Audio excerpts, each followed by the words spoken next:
Chapter 296. The first son of the demonic monarch of six paths, Jianghu, had invited 7 luminaries.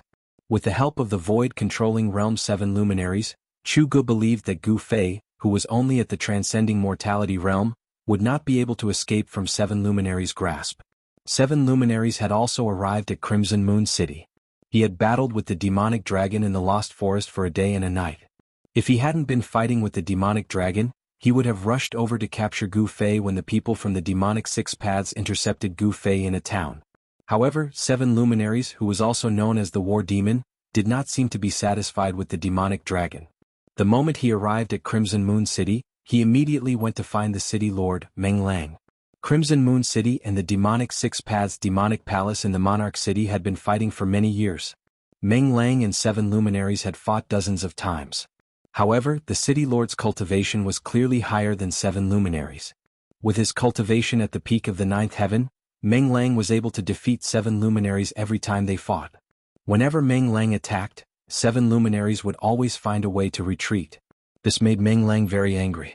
Of course, 7 luminaries was the 3rd son of the demonic monarch of 6 paths, so Meng Lang did not really want to kill 7 luminaries. Meng Lang was not afraid of the demonic monarch of 6 paths. Although the demonic monarch of 6 paths was a monarch-level great demon, his cultivation had reached the terrifying half-demon realm. However, Crimson Moon City also had a trump card, which made the demonic monarch of 6 paths fearful of starting a war. If the 2 superpowers were to start a war, it would only benefit the other 7 superpowers. This was something that neither Crimson Moon City nor the demonic monarch of 6 paths wanted to see. However, although the superpowers appeared to be at peace on the surface, they were still fighting fiercely in the dark. 7 luminaries finding Meng Lang was an open provocation. If Meng Lang did not accept the challenge, outsiders would think that Crimson Moon City was afraid of the Monarch City. If Meng Lang were to be a coward, the Meng clan of Crimson Moon City would lose all face.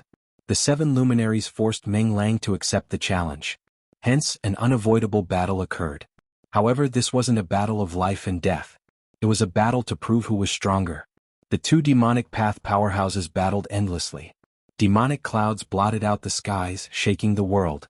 Origin energy violently surged, turning the battlefield into a battlefield of destruction. No one dared to approach. Even the devil generals of the same level were watching the battle from afar. No one dared to stop them. No one was willing to provoke these 2 terrifying experts. 9 nether emptiness devour heaven and earth. Meng Lang shouted loudly, and the terrifying sound waves even scattered a few gloomy clouds drifting in the sky. The figures that were exuding powerful presences that were watching the battle from afar quickly retreated. Even further away, the Mo path Xiuzha below the level of Mo masters that were watching the battle on the ground immediately became restless. Those with low cultivation were directly knocked unconscious.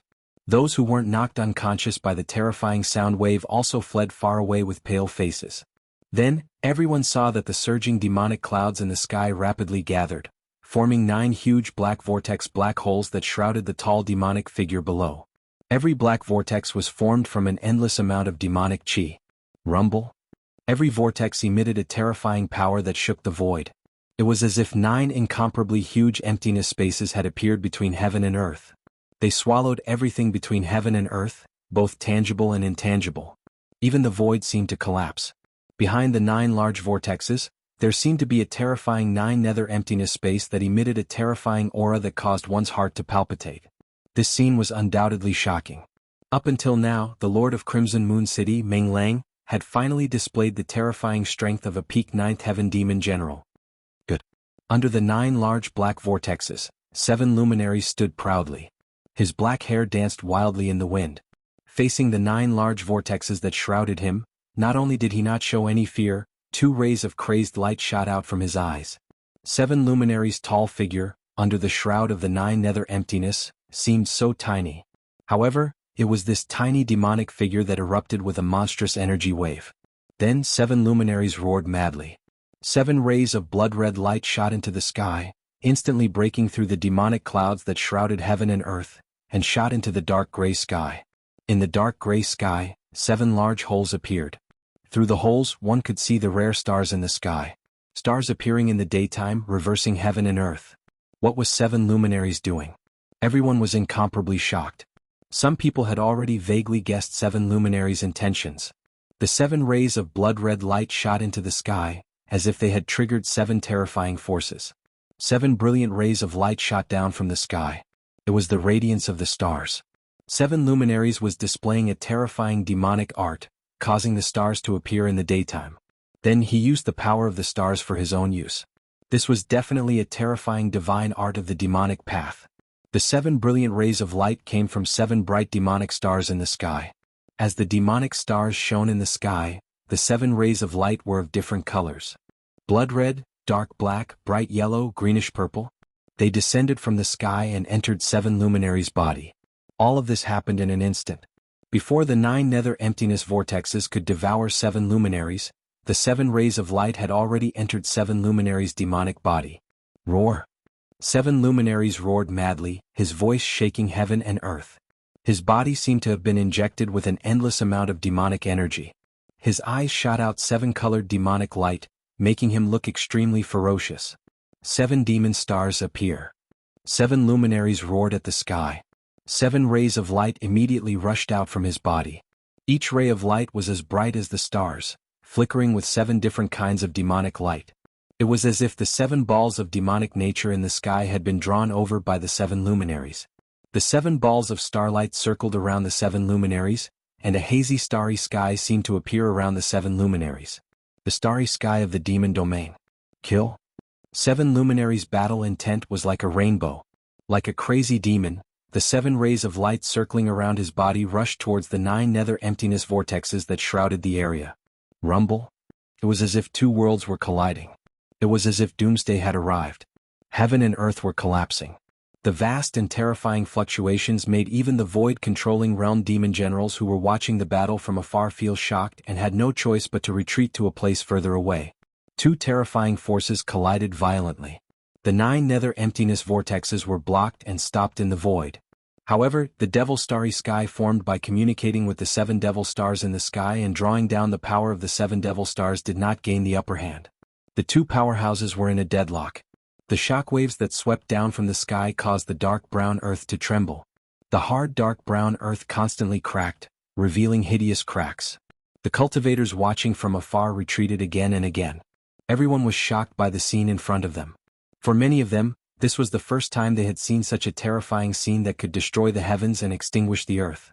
A demon general powerhouse didn't make a move, but once they did, it would definitely be earth-shattering. This was a demon general, a terrifying demon general. If a half-demon didn't appear, a demon general would already be a peak powerhouse in the northern demon domain. 9 giant 9 nether emptiness vortexes emitted terrifying energy fluctuations that shook the heavens and earth. Behind the 9 nether emptiness vortexes was a giant demon phantom. Terrifying demonic roars came from this demon phantom. Within the pitch-black demon chi, it was as if a horde of demons were dancing.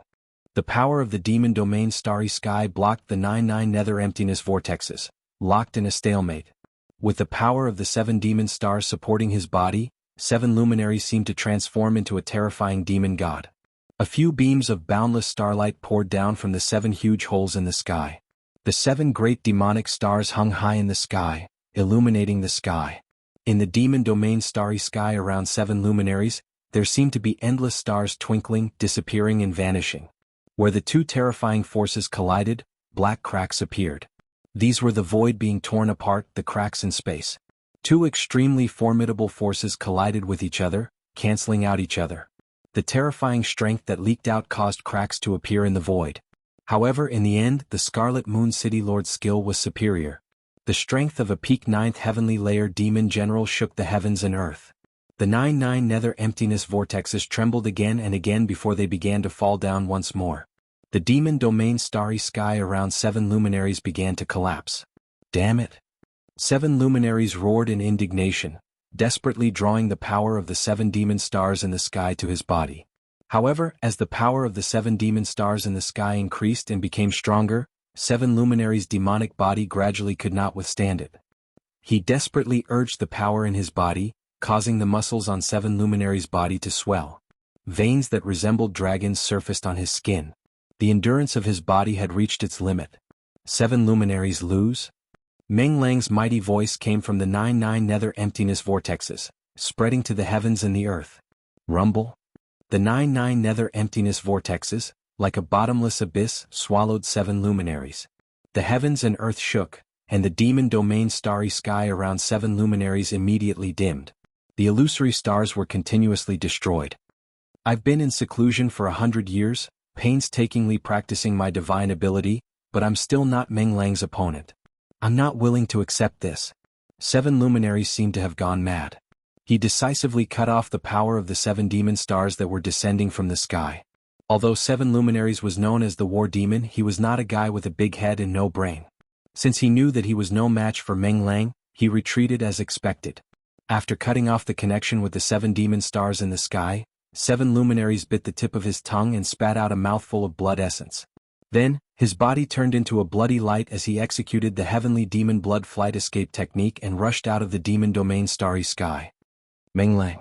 The next time we fight, I'll definitely trample you under my feet. 7 luminaries who had turned into a bloody light, instantly went far away. It was impossible to stop him. At this moment, the demon domain starry sky that was shrouded by the 9 nether emptiness vortexes suddenly exploded. Violent energy surged out in all directions like a raging sea. Everyone turned pale with fright and hurriedly dodged far away. The 9 nether emptiness vortexes that shrouded the heavens and earth were also nearly shattered by the terrifying energy that erupted from the sudden collapse of the starry sky. Chapter 297. 1,000 miles away from Crimson Moon City, a great battle had ended in a desolate area. The result was as everyone had expected. The third son of the devil monarch of 6 paths, 7 luminaries, had been defeated and fled. The 9 black holes that covered the sky gradually dissipated. The terrifying energy fluctuations retreated like the tide, and the surging demon chi was absorbed into the frightening demon shadow in the sky. The Lord of Crimson Moon City, Meng Lang, had defeated the third son of the devil monarch of 6 paths, 7 luminaries. This was no small matter. Soon all the major powers in Crimson Moon City knew about the battle. Meng Lang stood high in the sky, looking in the direction that 7 luminaries had retreated. His eyes were deep, and his face was so red that it seemed as if it would drip blood. The Lord of Crimson Moon City, Meng Lang's red face, was his trademark. This was not because he cultivated in demonic Dao magic, but because he was born with a red face. Meng Lang stared in the direction that 7 luminaries had disappeared for a moment, then looked in a few other directions. With a cold snort, he turned into a jet-black demon chi and flew back to Crimson Moon City. Obviously, Meng Lang had already noticed the experts who were hiding in the sky and watching the battle. However, Meng Lang did not say anything, and instead returned to Crimson Moon City. The demonic Dao experts who were hiding in the sky also retreated. They were not afraid of Meng Lang. Those who dared to hide in the sky to watch the battle were not weaklings. 1,000 miles away from Crimson Moon City, the battle between the demon generals had ended with 7 luminaries' defeat. In a private room on the 8th floor of the Crimson Moon House, Gu Fei and the black-clothed young man Meng Hao were sitting opposite each other. Chu Tian and Mr. Ning seemed to have become the background. "Brother Li, do you want to reconsider my proposal?" Meng Hao asked. After Gu Fei had changed his appearance, he had casually given himself a name. This name was Li Xiao. Meng Hao thought that Gu Fei was a disciple of the Beitang clan of the Central Plains, so he wanted to recruit Gu Fei. Meng Hao's offer was very tempting. After all, he was the son of the city lord of Red Moon City, and the offer from the son of a city lord couldn't possibly be bad. As for Chu Tian, the more he listened, the more excited he became. However, Gu Fei was not Chu Tian. Even if Meng Hao offered better conditions, Gu Fei wouldn't be interested.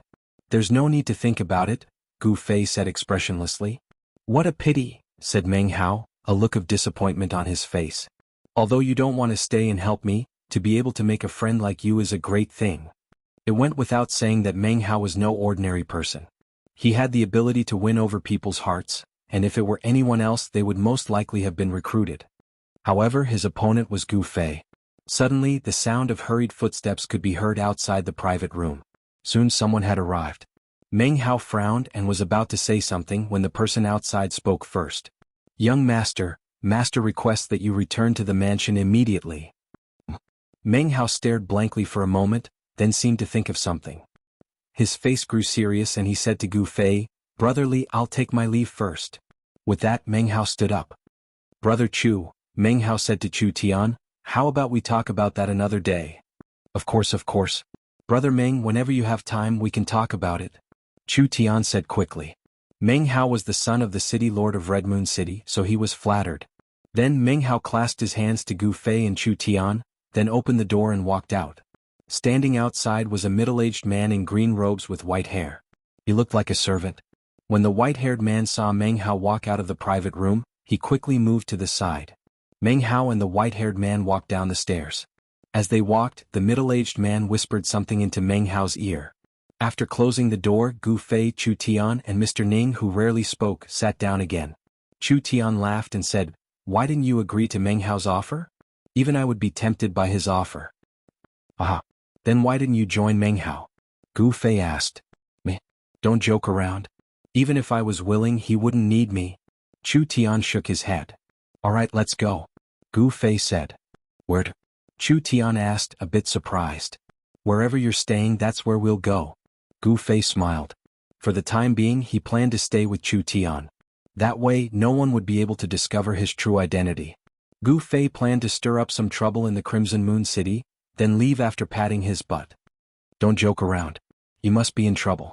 If people find out that you're with me, I'll be in trouble too." Chu Tian heard this and quickly shook his head. As the young master of the Rising Sun Commercial Group, Chu Tian had traveled extensively and was very experienced. Up until now, how could he not see Gu Fei's current situation? Otherwise, Gu Fei wouldn't have changed his appearance. "You have no choice. Of course, if you want to be in trouble now." Gu Fei looked at Chu Tian with a teasing look. He clearly wanted to eat Chu Tian up. "Mr. Ning, you see." Chu Tian saw that Gu Fei didn't seem to be joking. He couldn't help but feel a bit uneasy and said to Mr. Ning, "Just do as he says." Mr. Ning said. Mr. Ning's words not only stunned Chu Tian, but also surprised Gu Fei. This Mr. Ning didn't reveal anything and gave people a feeling of detachment. This Mr. Ning made Gu Fei unable to see through him. Chu Tian had no choice but to agree. Thus, the three of them paid the bill, left Red Moon Restaurant, and went to the inn where Chu Tian and the others were staying. In Hongyu City there was the best restaurant and the largest inn. Chu Tian was rich and overbearing, so he booked the best and largest courtyard in the back of the inn. This courtyard had a garden-like structure, a small bridge, flowing water, rockery, and strange stones. Everything that should be in a garden was here. How was this like an inn? It was simply a courtyard with beautiful scenery. The courtyard occupied a large area. After Chu Tian booked it, it became a bit deserted. There were more than 10 people escorting Chu Tian into the northern demon region. Each of them was skilled and not weak. Only in this way could Chu Tian's life be protected in the northern demon region. However, these people usually stayed in the house and didn't go out of their rooms. After returning to where Chu Tian and the others were staying, Chu Tian ran away from Gu Fei like he was hiding from the plague. Mr. Ning, who never left Chu Tian's side, of course followed Chu Tian. It was unknown where he ran off to. Gu Fei didn't care. He was too lazy to care about Chu Tian. He believed that Chu Tian absolutely wouldn't dare to reveal his true identity. Chu Tian was very clear on the terrifying consequences of doing so. After walking around the courtyard, Gu Fei discovered that there were energy fluctuations coming from the pavilions hidden in the flowers and plants. Moreover, there wasn't just one. In the courtyard, there were more than 10 auras coming from the pavilions. They weren't that strong. It was obvious that the people in the pavilions were Chu Tian's subordinates. When Gu Fei walked into a pavilion beside a pond in the courtyard, shwa, shwa, 2 figures leaped into the courtyard and blocked Gu Fei in the pavilion one after the other. Gu Fei couldn't help but be stunned. He felt a strong energy fluctuation from these 2 people. These 2 people were experts. Moreover, they were experts in the transcending mortality realm. "You're the one who injured Jianghu?" The middle-aged man in front asked coldly. "You're from the Zhao clan?" Gu Fei already knew about Jianghu's background from Chu Tian. Gu Fei also knew that Jianghu, who was defeated by him, wouldn't let this matter rest. However, Gu Fei didn't expect that the Zhao clan would actually come knocking on his door so quickly. The 2 people didn't speak anymore. However, 2 cold murderous auras surged from their bodies. The middle-aged man in front emitted a gray mist-like demonic light. 2 cold rays of light shot out from his eyes, piercing through the demonic light and staring coldly at Gu Fei. A strong energy fluctuation came from behind. That person's body was covered in black demonic energy. These 2 experts had the intention to kill Gu Fei. They trapped Gu Fei in the pavilion. "What is the meaning of this?" Gu Fei said coldly. An obscure energy fluctuation emitted from his body. On his bronze-colored skin, Rays of golden light flowed. "I don't mean anything, I just want you to die," the middle-aged man who was shrouded in black and gray demonic light said. At the same time, a great pressure enveloped Gu Fei in an instant. Gu Fei turned pale with fright. This was a very terrifying aura. An unfathomable power sealed the entire space. This was similar to a domain. A kind of divine ability, heaven and earth imprisonment. Gu Fei was shocked to feel that his body was bound. His movements were hindered. He was trapped in a domain. Cold sweat dripped down. Gu Fei knew that he had met an expert. These two people were not ordinary. Under their joint efforts, they actually sealed a part of the void. Swish. The black-gray demonic figure instantly appeared in front of Gu Fei. A deathly demonic light shot out from that person's hand and swept towards Gu Fei. Like a bolt of lightning, before Gu Fei could do anything, the death demonic light ruthlessly swept him away. Traces of blood flowed from the corner of his mouth. He was injured in just one attack. It was obvious that the cultivation of these two people from the Zhao family was definitely above the sixth sky of the Ascended Realm. Otherwise, they wouldn't have been able to sweep Gu Fei away with such an overwhelming advantage. When Gu Fei was sent flying by the gray figure, the black figure behind him also made a move. A demonic hand emitting terrifying energy shot towards Gu Fei. Both of Gu Fei's hands moved and a golden light shield appeared in front of him. Bang! The black demonic hand slammed against the golden light shield in front of Gu Fei. Without any suspense, the golden shield shattered and Gu Fei was sent flying 20 zhang away like a meteor. With a boom, he smashed a fake mountain into pieces. Chapter 298. Swoosh. A figure shrouded in a dark gray deathly aura instantly appeared before Gu Fei. Chi. A dark gray deathly light shot towards Gu Fei, who was rolling among the rubble. From the moment Gu Fei was sent flying to crashing into a rockery, it happened in an instant. However, the two middle-aged men were too powerful, and their cultivation was also terrifying. They seemed to have completely suppressed Gu Fei, causing him to fall into a dangerous situation in an instant. The unknown domain power enveloped Gu Fei the moment the dark gray figure approached. Gu Fei only felt that there was an unfathomable power surging from all directions in the void around him, trying to completely imprison him. Roar! Gu Fei let out an enraged roar as his eyes instantly turned bloodshot. A powerful force burst out from his body, which forcibly broke the seal on his body. In the nick of time, he rolled to the side, allowing the deathly ray to brush past his body and land on the ground. A pitch-black hole immediately appeared on the ground. Gu Fei was almost pierced by that dark gray deathly light. "You're just struggling on your deathbed," the middle-aged man hidden in the thick demonic aura said disdainfully. He then took a step forward and appeared directly in front of Gu Fei. At this time, Gu Fei was just getting up from the ground. Bang! That person moved forward like a ghost and kicked fiercely at Gu Fei's chest. The unfathomable domain power imprisoned a part of the world. Although it didn't completely imprison Gu Fei, the power that pressed down on Gu Fei from all directions still trapped Gu Fei like a swamp, making it difficult for him to escape. The gap between the two sides was really too big. The cultivation of the older generation was really terrifying. The people of the demonic path acted without scruples. The people of the Zhao family wanted to strangle Gu Fei in the bud. Of course, they didn't know that Gu Fei wasn't a member of the Beitang clan of the Central Plains. As if hearing the sound of his sternum breaking, Gu Fei was kicked into the air by that person. While he was still in the air, he spat out a mouthful of blood. Drops of blood sprinkled down from the sky. Gu Fei knew that these two demonic cultivators were too powerful. They were at least in the 7th or 8th heavenly stage of the transcending mortality realm. It would be a piece of cake for them to kill him. In the world of cultivation there were indeed geniuses. However, even if Gu Fei could dominate his peers, there was still a huge gap between him and the experts of the older generation. If it wasn't for the experts of the older generation, even if there were peerless geniuses among the younger generation, they wouldn't be able to defeat him so easily. Two mysterious experts from the Zhao family of Red Moon City had put Gu Fei in a life-and-death situation. Feeling the threat of death, Gu Fei's heart was filled with anger. The reason why he lost was because of the gap in cultivation time. It was because the other party was an expert of the older generation and their cultivation years far surpassed his. If he was given time, he would have surpassed these people and stepped on them. Gu Fei was unwilling to lose, but this was reality. There was an insurmountable gap between him and the two experts of the Zhao family. At least it wasn't a gap that he could cross right now. Sometimes, living for a long time was also a kind of capital. The king of the younger generation didn't necessarily have the ability to challenge the experts of the older generation. These two people from the older generation of the Zhao family were much stronger than Gu Fei. Gu Fei, who was at the third sky of the Ascended Realm, could fight against other cultivators at the sixth sky of the Ascended Realm. However, the experts at the seventh and eighth sky of the Ascended Realm had their Yuan Shen completely condensed and merged with the demon core to create unfathomable spells and abilities. These experts were terrifying. They had already come in contact with Dao, and had unfathomable spells and abilities. The current Gu Fei didn't have the ability to fight against them. The gap between the two was huge, so big that these people could easily kill Gu Fei. Without any hesitation, Gu Fei, who had been kicked away, turned around and ran the moment he landed on the ground. "Wanna run? Stay here." The middle-aged man, who was surrounded by a dark gray aura of death, pressed his hand forward and the space in front of his palm seemed to solidify. An unfathomable domain power enveloped towards Gu Fei. Right now, Gu Fei couldn't care less. Swish. He used the 8 desolate steps, leaving behind an afterimage. In the next instant he was already 300 to 400 feet away.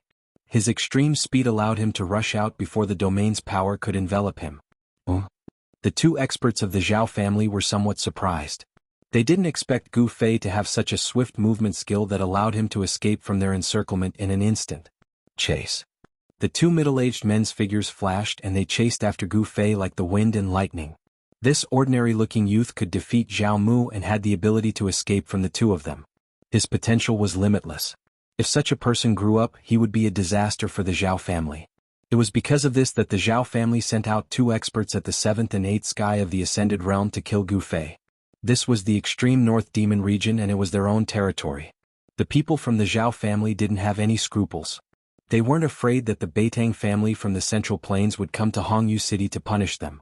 Soon, Gu Fei and the 2 mysterious experts from the Zhao family rushed out of the independent courtyard, out of the inn and into the city.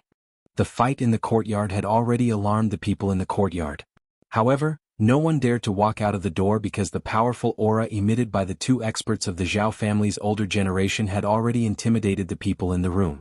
On the contrary, there were a few experts in the other independent courtyards in the inn who were alarmed and came to check. On a small building in the courtyard, 3 people stood by the window. 2 were young men and 1 was a middle-aged scholar. The middle-aged scholar was waving a feather fan in his hand. The scene that just happened fell into the eyes of the 3 people on the small building in the distance. "Brother Meng, how did you know that the people from the Zhao family would come to cause trouble for Li Xiao?" An ordinary-looking young man asked the black-clothed young man beside him.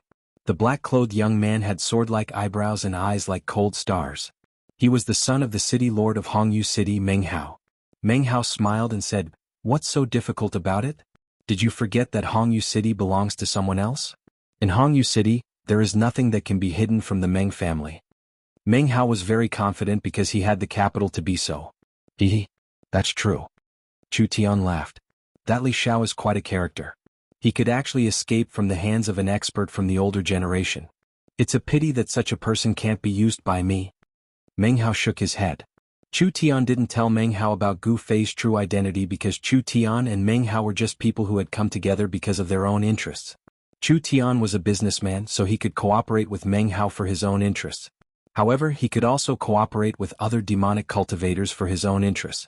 However, this kind of cooperation was limited to the Northern Demon region. Chu Tian and Meng Hao both knew that once they left the Northern Demon region, it would be impossible for them to cooperate again. The two of them used each other, but on the surface they were not. Chu Tian thought for a moment and asked, "Brother Meng, do you think that Li Xiao will be able to escape from the pursuit of those 2 experts?" Meng Hao looked in the direction that Gu Fei had disappeared, and his eyes became deep. After a while he said, "I can't see through this Li Xiao, but I'm sure that even if he can't escape from those 2 guys from the Zhao family, it will be very difficult for them to kill him." "Don't tell me. Brother Meng, you don't plan on doing anything?" Chu Tian looked at Meng Hao meaningfully. His words seemed to imply something. Hearing this, Meng Hao's face changed. Then he said coldly, "Li Xiao's life or death has nothing to do with me." Without waiting for Chu Tian to say anything else, he turned and left the building. "Gu Fei, you better pray for your own good." Chu Tian looked up at the sky and let out a long sigh. It was already evening and a blurry sun hung on the horizon. The sky of the Northern Demon region was the same as usual, as if it was covered by a thin veil, making it impossible to see the true sky. How could Meng Hao not hear Chu Tian's hidden meaning? However, he didn't want to do anything because Gu Fei wasn't one of his people. To offend the Zhao family for someone who had nothing to do with him was a stupid thing to do. Although Meng Hao was the son of the city lord, he didn't want to cause trouble for himself. The two older experts of the Zhao family thought that they could easily kill Gu Fei, but it seemed they were wrong. Gu Fei's movements were too fast and they couldn't catch up to Gu Fei. The houses in the city were arranged in a row, and the streets and alleys crisscrossed. If they hadn't already locked onto Gu Fei's aura, he would have escaped long ago. Zhao family. Gu Fei stopped in an alleyway and spat out these two words. If that's the case, then I'll make Red Moon City a bit livelier. Gu Fei's eyes shone with a cold light. At this time the sound of clothes flapping could be heard. Someone was rapidly approaching. They're catching up so quickly? Without hesitation, Gu Fei used the desolate steps and rushed out of the alleyway. Like a phantom, he rushed into a house on the opposite side of the alleyway. Shwa! Shwa! Two demonic shadows like ghosts silently chased after Gu Fei. As the chase continued, Gu Fei and the two older experts of the Zhao family played hide-and-seek in the city. 2 hours passed, 4 hours passed. When night fell, the two experts of the Zhao family still hadn't caught up to Gu Fei. Moreover, when Gu Fei's figure once again disappeared into the shadows between the houses, the two experts of the Zhao family who had been chasing Gu Fei like dog skin plasters suddenly realized that Gu Fei's aura had suddenly disappeared. How is this possible? The two experts of the Zhao family stopped on a roof, and their eyes swept around like lightning. They faintly felt a trace of unease. Gu Fei's aura had already been locked onto by them.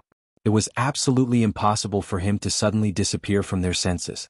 Chapter 299. Demonic cultivators at the 7th and 8th heavens of the ascended mortality realm had extremely powerful primordial spirits.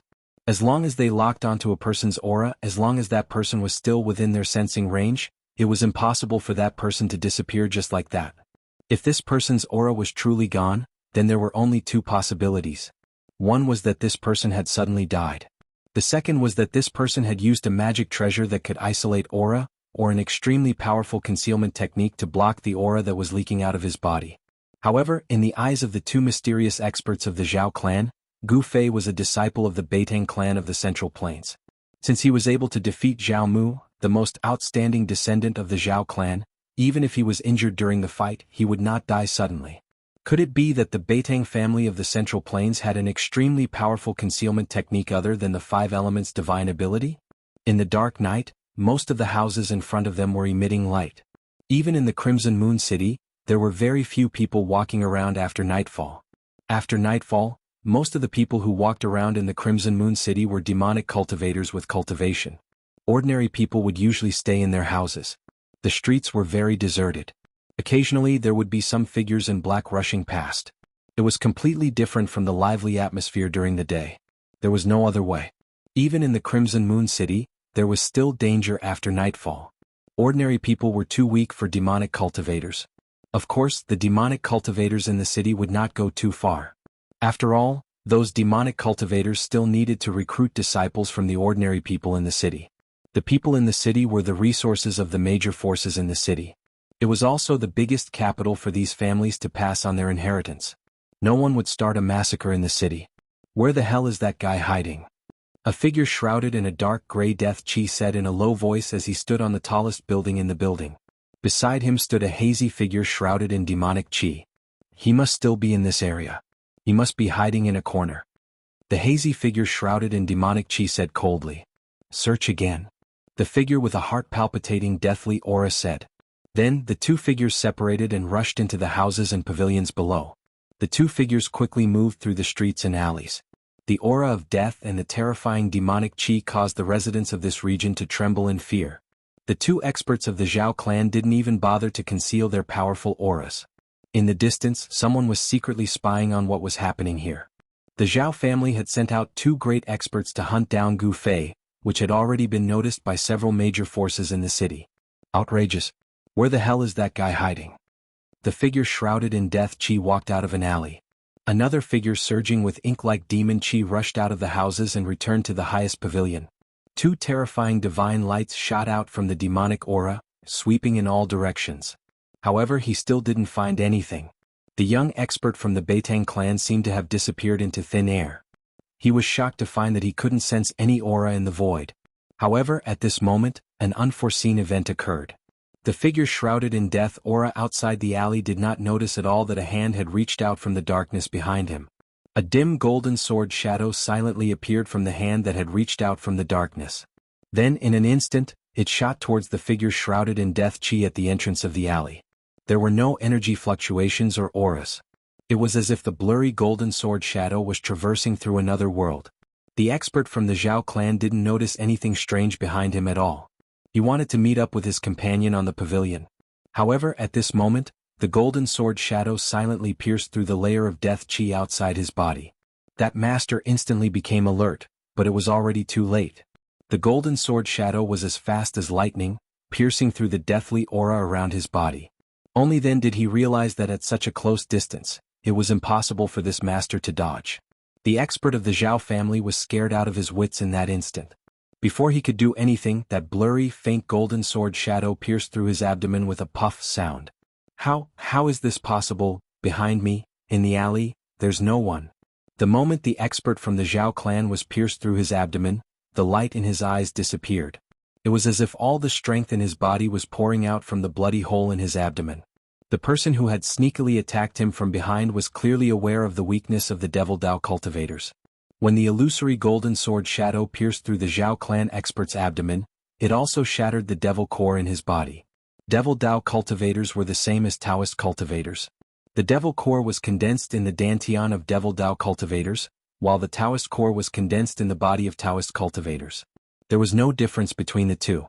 They walked the same path. The only difference was the nature of the power. One cultivated righteousness, while the other cultivated the most evil and evil power to kill all living beings. The expert from the Zhao clan didn't die. Instead, he staggered forward.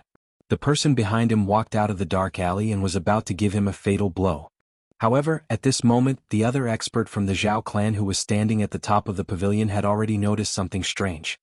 He immediately rushed over like a cloud of black smoke.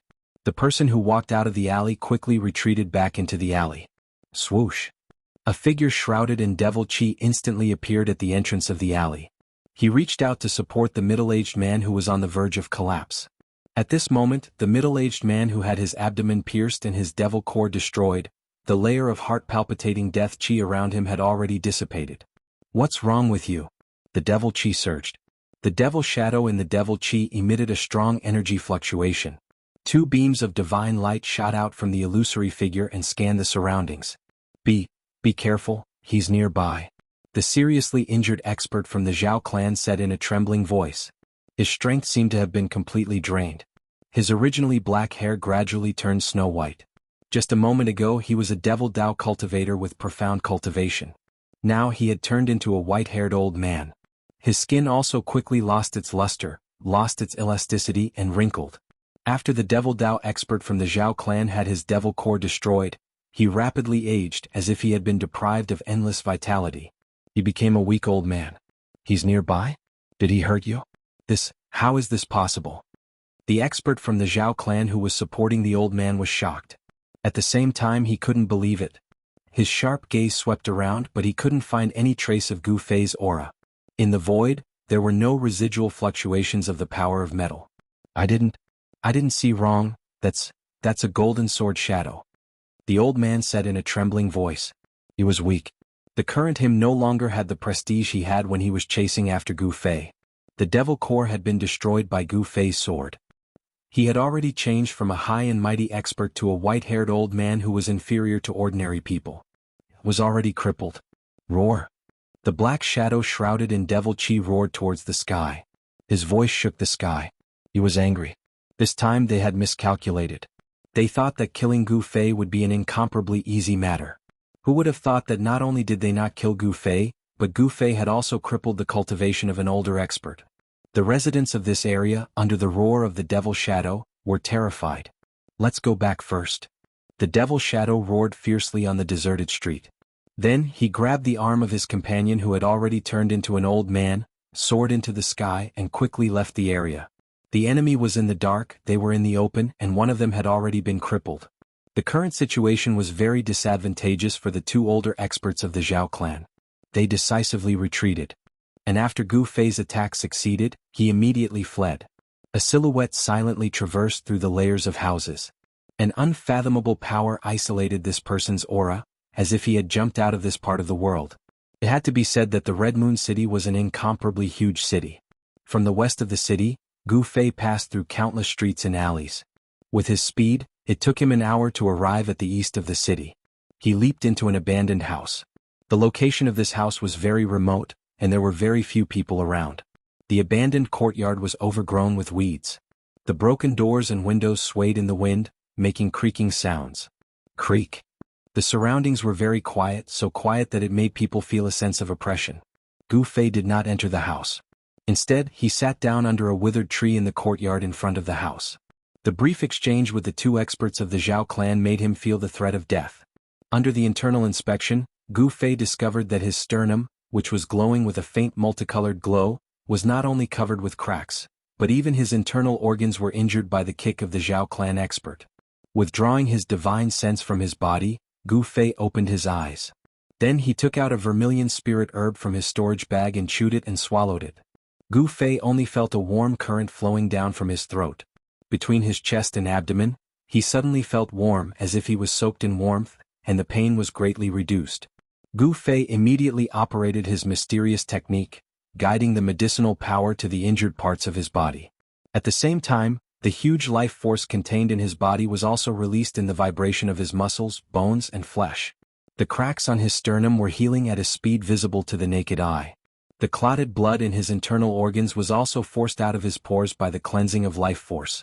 From the beginning to the end, the purple mark between Gu Fei's eyebrows had been gently vibrating, releasing a vast amount of inner space energy that enveloped Gu Fei's body, isolating him from all the strange fluctuations that were produced when he circulated his energy to heal his injuries. Chapter 300.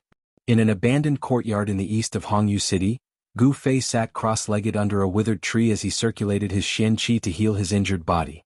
With his cultivation at the peak third sky of the Ascended Realm, he had trained his bones to the point that they were as tough as steel. He was strong enough to fight against magic treasures of cultivators at the same level as him.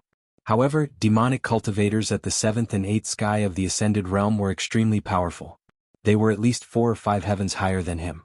The current Gu Fei still couldn't fight against such a powerful opponent. The kick from the Zhao clan's older generation expert was so powerful that not only did it shatter his sternum, but it also penetrated his internal organs, causing his internal organs to be shaken violently. Under the tree, rays of spiritual light flowed on the surface of Gu Fei's body. This was the origin energy of a cultivator. It originated from the flesh and flowed out. The 5 elements resonated with each other. Gu Fei seemed to have escaped into the world around him. He didn't dare to connect with the world and use the power of the 5 elements to heal his injured body. This was because if he did, it would be easy for the experts in the city to sense the ripples of energy between heaven and earth. There was no lack of experts in Hongyu City. Those true experts could even sense the slightest ripple of energy in the air and find the source by following the ripple. This was also the reason why Gu Fei had to consume a spiritual herb. The purple mark between his eyebrows appeared, and the space energy within the inner space spread out like ripples of water from the vertical mark between his eyebrows. Under the cover of the power of the inner space, Gu Fei seemed to have jumped out of the 3 realms.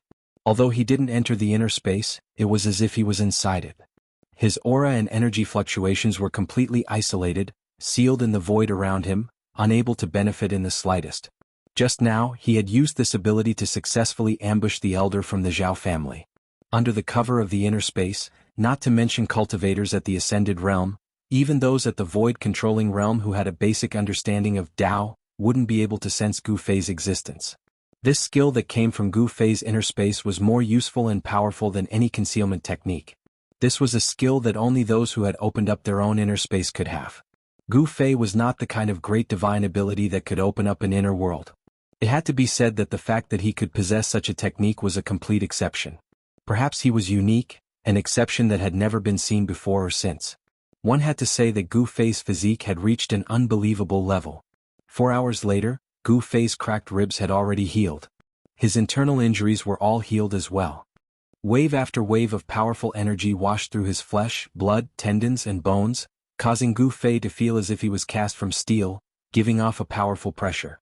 The medicinal power of the spirit grass was completely absorbed by his body and transformed into a huge amount of energy that was stored in his body. Looking inside himself, he could see that every inch of his flesh and blood, every piece of his muscles and bones, was emitting a faint five-colored glow. His cultivation seemed to be purer than before he was injured. However, his cultivation didn't break through because of this. He was still at the peak of the third sky of the Ascended Realm. When can I break through to the fourth sky of the Ascended Realm? Gu Fei opened his eyes and stood up from under the tree. He habitually lifted his head to look at the sky, only to find that there was no starlight in the dark sky. He couldn't tell the time at all. If it was in the central plains, he could use the strength of the starlight and the position of the moon to tell the approximate time. However, in the extreme northern demon region, this method didn't work. In the extreme northern demon region, seeing the stars and the moon was a luxury. It's time to find some trouble for the Zhao family, Gu Fei muttered to himself. A sharp light flashed in his eyes and the entire deserted courtyard suddenly lit up. Then Gu Fei's figure disappeared into the darkness. The deserted courtyard seemed so quiet and desolate in the darkness. The night wind blew and the broken doors and windows made creaking sounds. In this dark night it was especially creepy. After daybreak, the various demon sects in Hongyu City were in an uproar. Some people found high-leveled cultivators lying on the streets or dead in their residences. A demon master of the Ascended Realm from the Zhao family was killed in his residence. When his servant woke up in the morning, he found that the bedroom door was unlocked. The servant didn't dare to disturb the demon master and waited outside for half a day. However, the bedroom was very quiet. There was no sound at all, so the servant carefully walked into the bedroom. The scene in the bedroom almost made the servant faint. The demon master died a horrible death. His chest and abdomen were pierced through. His head was smashed by something and the blood that splattered had already dried up. The experts of the Zhao family who received the news rushed over. After seeing the demon master's corpse, their faces became extremely ugly. They seemed to have seen something but they didn't say anything. In the Meng family of Hongyu City, a demon master's corpse was lying on the street. There were only 2 wounds on his body and they seemed to be caused by the finger force. One was on his forehead. His brain was shattered and his head was pierced. The other was on his abdomen. Even the demon core in his abdomen was broken into thousands of pieces. The 2 wounds looked like they were burnt. There was not a drop of blood on the corpse or the ground. This overbearing finger force was very similar to the divine piercing finger force of the Zhao family. In Hongyu City, besides the Meng family, experts from other forces were also killed. There were only 2 wounds on their bodies. One was on their forehead and the other on their dantian. This is a conspiracy. Someone is framing my Zhao family. Zhao Shintong, the head of the Zhao family, roared in front of the higher-ups of the major forces who came to question him. Because even someone from the Meng family was suspected to have died under the divine piercing finger of the Zhao family, and the city lord of Hongyu City, Meng Lang, had personally come to the Zhao family to denounce them. In an instant, all the spearheads were pointed at the Zhao family. In Hongyu City, the Zhao family was a major demonic force second only to the Meng family. Not only was the Meng family afraid of the Zhao family, but the other demonic forces were also eager to take this opportunity to attack the Zhao family. There were even people who wanted to take advantage of this opportunity to bring down the Zhao family. The atmosphere in Hongyu City suddenly became tense. Even if the other forces in Hongyu City knew that someone was framing the Zhao family, they didn't plan to let the Zhao family go. This was especially true for the Meng family. The strength of the Zhao family threatened the Meng family's rule over Hongyu City. If the Meng family didn't have a super expert holding down the fort, the Zhao family would have taken action long ago. Even so, in the past few years the Zhao family had gradually become restless. Anyone with a discerning eye could see that the Zhao family was eyeing the position of city lord of Hongyu City covetously. At this time, Gu Fei had changed his appearance again. He mingled in the city and observed the movements in the city. He knew that the Zhao family had to deal with the pressure from all sides and still couldn't send people to kill him. The city lord's mansion was the largest and most imposing building in Hongyu City. The city lord's mansion was located in the center of Hongyu City. It was like a city within a city, and it was formed by a group of magnificent buildings. In an inconspicuous courtyard in the city lord's mansion lived the most powerful person in the entire Hongyu City. However, this person wasn't the city lord of Hongyu City, Meng Lang. At this time there were disputes everywhere in the city. However, the several major forces had been causing trouble in the Zhao family for an entire day, but no intense conflict had broken out. The major forces had vaguely formed a common front against the Zhao family. However, these people were loud like thunder but there was no rain. To be able to survive in Hongyu City, the upper echelons of these forces were all shrewd. No one was willing to stand out. They all waved the flag and shouted, then watched from the side. The situation didn't develop as Gu Fei had expected. It was dusk again. The sun shone through the dusky sky, but it wasn't able to penetrate the dark sky and shine into the northern demon region. No one knew what caused such an abnormal phenomenon to appear in the northern demon region. Some people said that in order to understand why the northern demon region didn't see the light of day, they would have to trace it all the way back to when the northern demon region was formed. However, no one knew how the northern demon region was formed, and no one knew when the northern demon region had appeared. From the beginning of the written records, the northern demon region had already existed. No one knew what had happened in the distant ancient times. In the ordinary courtyard of the city lord's mansion of Hongyu City, an old man was lying on a rattan chair under a tree. He held a white jade wine pot in his hand, leisurely tasting the wine. The fragrance of the wine could be smelled from far away. This old man was thin and wore a purple robe.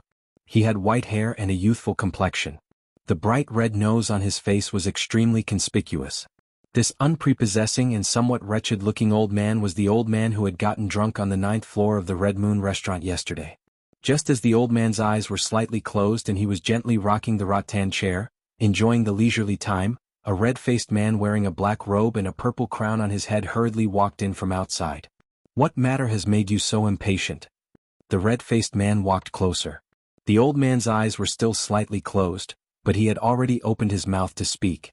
There seemed to be a hint of reproach in his tone. "Father, I'm afraid you'll have to take action this time." The red-faced man wearing a purple gold crown stood respectfully beside the old man as he spoke. If anyone saw this scene, they would probably be so shocked that their jaws would drop to the ground. The middle-aged man wearing a purple gold crown and a face that seemed to be smeared with a layer of cinnabar was none other than the city lord of Hongyu City, Meng Lang. It was obvious who Meng Lang called his father. This somewhat wretched-looking old man who loved wine as much as his life was Meng Lang's father, the true ruler of Hongyu City, Meng Changkong. Chapter 301. In another half a month, it would be the 500th birthday of the city lord's father, Meng Changkong. It was precisely because of Meng Lang's father's existence that his position as the city lord was stable. Otherwise, how could Meng Lang, who was at the 9th layer of the void-controlling realm, suppress the other major forces in the city? "You want to make a move against the Zhao family?" Meng Changkong was still as calm as ever. "Father, as long as you are willing to make a move." Meng Lang hesitated. "It is still not the time to make a move against the Zhao family. Let them cause trouble first. We will wait and see." Meng Changkong seemed to be living a leisurely and carefree life in seclusion. However, he still knew everything that happened in the city like the back of his hand. Yes. Although Meng Lang was unwilling, he had no choice but to accept Meng Changkong's decision. Meng Changkong was his father, so Meng Lang could not object to Meng Changkong's decision. "All right, you may leave," Meng Changkong said indifferently. From the beginning to the end, Meng Changkong's eyes had never truly opened. It was as if he was talking about something insignificant. However, every word and every decision he made could cause earth-shattering changes in the city. If Meng Changkong supported Meng Lang, the Devil Dao forces in the city would immediately be reshuffled. Meng Lang left the most inconspicuous courtyard in the city lord's mansion. No one knew that someone had just decided the fate of the Zhao family in this courtyard. As long as you were strong enough, you could control everything. You could control the life and death of those weaker than you, and even the destruction of a family. This was a world where the strong preyed on the weak. Cause trouble, cause trouble. It seems like the city of the Red Moon hasn't been this lively in a long time. The little old man sitting on a rattan chair with his eyes closed gently rocked the chair as he murmured. The little old man looked somewhat wretched and had a rosacea nose. From his appearance, he looked like an ordinary old drunkard. No one would have thought that this little old man was the true ruler of the city of the Red Moon. As night fell, darkness once again enveloped the world. The night in the northern Devil region was even darker than the other places in the Tenglong continent. This referred to the darkness in the light because there were no stars or moon in the sky, only cold and desolate. Gu Fei, who had changed his appearance, did not look for Chu Tian again because at this time, there was definitely someone watching Chu Tian's every move. Last night, after he had fully recovered from his injuries, he killed a few transcending mortality stage demon cultivators. He even killed someone from the Meng clan. The hands of these demonic path cultivators were stained with endless blood. They had stepped over the corpses of others in order to reach their current cultivation and achievements. Gu Fei would not be lenient towards these demonic cultivators who exuded an incomparably intense killing intent and an incomparably evil aura. Exterminating them was the same as eliminating a scourge for the common people. Demons had always been the greatest enemy of the world. After nightfall, Gu Fei went to an ordinary restaurant in the east of the city. He ordered a few dishes and drank by himself while listening to the customers in the lobby talking loudly. What happened last night did not affect the lives of the ordinary people in the city at all. It was as if the matters of the city's cultivation world had nothing to do with these ordinary people. Gu Fei realized that the residents of Hongyu City were no different from the people of other places in the Tenglong continent. Cultivators and ordinary people were simply people of two different worlds. Gu Fei had already completely concealed his aura and completely suppressed the power in his body. In the eyes of outsiders, he was just an ordinary person. Changing his appearance was just another adjustment of his muscles, bones, and flesh. With his current cultivation, as long as he wanted to, he could change into any appearance. Moreover, this was not a disguise technique, nor was it an appearance created by magic. It was the movement of muscles and no one could see through it. In this kind of small restaurant, it was impossible to find out anything about the cultivation world because this was the circle of ordinary people. Even though there were cultivators around, the world of cultivators was too foreign to ordinary people. In front of powerful cultivators, ordinary people were too weak. They were not much stronger than ants. Cultivators did not need to pay attention to these ants. There was an insurmountable distance between them.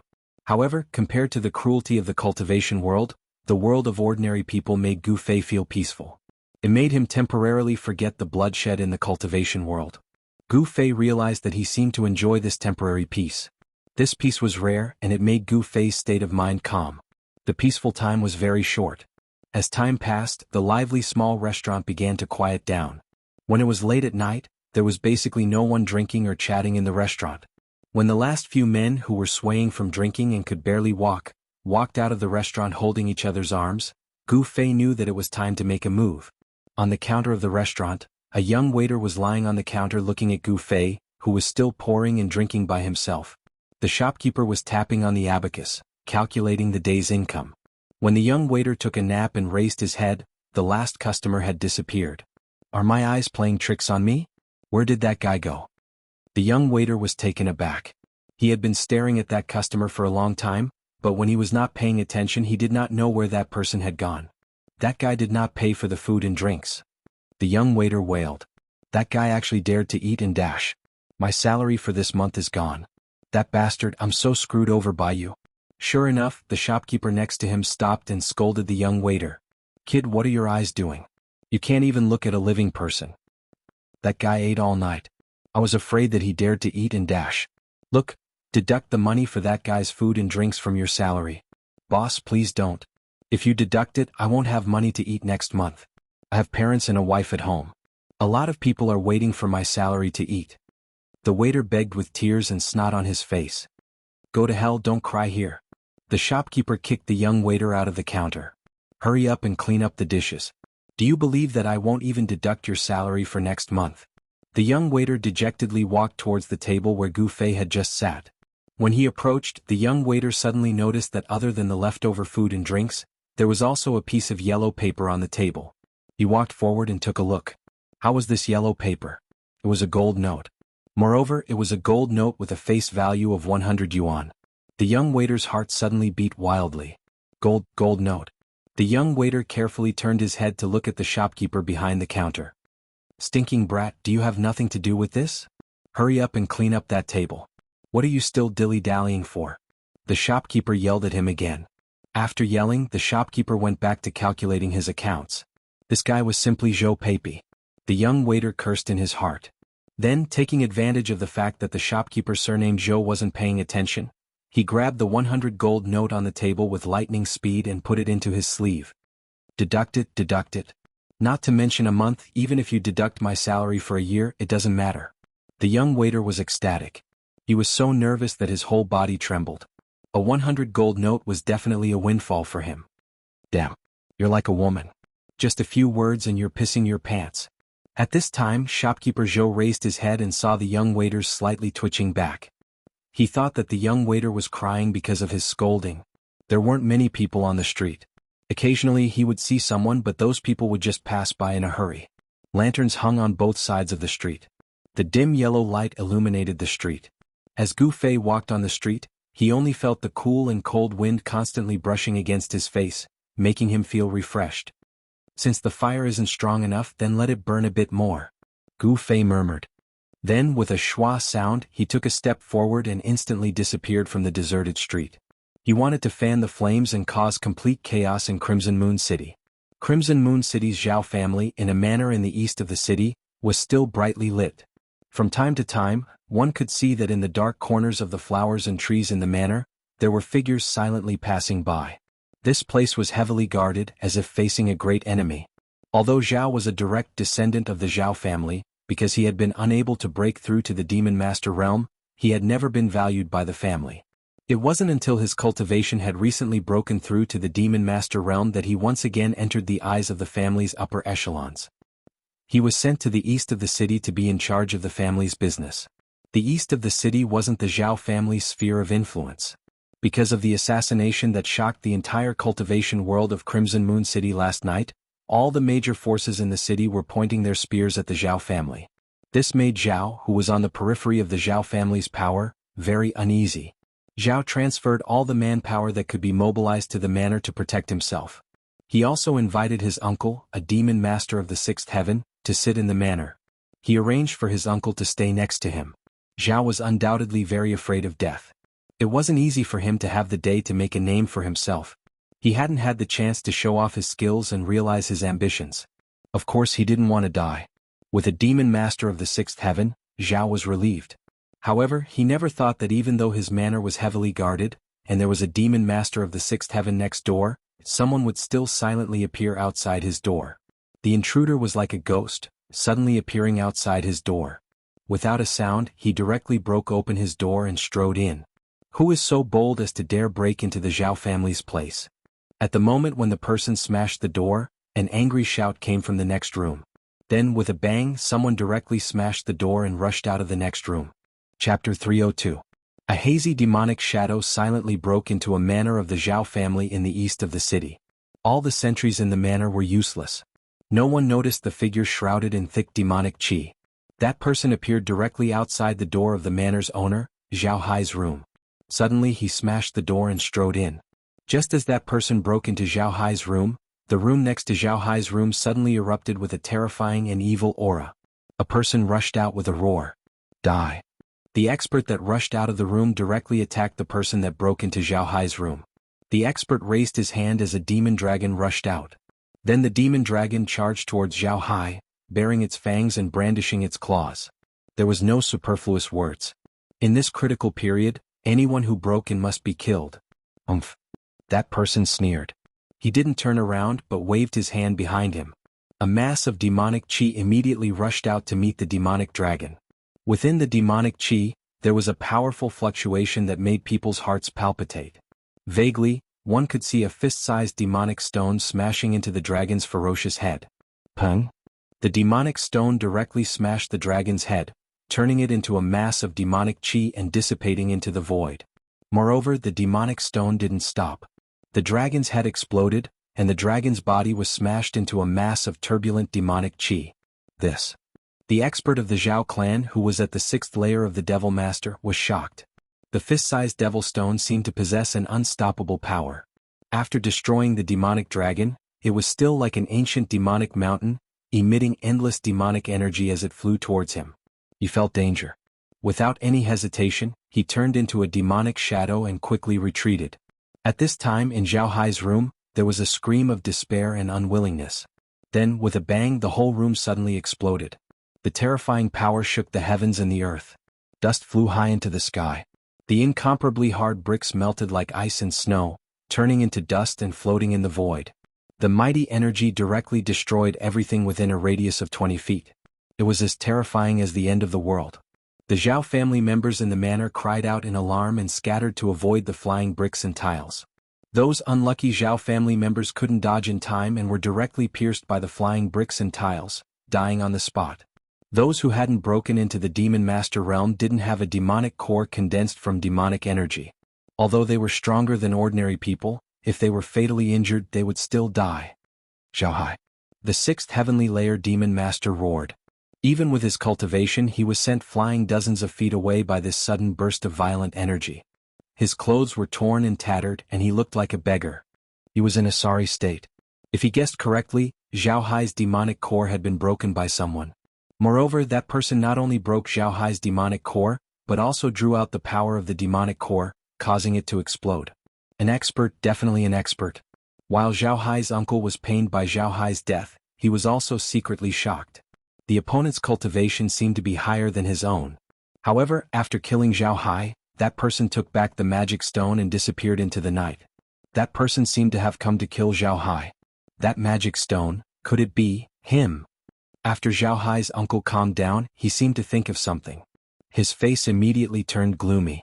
Among the demon masters, there was only one person who used a magic stone as a weapon. It was the stone demon of the Hexagon Demon Palace.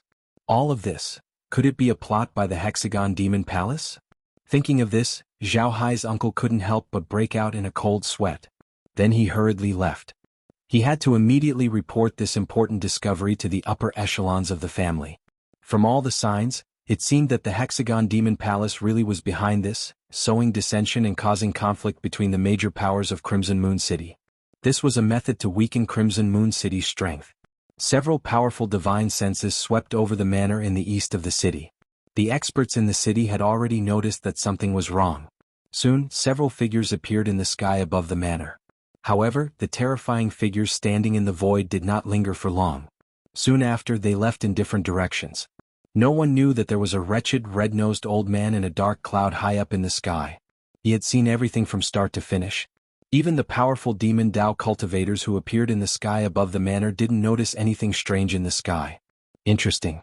Why did that kid want to kill a demon master from the Zhao family who had just entered the demon master realm? The wretched, red-nosed old man muttered to himself. Then, as if he had teleported, he suddenly disappeared in the sky.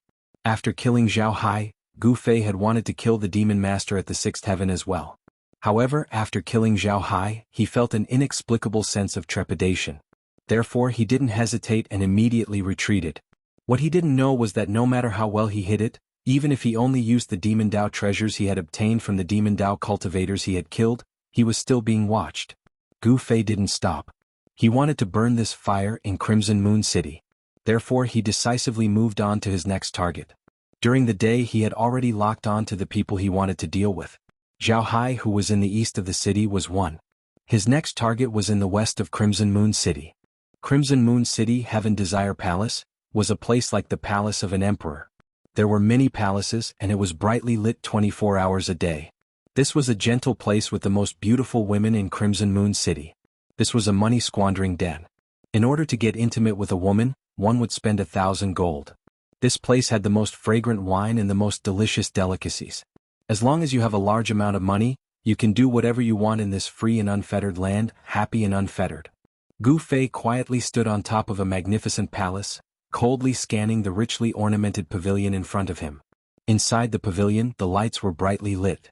There was light singing and dancing inside, and the melodious sound of bamboo and string instruments could be heard. Above was the dark night sky that made one's heart palpitate, and below was the mortal world of material desires. Gu Fei's heart was calm. His body was in the mortal world, but his heart was incomparably empty. On the path of martial arts, one not only had to train the body but also the mind. Great power needed to be controlled by the corresponding state of mind. In the mortal world, sometimes one had to do as one pleased, and ignore all obstacles and restraints. Sometimes one had to coldly look at all things in the world, and observe the various states of life. Come out of the world, enter the world, train the body, cultivate the mind, advance bravely and advance courageously. Gu Fei had already adjusted the strength of his body to its peak state. Shua. He took a step forward, leaving behind an afterimage in the night sky. Without a sound, he stepped into the opposite pavilion. A thick devil chi enveloped Gu Fei's body, causing his figure to become blurry. The devil chi originated from a devil core, which was taken from the owner of the devil stone. The power contained within the devil core was guided out by Gu Fei, completely concealing his aura. Without any hesitation, he strode forward. Stop! A low shout came from the pavilion, and the melodious music immediately stopped.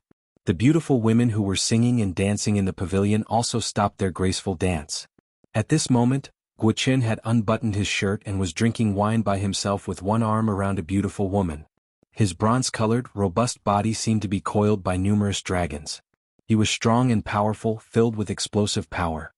His skin seemed to be flowing with a layer of precious splendor. This was a wild young man with a pair of beast-like eyes that flickered with a light that made people's hearts palpitate. He glanced outside the hall and said in a deep voice, "Who is it? Since you are here, come in." Gu Fei pushed the door open and entered, calmly walking to the center of the hall. His eyes were as sharp as a knife, directly piercing through the thick devil qi and staring straight at Gu Qin. "Gu family, Gu sixth," Gu Fei said coldly. This wild young man in front of him was Gu Fei's second target. Gu Qin, he was ranked sixth in the family, but he hated it when people called him Sixth Gu, because it was a look of contempt for him. Gu Sixth glanced coldly at Gu Fei, and the temperature in the pavilion began to plummet. The beautiful women in the pavilion were so frightened that they couldn't stop shivering. Gu Laolu pushed away the glamorous woman next to him, stood up, and looked down at Gu Fei as he said, "What a sneaky guy. You were the one who killed those trash last night, weren't you?" Gu Qin immediately thought of what had happened last night. A dead man doesn't need to know so much. Gu Fei said in a low voice. Haha. Gu Sixth was so angry that he laughed, as if he had heard the funniest joke in the world. Then his expression turned cold. "Even Meng Hao wouldn't dare to be presumptuous in front of me. Is that so?" Gu Fei laughed coldly, his words revealing deep disdain for Gu Sixth. Preposterous. Gu Sixth was enraged, and an incomparably powerful wave of energy suddenly exploded from his body. He looked disdainfully at the world and disdainfully at the same level as him. "Go to hell." Gu Fei said no more and directly punched forward. Terrifying demonic qi surged forward like a black wave, and the floor under his feet immediately burst open. The wild Gu Laoyu's temperament was somewhat similar to Gu Fei's. His long hair fluttered even though there was no wind as a terrifying battle intent erupted in an instant. "Good," he said coldly, "killing an opponent like you is not a disgrace to my fists." Having said that, he kicked away the long table in front of him, took a step forward, and directly punched forward. He spoke with his strength. At this time, the beautiful women in the pavilion had already sensed that something was wrong, and they dodged. In the huge hall, only Gu Fei and Gu Sixth were left. Boom. Two surging demonic qi instantly collided. Two fists surrounded by demonic qi collided violently in the midst of the demonic qi, and the entire pavilion immediately shook violently. The two demonic shadows quickly separated like black lightning, and then instantly collided again. Boom. The entire pavilion suddenly exploded, and the rubble scattered in all directions. Amidst the flying rubble and debris, two figures soared into the sky. Chapter 303. Bam.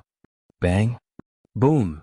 Two demonic shadows moved swiftly in the air like two bolts of black lightning, colliding and clashing. The two hadn't even used any magical powers yet, it was a pure clash of brute force. Roar. Brr. Gu Fei, Gu Qin, and Old Sixth of the Gu family roared at the same time. Gu Fei's fist landed on Old Sixth Gu's shoulder, while Old Sixth Gu's palm was aimed at Gu Fei's lower abdomen. However, Gu Fei's fist landed solidly on Old Sixth Gu, while Old Sixth Gu's palm was met by Gu Fei's knee. Bam. Bang. The sound of fist colliding with flesh and the explosive sound of the knee and palm colliding rang out at almost the same time. The two figures were sent flying backward in the air. Gu Fei landed on top of a pavilion. His cold gaze pierced through the thick pitch-black demonic aura and swept over Gu Qin, who was sent flying backward. He saw that Old Sixth Gu was sent flying 300 feet away by Gu Fei's punch.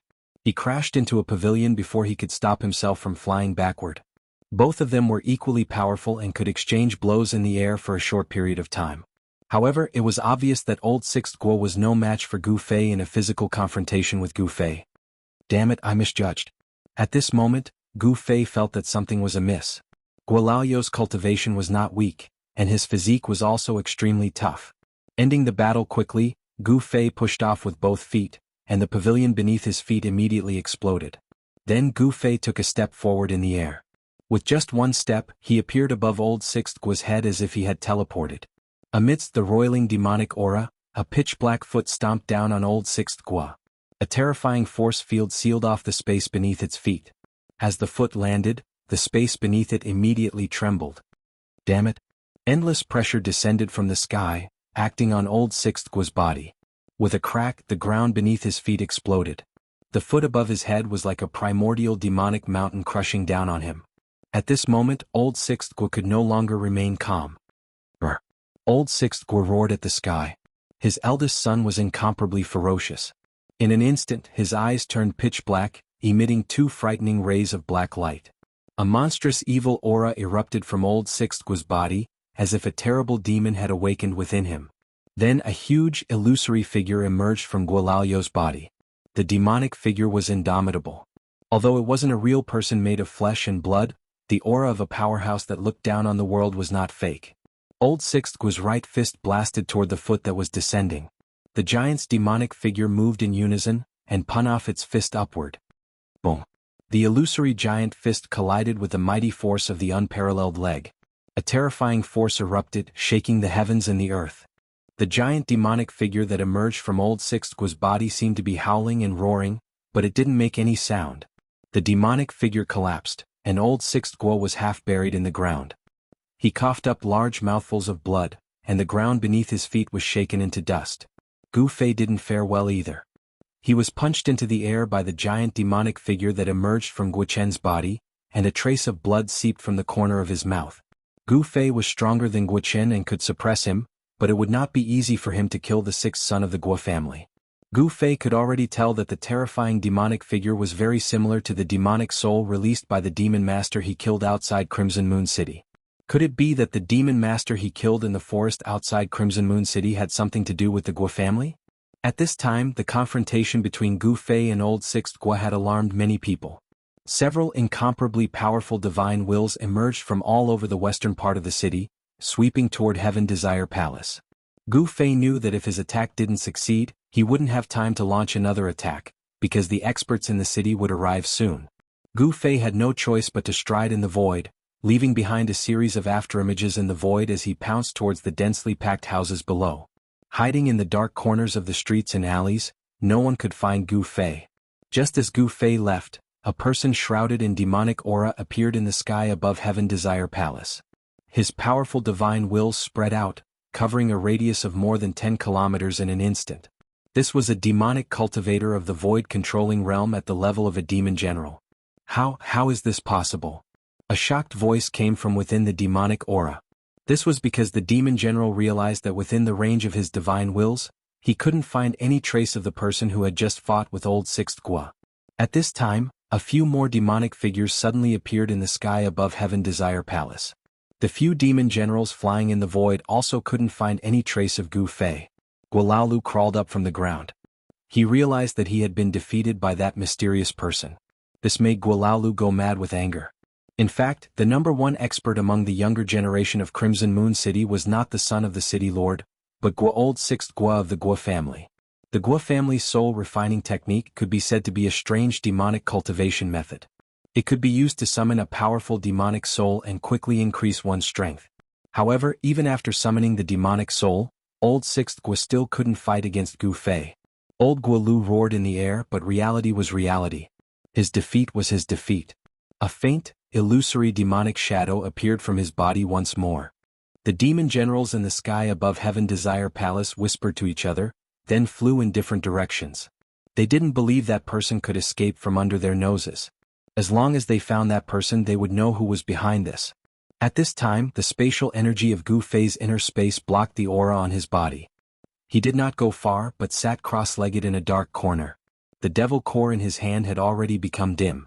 When he fought with Old Sixth Gua just now, he had drawn out a large amount of demonic energy. Almost half of the demonic energy in the devil core had been consumed. Because the owner of the devil core had been killed by Gu Fei, the demonic energy in the devil core could not be replenished after it was used up. If this went on, after using it a few more times, the magic energy contained in this devil core would be exhausted. After putting away the devil core, Gu Fei channeled the power of space with all his might. He wanted to enter the inner space to lie low until the wind blew over. He didn't expect that the dissipated Old Sixth Gua was actually a hidden expert. He had miscalculated. No matter when or under any circumstances, he couldn't underestimate his opponent. Gu Fei couldn't kill Old Sixth Gua with overwhelming strength and almost put himself in danger. The power of the inner space continued to flow out from the vertical purple mark on Gu Fei's forehead. Soon, Gu Fei's figure completely disappeared in the void. He had entered the inner space that he had opened up. As his cultivation continued to increase, Gu Fei's inner space continued to expand. The diameter of the inner space was now about 1 or 2 meters. Moreover, the yellow sand under his feet was gradually turning into soil, becoming suitable for the growth of plants. If Gu Fei was able to find a spiritual spring and move it into the inner space, this place would definitely be filled with greenery and be suitable for the growth of plants and animals. It would become a rare abode. Just as Gu Fei disappeared in the void and entered the inner space, in an inconspicuous courtyard in the city lord's mansion, the red-nosed old man who was lying on a rattan chair under a tree suddenly opened his eyes. Disappeared? How is this possible? Could it be that those old farts secretly made a move? Otherwise, why would he suddenly disappear? The wretched red-nosed old man was also a little nervous at this moment. He had planted a trace of a spiritual mark on Gu Fei's body. As long as Gu Fei was still in the Red Moon City, or even in this world, he wouldn't be able to escape from his grasp. However, Gu Fei had disappeared. His disappearance was so abrupt and without any warning. The wretched red-nosed old man was the father of the Red Moon City's city lord, Meng Changkong. When Gu Fei killed Zhao Hai, Meng Changkong had secretly left a spiritual mark on Gu Fei's body. Then this Meng Changkong had returned to the city lord's mansion. A spiritual mark was a peculiar existence. Whether it was thousands of miles away or within an aura-isolating formation, as long as the person was still in this world, the person who left the spiritual mark would be able to sense it. However, Gu Fei had entered his own inner space, which was equivalent to entering another world. No matter how high Meng Changkong's cultivation was, he couldn't sense the fluctuations of the spiritual mark that he had left on Gu Fei's body. If those old farts really come to the Red Moon City, then it will be troublesome. Meng Changkong's expression became incomparably solemn. Then he suddenly soared into the sky and arrived above the Red Moon City in an instant. His powerful divine sense spread out in all directions. Soon the entire Red Moon City was enveloped by Meng Changkong's divine sense. At this moment, all the demonic cultivators in the city who were above the void-controlling realm felt an extremely powerful pressure from the void. It was as if there was a pair of terrifying eyes staring at them from the void. All the demonic cultivators in the Red Moon City who had the cultivation of a demonic general felt a dangerous aura at this moment, causing them to tremble with fear. They knew that there was a peerless demonic figure using his divine sense to scan the entire Red Moon City. Such a peerless expert was in existence that they could only look up to. Could it be that I guessed wrong? Meng Changkong muttered to himself as he retracted his terrifying divine sense. He didn't sense the aura of an expert at the same level as him in the Red Moon City. This made Meng Changkong secretly heave a sigh of relief. In the next moment, Meng Changkong's petite figure disappeared high up in the sky. What Gu Fei didn't know was that his sudden disappearance had startled the true ruler of the Red Moon City, causing him to think that a peerless expert was going against him. Let me recommend my friend's books, Indestructible Golden Body, and Legend Equal to the Heavens. Those who like fantasy should go and take a look. Chapter 304. Gu Fei sat cross-legged in the inner space and used his heart to feel the pulse of this space. He had a strange feeling as if he had melted into this space and become a part of it. His mind spread throughout the entire space. He did not need to see with his naked eyes to clearly sense everything in this space. A grain of sand, a speck of dust, and even the air in the void that could not be seen with the naked eye, could be clearly seen by him. It was as if he had become a part of this space. He could control everything in this space, and the power of heaven and earth was at his command.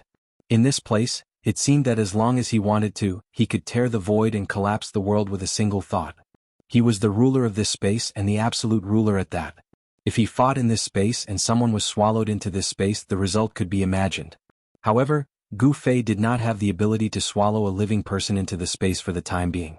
Even if he wanted to enter this space, he would have to prepare and spend some time. If it was an enemy, they would definitely not stand still and let Gu Fei swallow them into the space.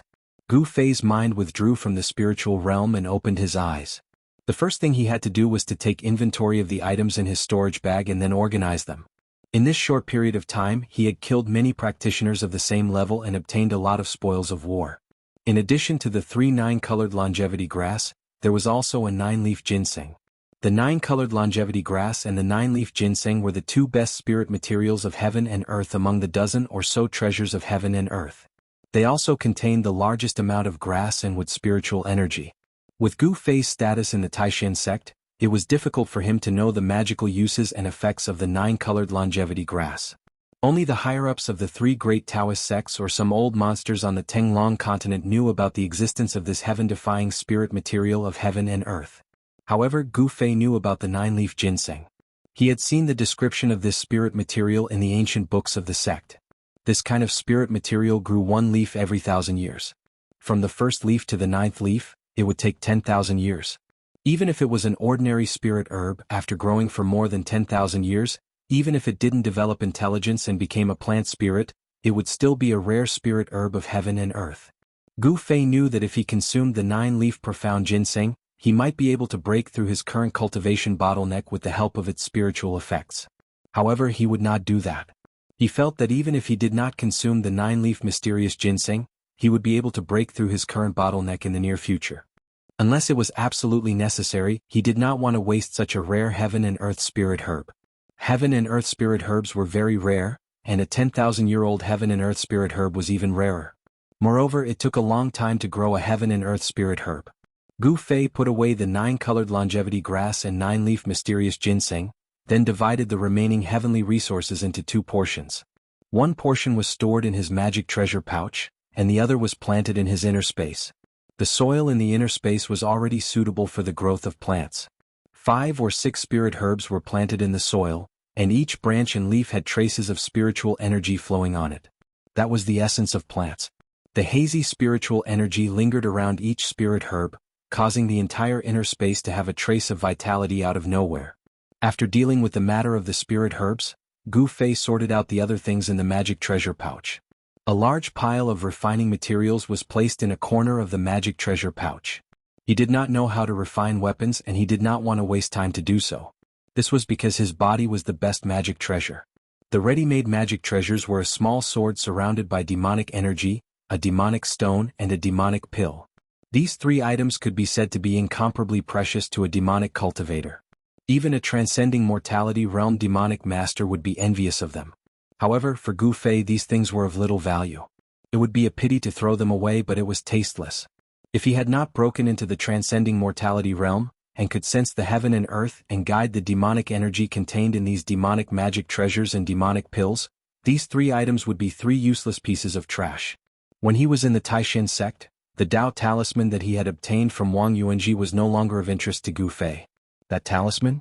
Although it could release a powerful attack of the transcending mortality realm, and could sweep away cultivators of the awakening mortality realm, it was useless against cultivators of the transcending mortality realm. However, it was useless against cultivators in the transcending mortality realm. The most it could do was create some trouble for them. It was impossible to injure them. Only then did Gu Fei realize that he was completely poor. There were not many magic treasures that he could use, and they were all consumables. These demonic magic treasures had not reached the stage where they could gather the spiritual energy of heaven and earth. And Gu Fei was not a demonic cultivator, so he could not pour demonic energy into these demonic magic treasures. When the demonic energy contained in these demonic magic treasures was exhausted by Gu Fei, these magic treasures would become useless pieces of trash. Only the nameless sword spirit in his body was Gu Fei's real killing weapon. The mountain river cauldron in the chaotic zone. I wonder if I can communicate with this treasure with my current strength. In the chaotic zone outside the inner space there were 2 other treasures. However, Gu Fei was a little helpless towards these 2 treasures.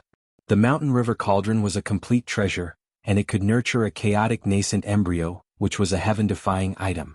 The other treasure was the yin-yang jade pendant, but it had an owner.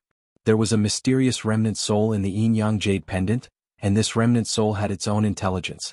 After greeting Gu Fei, it sealed itself in the jade pendant and went to rebuild its body. The mountain river cauldron. Gu Fei stared at the chaotic zone, and he saw a treasure cauldron faintly discernible in the gray chaotic qi. If he looked closely, he could see that there were traces of chaotic qi constantly entering the body of the cauldron.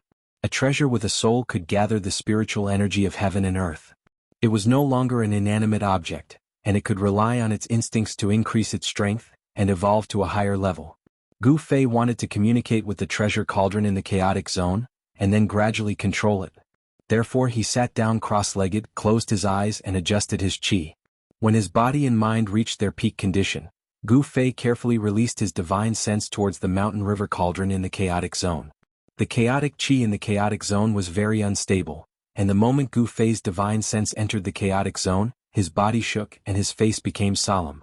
The chaotic energy was weakening his divine sense, and his mind was under attack. Gu Fei's divine sense advanced with difficulty in the chaotic zone, and with his peak third sky of the ascended realm cultivation, his powerful divine sense stopped after entering 20 to 30 feet into the chaotic zone. He had no choice but to stop. Gu Fei had already used all his strength, and if he advanced any further, Gu Fei's divine sense might be in danger of being destroyed by the chaotic energy. At this moment, Gu Fei's divine sense was only 30 to 40 feet away from the mountain river cauldron. Gu Fei didn't intend to give up. He retracted his divine sense and used a large amount of yuan qi to nourish it. When his divine sense recovered, Gu Fei continued. Again and again after being refined by the chaotic energy, Gu Fei's divine sense became more condensed and stronger. He was refining the spirit. Essence, qi, spirit. These were the three treasures of humans and even beasts. Gu Fei's martial path focused on the cultivation of essence and qi in the early stages. As for cultivators, demonic cultivators and beast cultivators, most of them focused on cultivating this spirit. Refining essence into qi, refining qi into spirit, and then refining spirit back into the void. The essence and qi they cultivated were all to prepare for the spirit transformation. They firmly believed that as long as their soul wasn't destroyed, they would be able to transcend reincarnation and live forever. However, martial Dao cultivation methods were different. Martial artists cultivated essence and qi, but they used essence and qi to temper the martial body, causing the martial body to continuously sublimate and transform. The endless nourishment of essence and qi allowed the martial body to embark on an indestructible path. The indestructible martialist body was formed in this way. Even if the martial experts who cultivated the indestructible martialist body died, their bodies would still be immortal, and their essence and qi would exist forever. Their bodies still possessed incomparably powerful strength. If a demonic person who knew how to refine corpses obtained an indestructible martialist body, then this indestructible body would become a terrifying killing machine. However, although the martial path focused on cultivating essence and qi, they also cultivated this spirit. However, the martial path cultivation method was different from that of cultivators. They directly condensed their soul so that the wheel of life wouldn't be destroyed. Compared to cultivators who refined Dao pills, formed Dao nascent soul, and reversed the void and merged with the Tao, it seemed to be higher. The spirit of a martialist reached the source of life, so that the imprint of life wouldn't be destroyed. The more solidified the divine sense, the stronger it was, and the more stable and solid the soul would be. Time passed silently, but in Gu Fei's inner space, he didn't seem to feel the passage of time. Before he knew it, half a year had passed. Gu Fei was still sitting cross-legged in the inner space like a stone statue. His body was already covered in a layer of dust. Not far from him, the 5 or 6 spirit extracts on the ground were emitting a fragrant scent of plants. Vaguely, one could see rays of light curling around them. It was unknown whether it was because of the spiritual energy of plants that the spirit extracts emitted, or if Gu Fei's space had really given birth to life, but a small patch of grass had actually grown around the 5 or 6 spirit extracts. Even Gu Fei didn't expect that he would sit there for half a year. His mind was completely immersed in this spirit refinement. He failed again and continued again and again. The primal chaos energy had refined his divine sense to an incomparably pure level, and his soul had also gradually become stronger. Only a strong soul could make the fire of life even more vigorous. He didn't know how many times he had failed. 100,000 times? 200,000 times? Gu Fei couldn't remember, but he persevered. Every time he failed, he would immediately nourish his soul, recover his consumed divine sense, and attack again. On this day, a rumbling sound came from the primal chaos zone. A sound that sounded like muffled thunder rang out. A huge cauldron began to shake, releasing a vast and mighty aura that caused the already chaotic primal chaos energy to surge. Gu Fei's inner space was also affected. It shook violently, and the edge of the space seemed to show signs of returning to the primal chaos. Chapter 305. In the chaotic zone, a treasured cauldron was emitting powerful energy waves. On the ancient cauldron, the countless ancient beasts seemed to be coming to life, emitting a misty glow. And those were the beast souls of the mountain and river cauldron.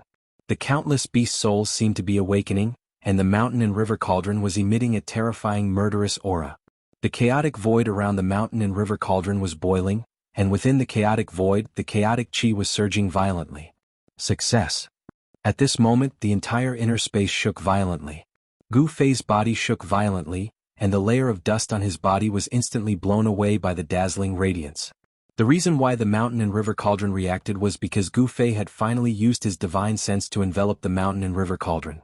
However, the mountain and river cauldron was as heavy as an ancient sacred mountain. Even though it was enveloped by Gu Fei's divine sense, it was difficult to guide it into the inner space.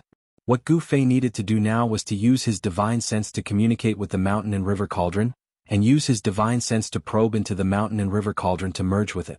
With Gu Fei's current cultivation, it was definitely difficult to truly refine the mountain and river cauldron.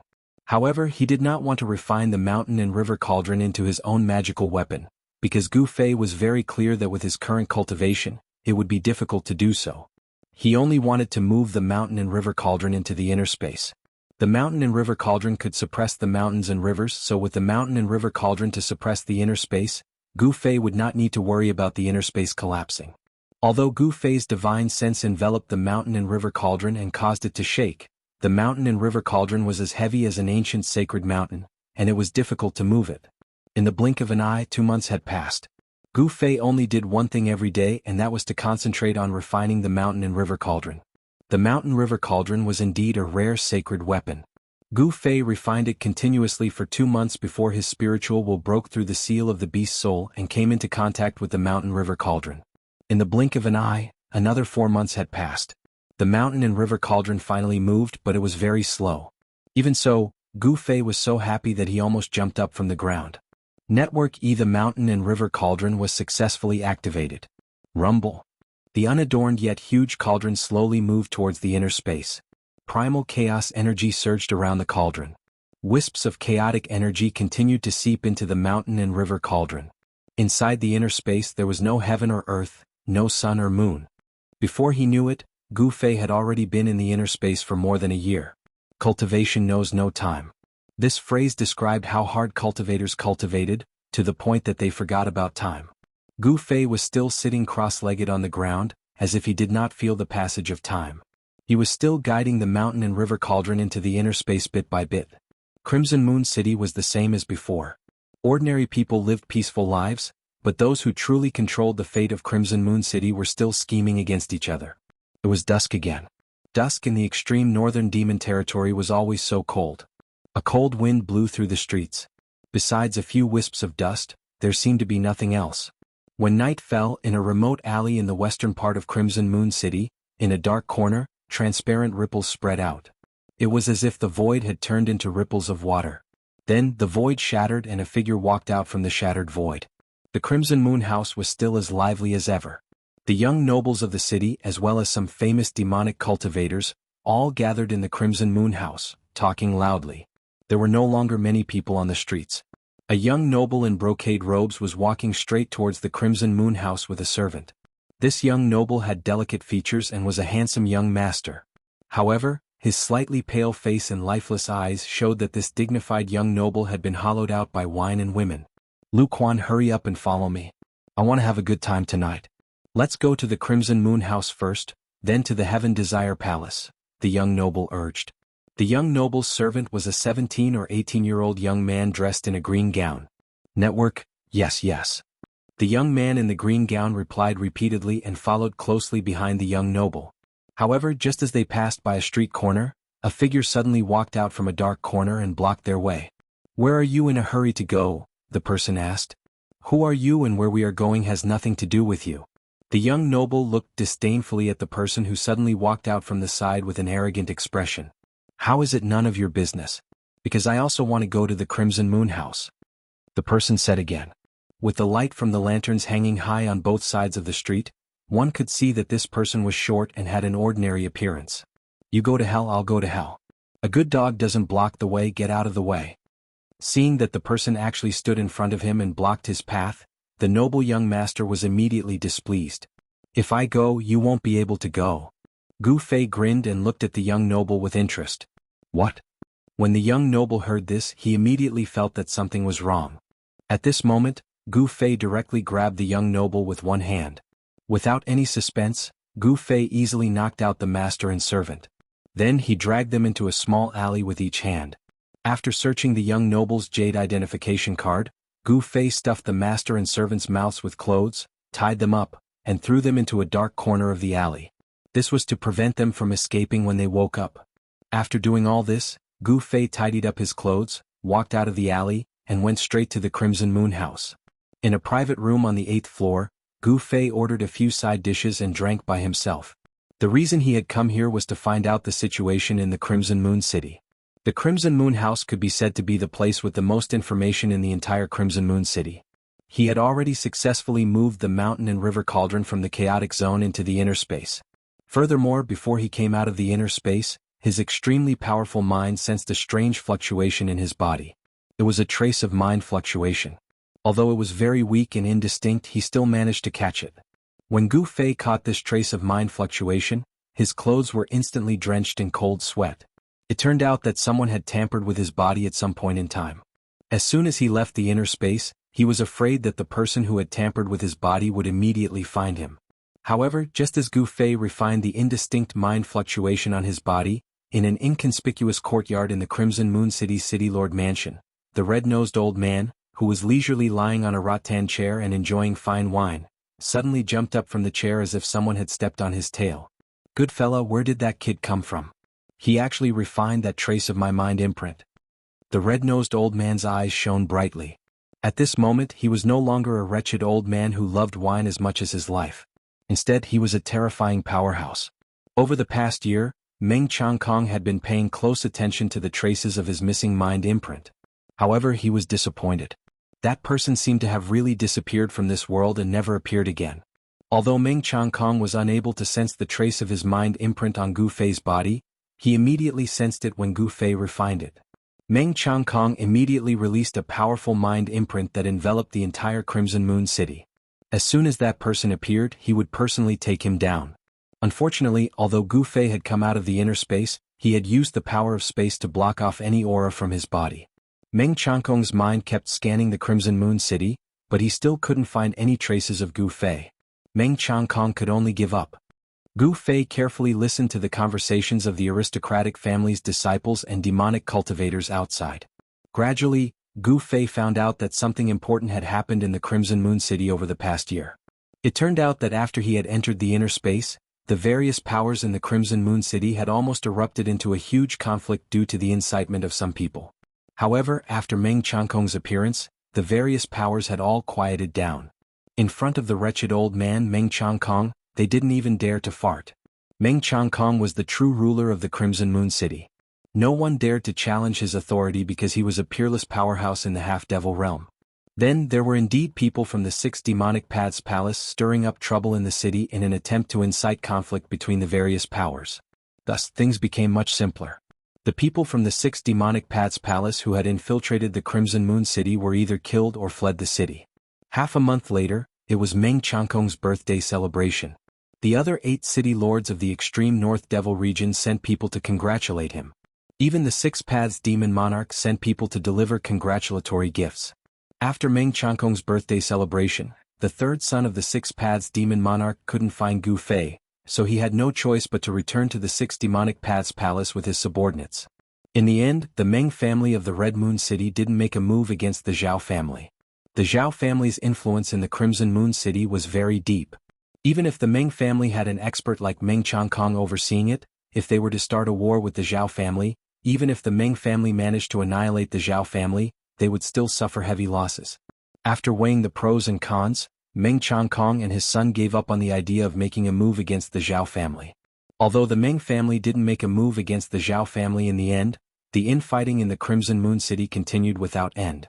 After finding out what he wanted to know, Gu Fei went down to the Crimson Moon House. The people from the 6 demonic paths palace had retreated, so it was time for him to leave the Crimson Moon City. Although he had been cultivating non-stop for a year in the internal space, his cultivation base hadn't broken through to the 4th sky of the transcending mortality realm. His soul had become much stronger. Although the barrier of cultivation had loosened, and Gu Fei could feel that he could break through at any time and advance to the 4th sky of the transcending mortality realm, it was just a feeling. It seemed like he could take that step at any time, but he just couldn't take it. This made Gu Fei extremely depressed. Chapter 306. The sun was high in the sky. The weather was abnormally oppressive. In the sky above, one could only see the outline of the sun emitting light. In the extreme northern demon region, being able to see the outline of the sun was already considered good weather. On the main road, there was a caravan of several hundred people slowly moving forward. The merchants and guards were chatting along the way, and sometimes they would even burst into hearty laughter. In the caravan there was a youth wearing a straw hat. He was riding an enviable tall horse, swaying forward on the official road. This was a fine horse. Its entire body was black and shiny without a single strand of hair. It was as if there was a layer of glossy black light flowing around it. In the extreme northern demon region, such a fine horse would cost at least 100 gold coins. However, the youth on the back of the horse didn't dare to compliment him. Not only was his appearance ugly, but he was also wearing coarse gray clothes, as if he was a country bumpkin that had never seen the world before. But he was riding an expensive horse. Such a strange combination made people feel uncomfortable, and it was impossible not to attract the attention of others. However, no one had any designs on the horse that the youth was riding. This was because every single one of them clearly remembered the scene that happened before. Not long ago, this youth had caught up to this caravan. He was riding a tall horse, and as he passed by the caravan, several guards in the caravan saw that the youth was alone. They thought that he was easy to bully and wanted to steal the horse that the youth was riding. However, that youth only used a casual punch, a kick, and a palm to send those guards flying, dying on the spot.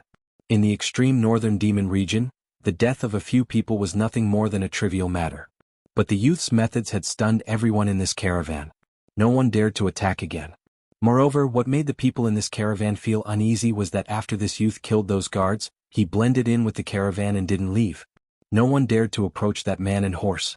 The young man riding on the tall horse was Gu Fei, who had changed his appearance. He had left Red Moon City early in the morning. Now he was already 300 or 400 miles away from Red Moon City. He had not yet left the range of Red Moon City. The area within 1,000 miles of Red Moon City was like an oasis on the barren land of the extreme northern demon region. In this area the climate was not bad, unlike the barren land thousands of miles away that was not suitable for living. Even birds, beasts, flowers, and trees found it difficult to grow. However, as soon as he left this area, the climate immediately became extremely bad. It seemed that there was an unpredictable force with Red Moon City as the center, covering thousands of miles of land. No one knew why a place with a giant city was suitable for living creatures to grow. A place without a giant city was a cold and barren land. Did the giant city have a mysterious power? Or maybe there was a dragon vein or something under the huge city, thus forming such a strange phenomenon in the far north demon region. I've been away from the sect for too long. I wonder if Chui Ling Peak has been taken over by the other branches of the sect. Gu Fei rode on the black horse, but his mind had already flown to Taishan Mountain in the eastern Qi Kingdom. I've been away from the sect for too long. I don't know if Green Spirit Peak has been taken over by the other branches of the sect. Gu Fei rode on the black horse, but his mind had already flown to Taishan Mountain in eastern Qi. When the other 8 branches saw that he was lost in the virtual sky world, they might think that he was dead and divide up Green Spirit Peak. If that was the case, he would not even have a place to stay in Taishan sect. Gu Fei couldn't help but worry a little, but soon he got over it. He was determined to move forward bravely and only wanted to make a difference on the road of martial arts. It didn't matter if he had a place to cultivate or a cave. In this world, as long as your fist was harder than others, you could get what you wanted. Along the way, the caravan did not encounter any sudden incidents, nor did they encounter robbers. However, when they passed some villages along the way, the guards of the caravan were extremely nervous, as if there were fierce beasts in the villages that would suddenly pounce on them and attack them. There was no surprise or danger. In the evening, the group arrived at a small town. The town was not big, but it was not small either. It was located in a gorge with a narrow entrance that could only allow 2 carriages to pass side by side. On both sides were cliffs that were hundreds of feet high. There were sentry posts on the cliffs, each guarded by 7 or 8 burly men with long spears and broadswords. At the entrance, there was a small group of soldiers in dark armor. Although the entrance of the town was narrow, the inside was spacious. It was shaped like a gourd, and this town was called Gourd Town. The terrain of Gourd Town was definitely easy to defend and difficult to attack. It was the only place to go to Hongyue City. However, for a cultivator like Gu Fei, no matter how tight the defense or how steep the terrain was, it was useless. Of course, such a tight defense was not used to deal with cultivators. It was used to guard against the demonic creatures that came from the barren land from time to time. From time to time, the surrounding towns were attacked by demonic creatures that came from the barren land. These demonic creatures did not have much intelligence, but they hunted humans. Fresh flesh and blood were the favorite of the demonic creatures. Gourd Town was the last stop before leaving the territory of Hongyue City, but it was also the front line to resist the demonic creatures. In other words, the comfortable days were coming to an end. Once they left the territory of Hongyue City, they would be greeted by terrible weather and terrifying demonic creatures that wandered the barren land. There were too many merchants and guards, but there were many inns in the town. Because it was the last stop, the caravan planned to rest here for the night and replenish their supplies before continuing on their journey. It was difficult for a few hundred people to stay in one inn, so a portion of the caravan stayed in another inn. As night fell, the quiet town became lively. The sounds of people and flattery lingered in the ears. Gu Fei handed the reins to a waiter who came out to greet him and then walked into an inn in the town. The lobby of the inn was crowded with people. There were dozens of wooden tables in the wide lobby, but even so, it was still a little crowded. Gu Fei looked around and saw that most of the tables were already occupied. He then noticed an inconspicuous table in the corner that was still empty, so he walked over. Just as he sat down, the waiter came to his side, so Gu Fei ordered a few dishes and a pot of wine and quietly drank by himself in the corner. Suddenly, a loud noise came from outside the door. Then a group of people walked in from outside. Gu Fei looked up and a strange light flashed in his eyes. He saw that this group of people was led by a burly man who was at least 10 feet tall. Behind this burly man were more than 10 fierce-looking men. These people's bodies were covered in blood, and they were more or less injured. The leader of the group was a man who looked like an iron tower. His beard was like steel needles that pierced into his flesh. The ferocious aura he emitted made everyone anxious. This person, why does he look so familiar? When Gu Fei saw this burly man, he felt like he had seen him somewhere before. As soon as this group of people entered, the chatter in the lobby immediately weakened. Hey, isn't this Boss Tai? How did he end up in such a sorry state? In the lobby, someone stood up and said loudly, "Boss Tai, over here." "Brother Wei, so you're here too." The burly man called Boss Tai also saw that person at this time, and then walked over with a group of his subordinates. When Gu Fei's gaze came into contact with the giant black axe in the hand of the bearded man, he suddenly had a flash of inspiration. He knew why this burly man's appearance was a little familiar. This sturdy man, who was like a black iron tower, was one of the 5 fellows he had encountered in the Lost Forest. Such a figure, and also wielding a giant axe. Such a person, even if one saw him once, it would not be so easy to forget. After Boss Tai and the others sat down, the middle-aged man surnamed Wei asked with a face full of surprise, "Boss Tai, looking at you, it seems like you fought with someone." "Wrong." Boss Tai's voice was like a great bell, and everyone in the lobby could hear him clearly. "If you didn't encounter a formidable enemy, could it be?" The middle-aged man surnamed Wei's face changed from surprise to shock. He stared at Boss Tai without blinking. "Yes." Boss Tai's words were very concise. He paused for a moment and then said, "We encountered a monster. Damn it, today is really unlucky. We didn't go far from the town and we already encountered a monster. I don't know what day it is today, but even the monster that usually comes out at night also ran out." "No way." The lobby suddenly quieted down. The news of Boss Tai surprised everyone. They all knew what the monster in Boss Tai's mouth was. It was a creature that had been demonized in the barren land. Although this creature had no intelligence, it was still very terrible. Even if a rabbit was demonized, it would become a fierce predatory magical beast. "What's the loss?" the middle-aged man surnamed Wei finally asked. In their line of work, they lived a life of licking blood on the edge of a knife. "Don't mention it. The employer I was protecting didn't come back alive. Hundreds of people came back, but only a few came back." Boss Tai grabbed the wine pot on the table and drank it in big mouthfuls. Those who came back alive had a lingering fear in their hearts. The panic on their faces did not recede. They seemed to have encountered something terrible. Some people's hands were still trembling while holding their weapons. The middle-aged man surnamed Wei sucked in a breath of cold air when he heard this and said in surprise, "With your cultivation you..." At this time, everyone realized that they couldn't see the cultivation of this brawny man who was covered in blood. The people in the lobby were shocked. This brawny man turned out to be an expert. Even such a character had fled back to the town. Could be imagined how terrible the monsters outside were. The situation seemed to be extremely bad. The demonic creatures outside seemed to be a bit abnormal, which made everyone deeply worried. Only Gu Fei was still calm as usual, drinking by himself in the corner. Chapter 307. First Sky of the Ascended Mortality Realm. This big guy is not bad. It seems like the Devil Core worked, allowing his cultivation to break through to the Ascended Mortality Realm. In front of Gu Fei, Boss Tai's cultivation was clear. Gu Fei had once used a devil core to make Boss Tai and his 3 companions kill each other. Since Boss Tai had appeared here, then the other 3 people who had fought for the devil core that day had either been killed by Boss Tai or had escaped. However, Gu Fei noticed that Boss Tai's cultivation was not very stable. It was obvious that he had only recently broken through to the ascended mortality realm. If I were you, I wouldn't be in a hurry, Boss Tai said, then slammed the table and yelled, "Waiter, serve the wine and food, I'm hungry." Everyone was startled by his actions and they began to whisper to each other. Many of them even quickly walked out of the inn. Everyone felt the seriousness of the situation. If an expert like Boss Tai had to escape back to Gourd Town, then they would be trapped in Gourd Town. Gourd Town's terrain was easy to defend and hard to attack, but if it was surrounded by a large number of demonic beasts, it would become an isolated town. It would be difficult for the people in the town to rush out. Night had fallen and the town was brightly lit. The atmosphere in the town had changed. The merchants, guards and bounty hunters all had solemn expressions, as if a storm was brewing.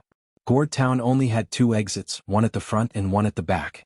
At this time, the gates of the 2 exits were already tightly shut. Behind the gates stood rows of soldiers in dark armor. This was still the territory of Crimson Moon City. Crimson Moon City had stationed a group of black armors here to protect Gourd Town from the invasion of demonic beasts. The black armors of Crimson Moon City were not ordinary soldiers. They were elites with strength comparable to Awakening Self-Realm cultivators. Every black armors had at least the strength of Awakening Self-Realm. Of course, they were not cultivators who pursued immortality, but were trained by Crimson Moon City to be absolutely loyal to the Meng family. With medicine or other methods, the Meng family could train soldiers who were many times stronger than ordinary people to maintain order in Crimson Moon City. After Gu Fei finished his dinner, he walked out of the inn.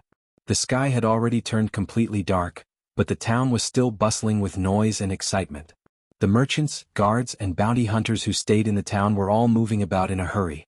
The tense atmosphere in the town didn't affect Gu Fei at all. Others might be afraid of the demonic creatures outside the town, but he wasn't. Gu Fei didn't plan to spend the night in the town. After leaving the inn, he rode a big horse and went straight to the town exit. When he arrived at the exit of the town, the gate was already tightly shut. A group of black-armored soldiers blocked Gu Fei's path. A black-bearded middle-aged officer shouted at Gu Fei, "Get back!" His pair of Meng-beady eyes kept glancing at Gu Fei's horse. Gu Fei's horse was extraordinary. At a glance, one could tell that it was a good horse that could travel thousands of miles in a day. The horse that Gu Fei was riding on was extraordinarily spirited. At a glance, one could tell that it was a good horse that could travel thousands of miles in a day. The middle-aged officer also revealed a look of envy, but he did not dare to openly snatch it. "Open the door." Not only did Gu Fei not retreat, but he also did not even look at the group of murderous black-armored soldiers in front of him as he said coldly, "How dare you? Did you not hear me tell you to retreat?" The officer shouted. "Did you not hear me tell you to open the door?" Gu Fei said. "Rebellious, rebellious. Men, arrest this madman." The officer was furious. He pointed at Gu Fei and gave the order. Swish. The dozen black armors behind the officer immediately rushed forward and surrounded Gu Fei. They pointed their spears at Gu Fei, and a murderous aura immediately filled the air. These black armors had a strong killing intent. They were obviously people who had been on the battlefield and seen blood. "You overestimate yourself. Quickly open the door or you will have to bear the consequences." Gu Fei sneered. He did not put these soldiers in his eyes at all. Although these soldiers had the cultivation of the awakening realm in Gu Fei's eyes, they were no different from ordinary people. "Go." The officer directly ordered the black armors surrounding Gu Fei. Chi. Chi.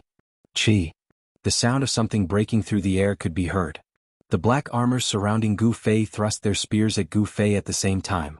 Their movements were neat and uniform. The spears trapped Gu Fei from head to toe, wanting to stab him into a hornet's nest. Hoo! It was as if a strong gust of wind had appeared on the ground. The black-armored soldiers who had attacked Gu Fei were instantly sent flying, their long spears flying out of their hands as they screamed in pain. No one could clearly see what had happened. Gu Fei did not seem to have moved at all, but the dozen black armors were sent flying. Cold sweat flowed down the middle-aged officer's face. At this time he realized that he seemed to have provoked someone he could not afford to provoke. What?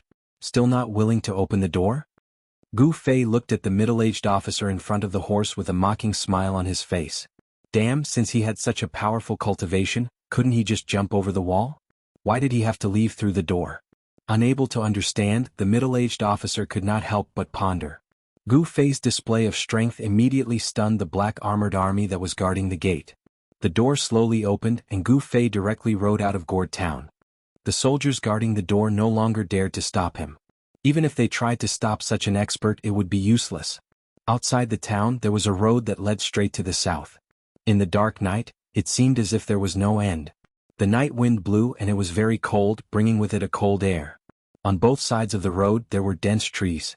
It was very quiet and there were no roars of animals. This seemed a little strange. In the forest, it was impossible that there were no beasts. Gu Fei traveled alone. After traveling for a while, Gu Fei did not feel any signs of danger. Apart from silence, there were no demonic creatures. After riding for a while, the black horse under Gu Fei gradually became a little restless. It neighed from time to time and sometimes even stopped as if it did not dare to move forward.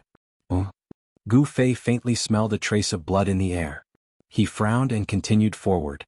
When he arrived in front of a village, Gu Fei felt that the smell of blood was getting stronger and stronger. There were no lights in the village and it was dark everywhere. Gu Fei rode into the village and saw bloodstains everywhere. It seemed that a massacre had taken place here. However, there were no corpses, only dark red bloodstains. Suddenly, Gu Fei stopped because he heard a faintly discernible sound. Based on his intuition, Gu Fei knew that it was the sound of something gnawing, as if something was tearing flesh and bones. Not far away, Gu Fei leapt up from the back of his horse with a thought. Using the 8 desolate steps, he swept through the air as if he was stepping on air and charged in the direction of the sound. In the grass outside the village, a black shadow was lying on the ground, tearing a corpse. It was a human corpse. Swoosh! With a sound, Gu Fei's figure appeared.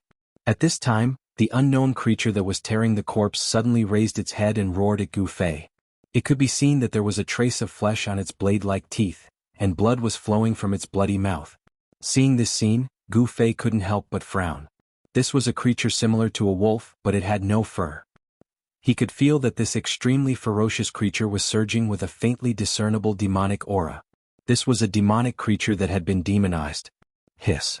The demonic creature roared at Gu Fei, and then it used its 4 thick limbs to support itself on the ground. It turned into a black shadow and fiercely pounced towards him. You're courting death. Gu Fei pointed a finger, and a golden light suddenly shot out from the tip of his finger, instantly piercing the demonic creature's head. The demonic creature fell from the sky, and after struggling a few times on the grass, it stopped moving.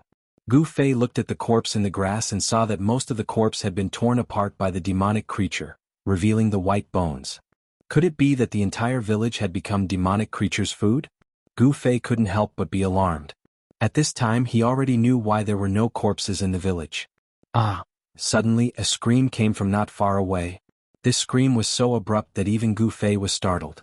When Gu Fei rushed over, he found that the scream came from a large house in the village. The houses in the village were all built with hard stones and most of them were short and crude. When Gu Fei arrived in front of the house, there was already a creepy gnawing sound coming from inside. Obviously, a survivor hiding in the house was found by the demonic creature and was eaten alive. This was a terrible thing. In the dark of the night, humans became demonic creatures' food. At this time, a mournful neigh of a horse came from the street of the village. Damn it! Gu Fei immediately rushed over, but when he rushed to the street, he just happened to see 2 humanoid demonic creatures shrouded in pitch-black demonic energy tear his mount into 2 halves. Blood mist evaporated, and the horse's internal organs scattered on the ground.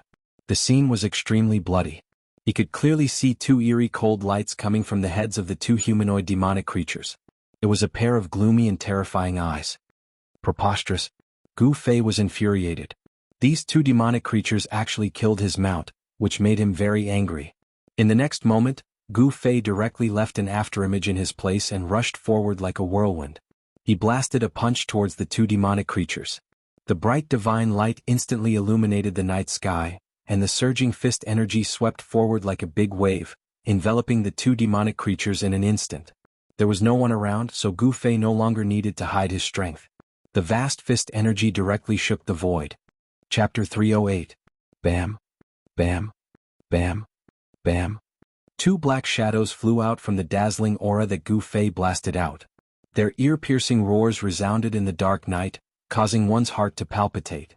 Network, they're still alive? Gu Fei was a little surprised. These two demonic creatures did not seem to be simple. They were actually able to withstand one of his punches. No wonder that lump of metal was at a disadvantage. Only then did Gu Fei realize that Boss Tai's words were not false. The demonic creatures that appeared near Gourd Town were really powerful. Even transcending mortality realm cultivators had to retreat. Gu Fei was about to chase and kill the two humanoid demonic creatures, but at this moment he suddenly heard rustling sounds coming from all directions. It seemed that countless unknown creatures were quickly approaching. A humanoid demonic creature rushed out from the bushes beside the village road. With a roar, it pounced towards Gu Fei with its claws and fangs bared. Then a second one, a third one. A total of more than 10 humanoid demonic creatures rushed out from the bushes on both sides. The smell of blood drifting in the void attracted a group of terrifying demonic creatures. Each of the demonic creatures was shrouded in a layer of demonic chi, and a fierce and ferocious aura immediately filled every inch of space. Gu Fei wielded his palm like a blade, and a golden divine light cut through the void.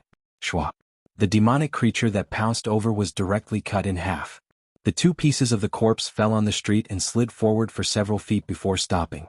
The demonic creatures that smelled the smell of blood immediately pounced on the one that was cut in half by Gu Fei. Then a series of bone-chilling chewing sounds were heard. In just a short while, the corpse of the demonic creature that was killed by Gu Fei was torn to pieces by more than a dozen demonic creatures that swarmed over and ate it. Not even the bones were left.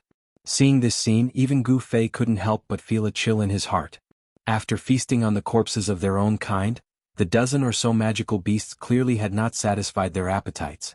Their ferocious gazes swept over Gu Fei once more. One of the monsters let out a roar. Its body sank and its four limbs pushed off the ground. Suddenly, it turned into a black bolt of lightning and pounced towards Gu Fei. Although these unintelligent monsters looked very much like humans, they were not actually formed after humans were demonized. They were a kind of alien species that roamed the barren land. This kind of humanoid monster was called a predator by the people of the northern demon region. Although predators were not particularly powerful demonic creatures, the people who traveled to the 9 great cities of the extreme northern demon region were most unwilling to encounter such demonic creatures. To ordinary people, predators were terrifying demons. Usually, a single predator could slaughter a caravan or destroy a small village. However, Gu Fei was not an ordinary person, so these predators were out of luck. Buzz. A sword chime rang out from Gu Fei's body. Then 5 hazy sword silhouettes appeared in the 5-colored aura around him. Golden, turquoise, aqua blue, fiery red, earthy gray, each sword shadow revealed a kind of color, representing the 5-element sword essence. The 5-element sword chi surged out from the 5 sword shadows. Die. Gu Fei's hands separated, and the 5 hazy sword shadows immediately shot out. An amazing scene appeared. The 5 sword shadows that shot out suddenly shook, and suddenly turned into endless 5-colored sword chi, like a circle of countless sword shadows formed a huge wave, sweeping out in all directions. Without any suspense, the dozen or so predators were instantly annihilated in the storm-like sword rain, cut into thousands of pieces. Although the 5-element sword essence was still in its embryonic form, it was not something these monsters could contend with. Within a radius of 20 feet, the sword chi pierced through the void, and the houses next to it were also affected, instantly turning into dust. Around Gu Fei's body, there seemed to be a world of swords, a terrible world of swords that destroyed everything, tore everything, and pierced through everything. After killing the dozen or so predators, the 5-element sword shadows re-entered Gu Fei's body. He was about to leave, but the 2 predators that were previously blown away by his punch pounced on him from a distance. Don't these monsters know what fear is? Gu Fei frowned. With a wave of his hand, 2 strands of sword chi shot out and instantly killed the reckless demonic creature. In fact, as Gu Fei thought, these monsters really did not have this kind of instinct to fear. They seemed to not feel the existence of danger at all, and only knew to prey. After killing the last 2 predators, Gu Fei suddenly seemed to sense something, and the next moment he disappeared from the place as if he had teleported. At this time, a figure came from the direction of the Gourd town, and in the blink of an eye, he arrived near the village and landed on the village road from the sky. What a strong sword chi, righteous and not evil. Could it be a sword expert of the righteous path? A demonic shadow was shrouded in a pitch-black demonic aura. To be able to fly in the air, this person must be a void-controlling realm devil general. Impossible. How could a person of the righteous path appear here? A cold voice came from the demonic aura, and two black lights shot out from the demonic aura, scanning in all directions. He did not leave any aura. This person is definitely an expert. A powerful divine sense swept across the radius of a few miles in an instant, but apart from those ugly monsters, there was no human aura. The figure shrouded in demonic aura stayed on the village road for a while, as if he was checking the surrounding situation, and then soared into the sky, heading towards the south. After waiting for the devil expert to leave, Gu Fei walked out from a house not far away. He felt that things seemed to be a little unusual. Even a void-controlling realm devil general was dispatched. Gu Fei did not go far. With the power of the inner space, it was as if he was in a world independent of the big heaven and earth. Although the void-controlling realm devil general was powerful, he could not sense his existence. The devil general shrouded in demonic aura was heading towards the south, which made Gu Fei to be careful, because the south was the direction he wanted to go. This village that was attacked by monsters was not too far away from the gourd town, and a terrifying predator had already appeared. In the end, what dangers lay ahead, Gu Fei had no idea in his heart. Gu Fei continued on his way.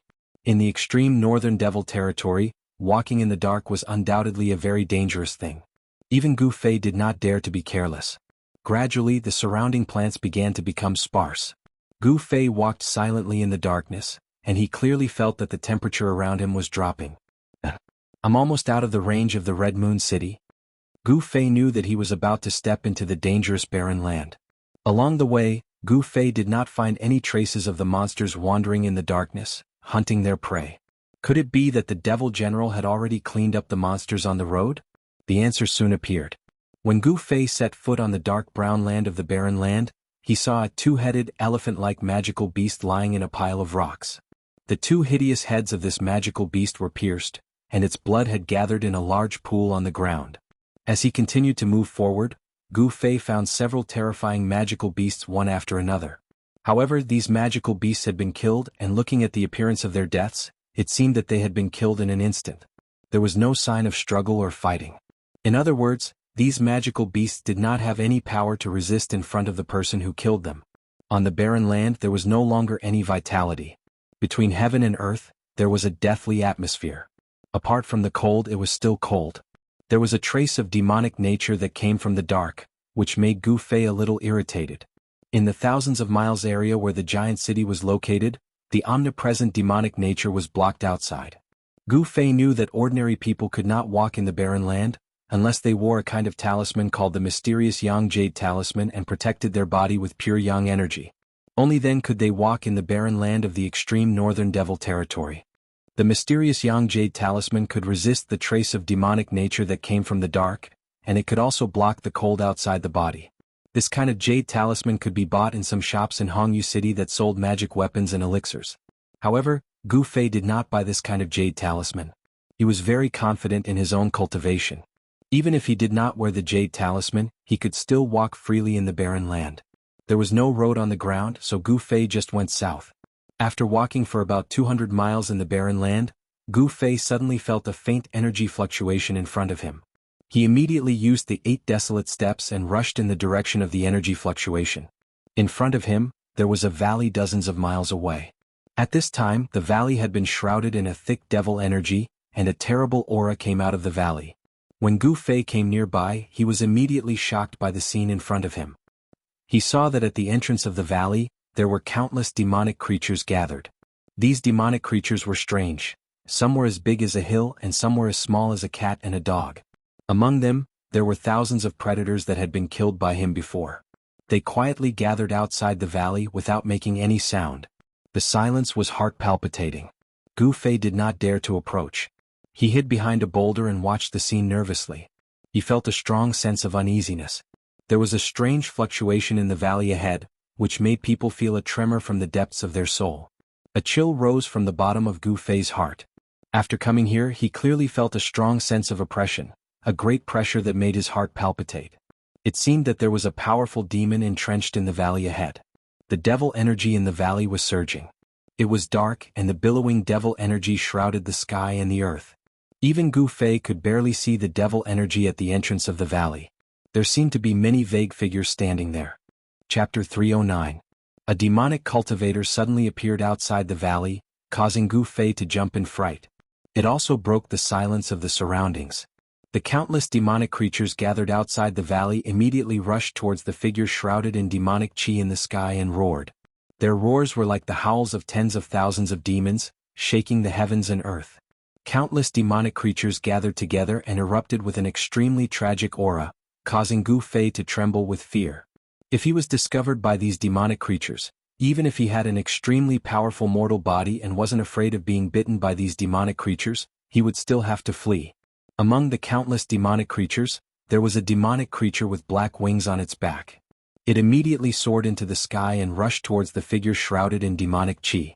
The mysterious person shrouded in demonic chi stood in the void, exuding a majestic aura from head to toe. The posture of a powerhouse that looked down on the world was completely revealed. Gu Fei hid behind a boulder. He knew that the demonic cultivator in the void above the valley entrance was a terrifying powerhouse.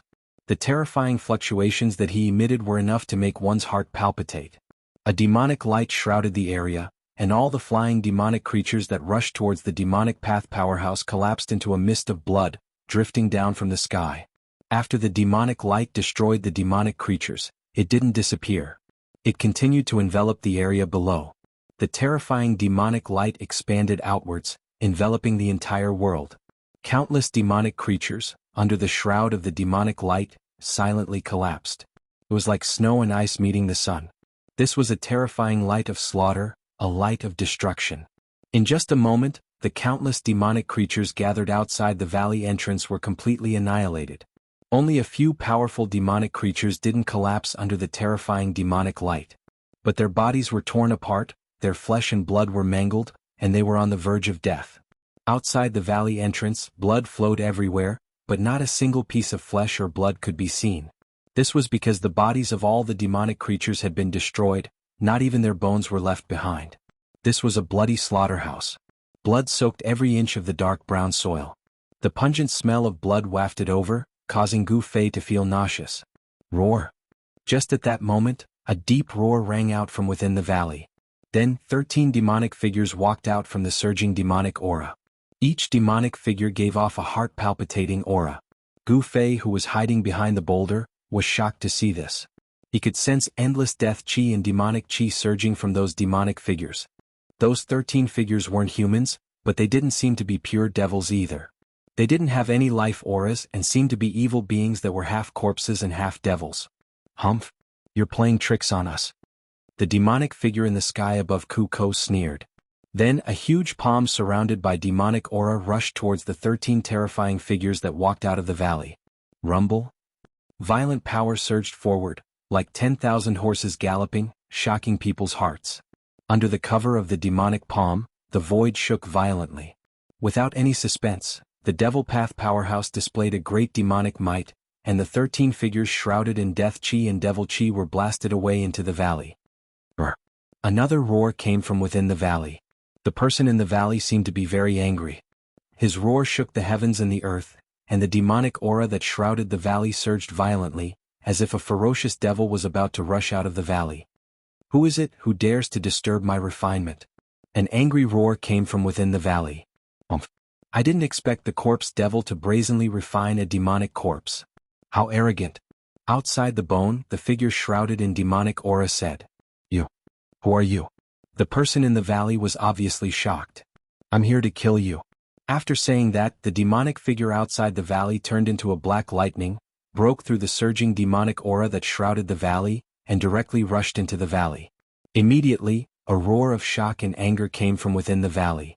Vast energy fluctuations suddenly erupted, causing the entire valley to shake. Boulders kept rolling down from the surrounding mountains. The valley was shrouded in demonic aura, and Gu Fei couldn't see the situation inside clearly. However, he vaguely saw figures flashing inside, and there seemed to be a lot of people in the demonic aura. Demonic devour the heavens and earth. An emotionless and suffocatingly cold voice came from within the valley. Then, Gu Fei felt an extremely powerful energy fluctuation coming from the valley.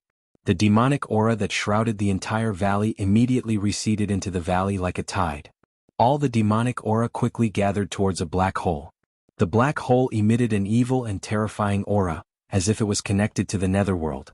It emitted a powerful suction force that continuously devoured the demonic aura. Even though Gu Fei was outside the valley and far away, he still felt as if there was an unfathomable suction force that wanted to devour his mind. What a terrifying demonic technique. Gu Fei was secretly shocked. Not only was the evil black hole devouring demonic aura, it seemed to be able to devour one's mind as well. Shintahong, so it's you. I'll remember this. An unwilling roar came from within the valley. Then, a mass of demonic aura wrapped around a dozen black figures soared into the sky, and instantly rushed out of the valley. Want to escape? Leave your life behind. The person called Shintahong seemed to have come for the mysterious person that cultivated some sort of demonic divine ability in the valley, and he wanted to kill that person. Energy fluctuations that were heavy like a mountain swept out mightily.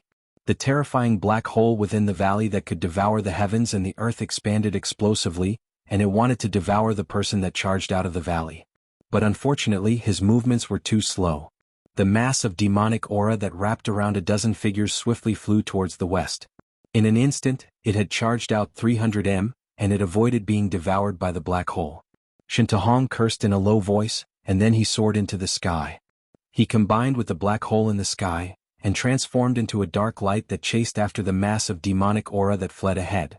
Both of them were swift to the extreme, and in an instant, they'd vanished beneath the night sky. Along with the departure of the two demonic experts, the terrifying pressure within the valley vanished as well. Even the surging demonic aura that enveloped the heavens and the earth was devoured by the person called Shintahong into the black hole. The surroundings quietened down. After Gu Fei had ascertained that there was no danger, he walked out from behind the boulder. He walked forward and saw that the ground was covered in blood.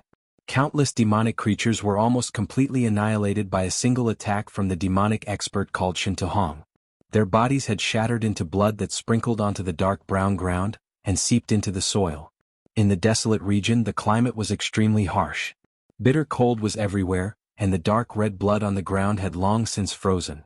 The few extremely powerful demonic creatures that had survived were now only gasping for breath, and it seemed as if they could die at any moment. Some of the demonic creatures at the periphery were lucky that they weren't enveloped by the destructive demonic light, and escaped the calamity. These demonic creatures seemed to be controlled by some sort of power, and that was why they had gathered outside the valley. Obviously, someone who cultivated some sort of demonic divine ability in the valley had used a secret technique to control the demonic creatures in the nearby region, and caused these creatures that didn't have much intelligence to guard outside the valley. Countless demonic creatures were enough to cause trouble for a demonic general with a cultivation of the void-controlling realm. However, it was a pity that the person called Shintahong possessed extremely terrifying demonic arts, and was definitely a rare expert. Hence, these demonic creatures were out of luck. The surviving demonic creatures charged towards the few dying demonic creatures as if they had gone mad. Then they ferociously bit off pieces of flesh and swallowed them into their stomachs. Blood and flesh splattered everywhere, and it was extremely bloody. Gu Fei didn't pay any attention to those demonic creatures. He walked into the valley and saw that white bones could be seen everywhere on the ground. As he walked into the valley, what entered his eyes were shattered rocks and cracked ground. Obviously, these were the traces left behind from the battle between the two people just now. Entering into the depths of the valley, a sacrificial altar stood on the dark brown ground. This was a collapsed sacrificial altar, and the sacrificial altar was stained with blood. Every brick and stone had blood-colored demonic runes drawn on them. Those runes weren't drawn with cinnabar, but seemed to be drawn with fresh blood. Gu Fei could smell the stench of blood. Very obviously, this demonic altar was destroyed by the demonic expert called Shintahong just now. There seemed to be many black demonic banners stuck around the sacrificial altar, but those banners had already been shattered. On the fragments of the demonic banners that were scattered on the ground, Gu Fei could still feel waves of demonic fluctuations. These demonic banners didn't seem to be ordinary demonic treasures. Around the sacrificial altar, there were many white bones scattered, and there were also 7 or 8 corpses lying on the ground. Gu Fei felt that these corpses seemed a little strange. This was because these corpses didn't wear any clothes, and their skin was also painted with demonic blood-colored runes. Gu Fei came to the front of a corpse. It was a middle-aged man. Gu Fei felt that the runes on this corpse seemed to have sunk deep into the skin. Gu Fei had a strange feeling that these runes didn't seem to be drawn on, but grew out of the body. What kind of demonic technique is that guy cultivating? Gu Fei felt a chill in his heart. What he saw in front of him was really too demonic. It gave him a creepy feeling. The yin qi in the valley was very heavy, at least a few times heavier than in other barren areas. The temperature in the valley was very low, even Gu Fei felt waves of cold air rushing up his body. This valley seems to be a yin cave. Gu Fei looked at the surrounding terrain, and his face revealed a shocked expression. No wonder that person wanted to cultivate demonic techniques here. This was originally a place where yin qi gathered, and with the sacrificial altar set up by that person, and the formation set up to gather the mysterious yin qi between heaven and earth, it would be strange if this place wasn't cold. The 7 or 8 corpses that didn't wear clothes were all men, there were no women. Moreover, Gu Fei also felt the fluctuations of death qi and demonic qi from these corpses.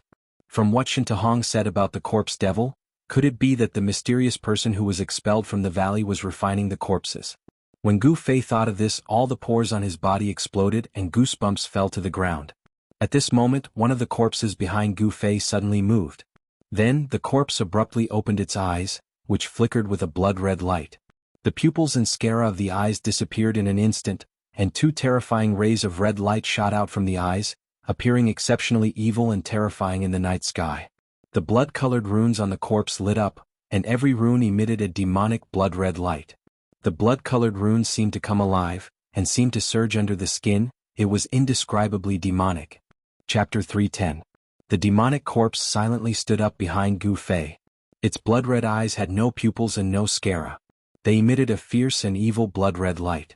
Its entire body was covered in blood-red runes. It was like a demon that had crawled out of hell. The blood-red runes on the evil corpse's body flickered 3 times. Then a black demonic aura and a gray deathly aura surged out from the evil corpse's body. The evil corpse spread its arms and pounced towards Gu Fei. At this time, Gu Fei had already felt something strange behind him. He didn't think and took a step forward. His body suddenly disappeared from where he was standing. In the next moment, his figure appeared again. He was already more than 10 feet away. In terms of agility, no one at the same level could compare to him. Once he used the 8 desolate steps, even the experts of the older generation would find it difficult to catch up to him. The demonic corpse that was extremely evil immediately pounced on empty air. Gu Fei turned around. He was extremely shocked. He had never thought that a corpse without any signs of life would stand up and attack him.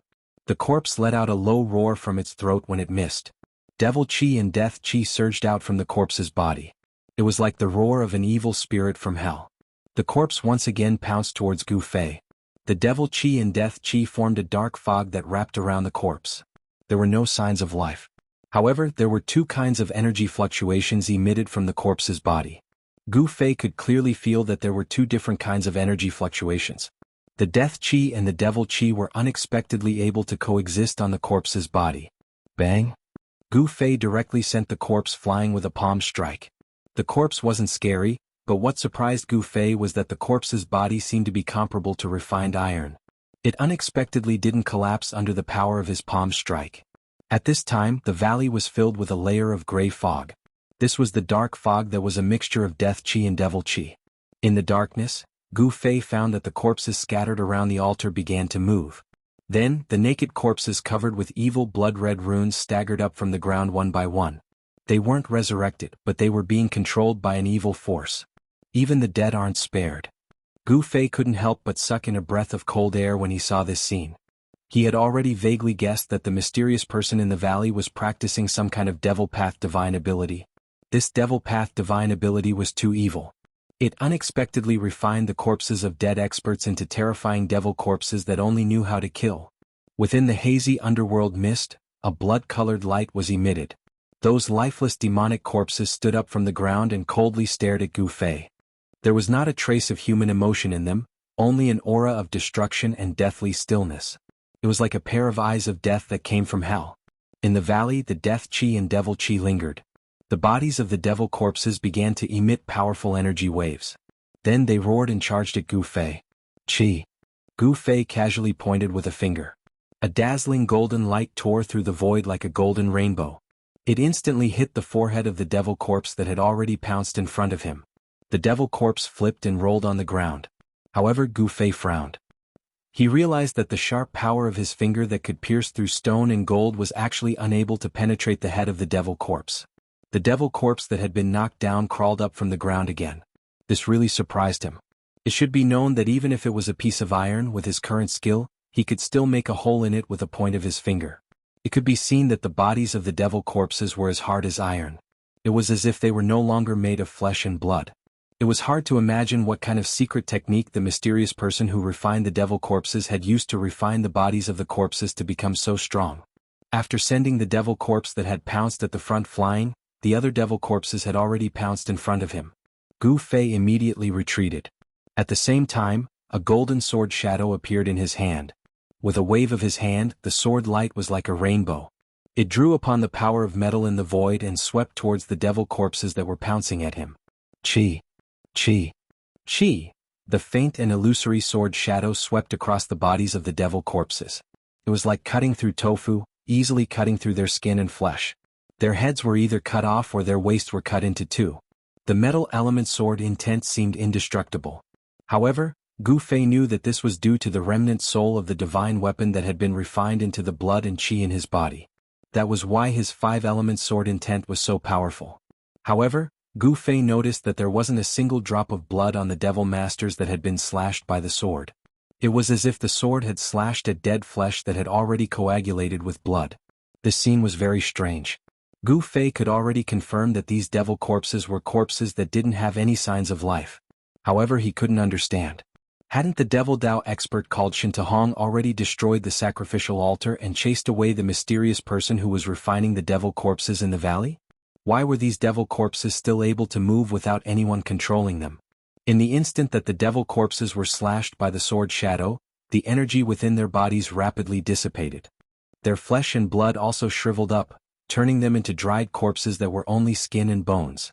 The reason why the devil corpses could move and attack Gu Fei seemed to be because of the death chi and devil chi within their corpses. This place wasn't suitable for him to stay for long. Gu Fei hurriedly left the valley that was lingering with Yin Chi. Since these devil corpses could still undergo corpse transformation, then the mysterious person who had been chased away by Shin Tahong would return. Sure enough, not long after Gu Fei left, a ball of devil cloud flew over from the horizon and directly landed in the valley. Immediately, a furious roar resounded in the valley.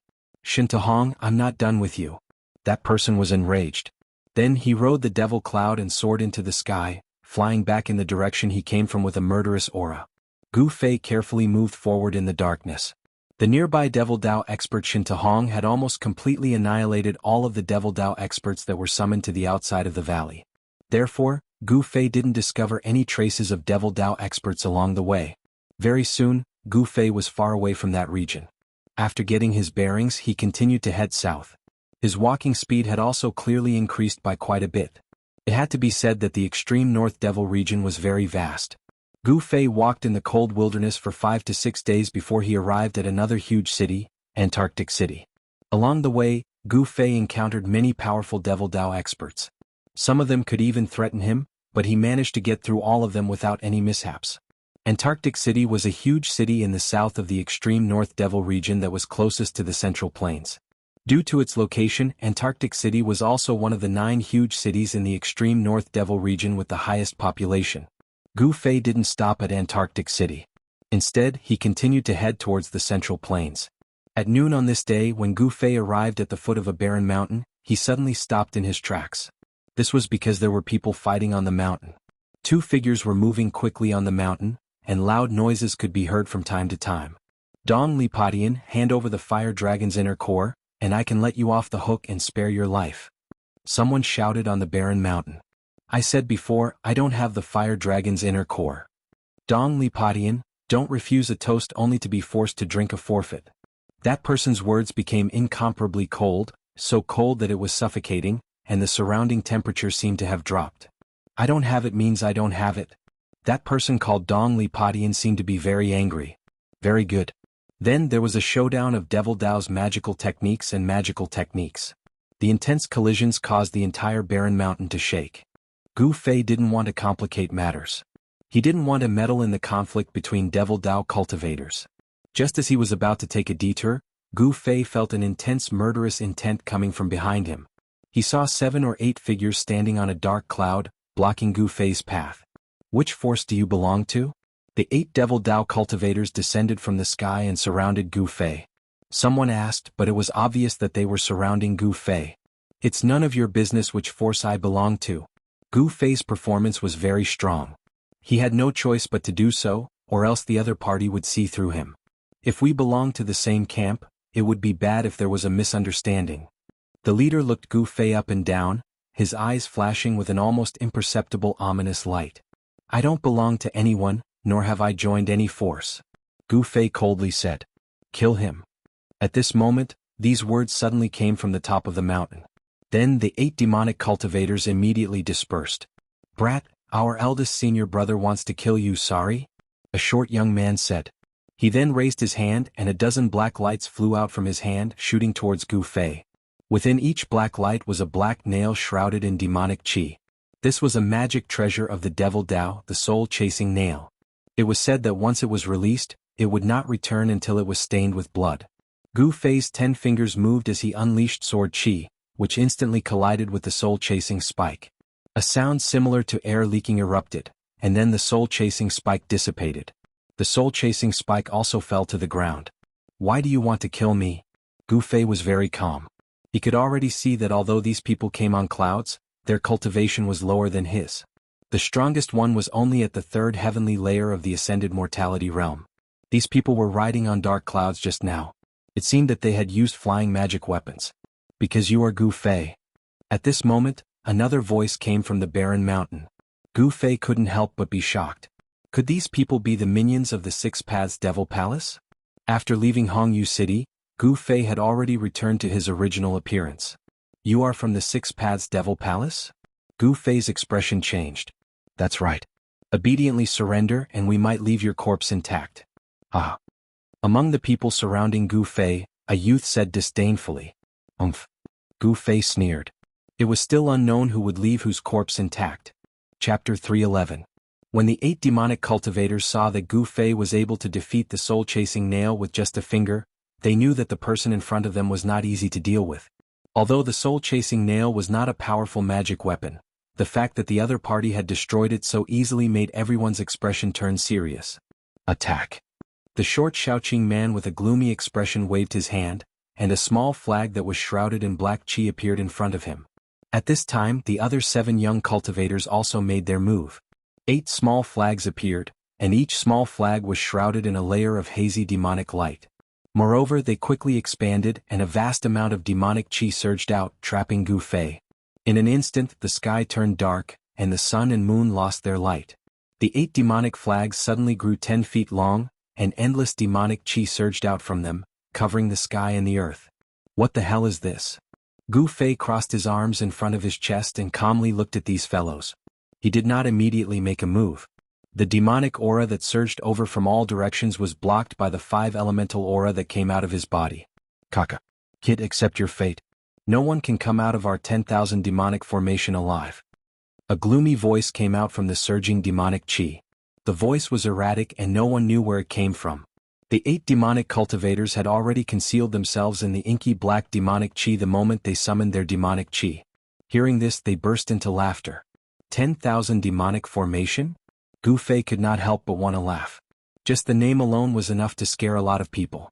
However, this demonic formation did not seem to live up to its name. Gu Fei found that although the demonic qi around him was surging violently, emitting an endless demonic aura, and the temperature around him plummeted, it did not seem to hurt him at all. This time, Gu Fei was a little careless. He allowed the 8 devil Dao cultivators from the 6 Paths Devil Palace to trap him in the demonic array. Furthermore, the demonic array had just been activated and its might had yet to be unleashed. Dance of the demons? A loud roar rang out from within the demonic qi. Following that, Gu Fei's expression no longer looked as relaxed as before. He could sense that the demonic formation that was trapping him was beginning to change. A great force was being exerted from all directions, pressing down on him. The demonic flags were faintly discernible within the demonic qi.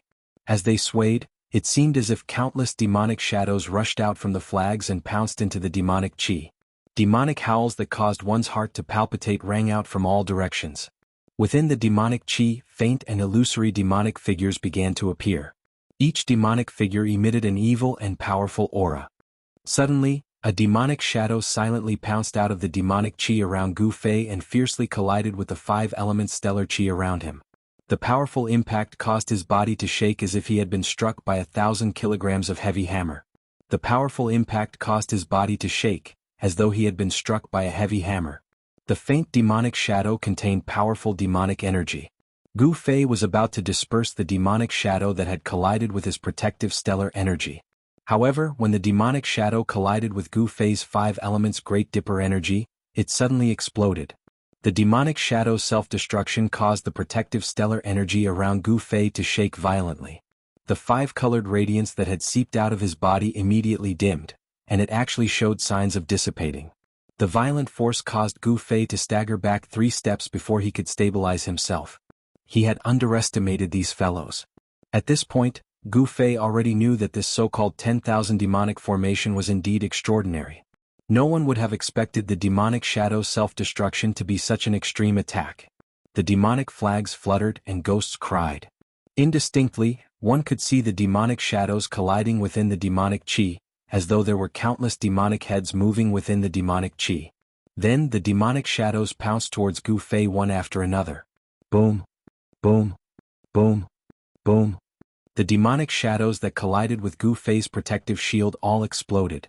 Amidst the loud sounds, the terrifying energy that erupted instantly drowned Gu Fei. Boy, do you know how powerful I am? Ah! A complacent laughter came from within the demonic chi. Roar! Gu Fei was infuriated. He let out a furious roar and a dazzling 5-elemental aura emerged from his body. A powerful wave of energy burst out from the surging demonic aura. Then a 5-colored ball of light appeared in the center of the demonic formation. In the darkness, someone was surprised. I didn't expect his turtle shell to be so hard. Brothers, put in more effort and refine him. Good. Refine him, but this time the Tao core belongs to me. Those people thought that Gu Fei was an expert who had already condensed the Tao core in the righteous path, but they did not know that Gu Fei did not walk the path of immortal cultivation. His body had not condensed the Tao core at all. Ah, well said. Kill him and the Tao core will belong to you. Another person said. These people were casually talking about who would get the Tao core in Gu Fei's body after he was killed. It seemed that in their eyes, Gu Fei was already a dead man. It was not easy to refine the heavenly devil flag. In addition to the soul, the Tao core of a cultivator and the devil core of a devil cultivator were also a great supplement for the heavenly devil flag. After the heavenly devil flag swallowed the Tao core or devil core, its power would greatly increase. As Gu Fei listened to these people's words, his face seemed to be covered with a layer of frost. It was frighteningly cold. You don't know the immensity of heaven and earth. Watch how I break your demonic formation. Gu Fei shouted, his voice was like a great bell, and the rolling sound waves shook the demonic chi around his body, covering up the sound of the explosion. He used all his strength to circulate his Shen Qi, and the light of the 5 elements came out of his body, forming a huge 5-colored ball of light that enveloped him. No matter how the demonic shadows outside attacked, they could not shake Gu Fei's protective gang Qi. However, the demonic shadows that self-destructed did not disappear. After they self-destructed, they quickly condensed again in the demonic Qi, and then continued to pounce on Gu Fei. This kind of attack seemed endless. Ah! You can break our myriad demon formation? Unless the sun rises from the west. This is the funniest joke I've ever heard. He's crazy. The 8 young cultivators from the 6 demonic palace who were hidden in the myriad demon formation all mocked Gu Fei. It was no wonder that they were so confident. Even someone with a higher cultivation than them, trapped in the myriad demon formation, would have their magic power and true essence whittled away by the endless attacks. However, they could not do anything to Gu Fei at the moment. The sky demon blade? Just then a cry of surprise came from afar. Dong Li Padian, you bastard. The next time we meet, I'll make sure you die a horrible death. The voice quickly faded away, and by the time it finished speaking, the last few words were already more than 10 miles away. The speed of that person was evident. Trying to take advantage of senior brother's fire WIRM inner core? How reckless. A disdainful voice came from within the demonic chi. Gu Fei sensed a powerful aura rapidly approaching from the front. Although he was busy dealing with the demonic shadows that kept pouncing on him, he kept his eyes and ears open. He knew that Dong Li Padian had used the sky demon blade to chase away the other demonic cultivator who was eyeing the fire WRM inner core, and then turned around to deal with him. The sky demon blade. I didn't expect the number 1 demonic blade to be in his hands. This is going to be troublesome. Gu Fei was secretly shocked. He had seen the power of the sky demon blade before. Gu Fei, die. Outside the demonic formation, a figure directly rushed in. Then a blood-colored blade light tore through the void, sweeping away layers of demonic chi, and directly chopped down on Gu Fei's head. Gu Fei was trapped in the center of the demonic formation, and a powerful force surged from all directions, making it difficult for him to dodge the blade. The blade light shot out hundreds of feet like a heavenly blade, and actually split open a hundreds of feet long hole in the tumbling demonic chi in the sky. Like a blood-colored rainbow, it emitted an endless demonic aura and fiercely chopped on the 5 elements gang chi around Gu Fei. The moment the unparalleled blade light chopped on Gu Fei's 5 elements gang chi, the demonic shadows that pounced on Gu Fei from the demonic chi suddenly dissipated under the blood-colored blade light. Chi. The 5 elemental stellar energy, which was as hard as godly metal, could not even withstand a single blow from the Sky Demon Saber's saber ray. The saber ray sliced through the 5 elemental stellar energy around Gu Fei's body like a thin piece of paper. Damn it! Gu Fei's long hair danced in the wind as he stared at the falling blade light. At this moment, the skin of his whole body suddenly turned purple. His whole body was like an unsheathed peerless divine weapon, revealing its sharpness and emitting a shocking sword chi. Rumble. The entire 10,000 demonic formation began to shake. Retreat. A loud shout came from above, and the 8 demonic cultivators who used the demonic flags to form the 10,000 demonic formation immediately cried out in alarm and quickly retreated. Boom. With a loud bang, the whole world shook violently. The blood-colored blade light and the purple sword chi were like divine lights of destruction, shooting out in all directions. A terrifying destructive force spread out, and the demonic chi that had sealed the heavens and earth dissipated like snow under this force. How could this be? Within the energy storm, a figure shrouded in demonic chi was sent flying. The 300-meter-long blood-colored blade light shattered in the void. The ground cracked and caved in. Dust flew everywhere as a huge pit appeared on the dark brown ground. Amidst the cries of alarm, the 8 demonic flags that had been sent flying by the terrifying force rapidly shrank, turning into a black light that shot into the bodies of the 8 demonic cultivators who had been sent flying. The destruction of the 10,000 demonic formation immediately dealt a huge blow to the 8 cultivators. As they crashed to the ground, they all spat out a mouthful of blood. Everyone from the 6 demonic palace must die. A cold voice rang out from within the pit. Amidst the billowing dust, a terrifying figure walked out of the pit and stared coldly at the people from the 6 demonic palace. Gu Fei was furious. Just now he was almost dismembered by the Sky Devil's saber. His hair was disheveled and his body was covered in dust. His shirt was torn into rags that hung on his body, and a trace of blood could be seen at the corner of his mouth. He looked extremely miserable. Chapter 312. Everyone was shocked beyond belief. Someone had actually survived a single strike from the Sky Demon Saber. The Sky Demon Saber was known as the #1 saber of the demonic Tao. Dongli Padian was the most shocked. He never imagined that someone would be able to resist the edge of the Sky Demon Saber with just his body alone. The Sky Demon Saber was the defining treasure of the 6-path demonic palace, and it possessed unparalleled might. Dongli Padian couldn't help but feel a little uneasy as he stared at the silhouette shrouded in murderous aura. He could sense that his opponent was very strong, and there was something strange about him. If it weren't for the Sky Demon Saber, Dongli Padian would have retreated a long time ago. However, he had the Sky Demon Saber in his hand. So even though he could sense the unfathomable power on Gu Fei's body, he was still confident that he could put up a fight against Gu Fei. There weren't many people in the 6-path demonic palace who knew about Gu Fei, but Dongli Padian was Chu Ji's successor, so he knew about Gu Fei's existence. Even Dongli Potion's 8 junior brothers didn't know who Gu Fei was or why Dongli Padian wanted Gu Fei dead. After all, the first son of the 6-path demonic lord had suffered a great loss at the hands of an unknown brat. Chu Ge definitely wouldn't tell anyone about this. He only told his 3rd brother, 7 luminaries, and a few of his confidants. If this matter were to spread, Chu Ge would definitely lose all his face. Therefore, Dongli Padian immediately recognized Gu Fei as the person his master had mentioned. Hence, he ordered his 8 junior brothers to kill Gu Fei. If Gu Fei hadn't fused a mysterious sword soul into his body through the weapon refinement technique, Dongli Skybreaker might have succeeded. The sharpness of the Sky Demon Saber wasn't something that Gu Fei could contend with right now. However, with the help of the sword soul, Gu Fei's body gained the characteristics of the mysterious sword. Even the Sky Demon Saber couldn't break through Gu Fei's flesh. In the nick of time, Gu Fei used the power of the divine weapon soul to cover his entire body. It was as if he had transformed into an ancient divine weapon, allowing him to block the sky demon saber's light and escape this calamity. Step by step, Gu Fei approached the devil cultivator who was sent flying. The 5 elements divine light burst out of his body like a 5-colored divine fire burning outside his body. Buzz. A crisp sword chime rang out. Amidst the 5-colored divine radiance, 5 sword shadows appeared. The 5 elements sword chi spread out, and the surrounding temperature plummeted. Why, you're a sword cultivator? Dongli Padian couldn't help but be moved at this moment. The sword aura emanating from Gu Fei was simply too powerful. It was as if his entire being had turned into a heavenly sword. Dongli Padian could feel the sky demon saber vibrating in his hand. It was as if the saber had met its match. Dongli Padian knew that the sky demon saber in Gu Fei's body was extraordinary. It was able to make the sky demon saber react. The sky demon saber was known as the #1 demonic weapon of the demonic Tao. It had devoured countless blood essences and souls to condense a weak saber spirit within it. The saber spirit was also known as the saber soul.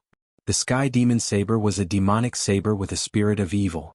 Any cultivator struck by the sky demon saber would have their blood essence devoured by the demonic Tao in an instant.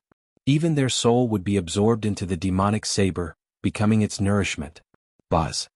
The demonic saber in Dongli Potion's hand vibrated gently. The blood-colored saber light flickered erratically, as if it could fly out of his hand at any time and slash at Gu Fei. At the same time, the remnant soul of the divine weapon in Gu Fei's body sensed the sky demon saber's presence. It rapidly traversed through Gu Fei's blood energy, showing signs of breaking out of his body. Gu Fei was a little surprised. One had to know that only the Azure Dragon Saber could trigger a reaction from the sword soul back in the Stone Forest formation. Senior brother. Kill him. Senior brother, let him know the power of the Sky Demon Saber. At this time, the 8 young cultivators who were sent flying stood up from the ground. Their faces were pale with blood dripping from the corners of their mouths, and their expressions were weary. It was obvious that the destruction of the myriad demon formation had heavily injured them. When they saw Gu Fei walk out of the pit, they immediately retreated far away. The demonic cultivators immediately thought of themselves. Although the 8 young cultivators were from the same sect as Dongli Padian, the competition between them was also very cruel. They couldn't wait for Dongli Padian to be defeated by Gu Fei. Moreover, Dongli Padian hadn't warned Gu Fei when he'd used the Sky Demon Saber just now. Instead, he charged straight into the formation and swung his saber. Dongli Padian didn't care about their lives at all. This made the 8 disciples very angry, but they didn't dare show any dissatisfaction because Dongli Potion's cultivation was higher than theirs. In the extreme northern demon region, whoever's fist was harder was the boss. If the 8 demonic cultivators were stronger than Dongli Padian, they'd just as mercilessly trample him under their feet. Gu Fei's eyes were as cold as the edge of a blade. His long hair fluttered despite the lack of wind, and an invisible aura as heavy as a mountain formed around him. An earth-shattering killing intent locked onto the young man wielding the Sky Demon Saber. He was the one who'd made Gu Fei feel the aura of death just now. Bam! Gu Fei covered 10 meters with each step. His footsteps were as heavy as a mountain, causing the ground to tremble as he stepped on the dark brown ground. Bam! Taking another step forward, the earth trembled slightly. Gu Fei was like a huge ancient mountain slowly moving over, his heavy aura pressuring everyone to the point of suffocation. Moreover, the instant he took his second step, Gu Fei's aura suddenly rose by a large margin, pressing towards Dongli Padian like a demonic god. Dongli Potion's expression changed abruptly. To his surprise, he realized that there was an indescribable rhythm to Gu Fei's footsteps, as if they were one with the pulse of heaven and earth. Gu Fei's footsteps drew upon the energy of heaven and earth, and the spiritual energy of heaven and earth gathered towards him. The 8 retreating disciples also noticed this phenomenon, and they were all incomparably shocked. Could it be that this youth's cultivation had already reached the realm of being one with the world? Bam! With another step, Gu Fei appeared in front of Dongli Padian as if he'd teleported. Dongli Padian felt his heart thump violently along with the sound of his opponent's footsteps. Dongli Padian felt a boundless, mountain-like energy ripple radiating from Gu Fei's body. It was as if the entire world was trembling with Gu Fei's footsteps. At this moment, Gu Fei seemed to have truly merged with heaven and earth, and the frequency of his footsteps perfectly harmonized with the pulse of heaven and earth. This was a terrifying rhythm, and he was controlling the initiative of the battle. With his third step, Gu Fei's aura and strength rose to an unimaginable level. The 5 elemental swords around him were no longer faint and illusory. Instead, they glowed with resplendent sword light, as if they were 5 divine swords of different colors. They revolved around him, emitting a towering sword chi. Gu Fei's strength was condensed with every step he took. It was like the waves of a great river, layer after layer, stacking on top of each other. With just 3 steps, Gu Fei's strength had already risen to a horrifying level. The vast energy fluctuations that emanated from his body caused ripples that could be seen with the naked eye to appear in the surrounding space.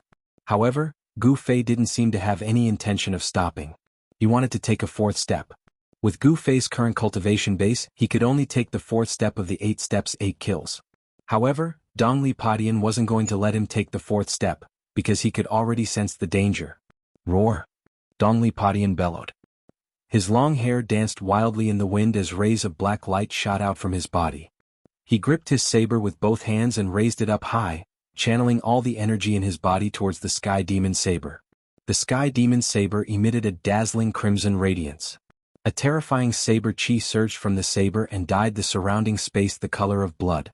Sky Demon slaughtering gods, saber dominating the world. Dongli Potion's expression was extremely ferocious as he shouted and slashed down with the Sky Demon Saber in his hand. A crimson saber light soared out from Dongli Potion's hand, shooting for hundreds of meters and heavily slashing down on Gu Fei's head. This saber strike was so domineering that it seemed as if it would even split the heavens and earth in half. The crimson saber light had the power to split the heavens and earth, causing the earth to tremble. His 8 junior brothers saw that the situation wasn't right and dodged even further away. Umph! Gu Fei sneered. At this moment, his 4th step was already unstoppable. Rumble? It was as if thunder was rumbling. The power of the 4 steps was extremely violent. The earth cracked, the void seemed to collapse, and the heavens and earth trembled as if doomsday had arrived. The unparalleled saber light slashed through the torrent of energy formed by Gu Fei's 4th step like a hot knife through butter, slashing towards Gu Fei. The power of the 4th step seemed to be unable to withstand the ferocious might of the Sky Demon Saber. But was that really the case? The 8 Desolation Steps was an ancient battle technique. Of course it wouldn't be so weak. When the crimson saber light slashed in front of Gu Fei, the power of the 4th step suddenly erupted. Rumble? The terrifying power resisted the slash of the saber light. The blood-colored saber light quickly slowed down until it was only a meter away from Gu Fei's head. Kacha-kacha. Cracks appeared on the seemingly solid blood-colored saber light, as if something had split open. Then, with a bing sound, the blood-colored saber light collapsed and turned into specks of blood-colored light that shot out. Boom! With an earth-shattering sound, the earth violently undulated like waves.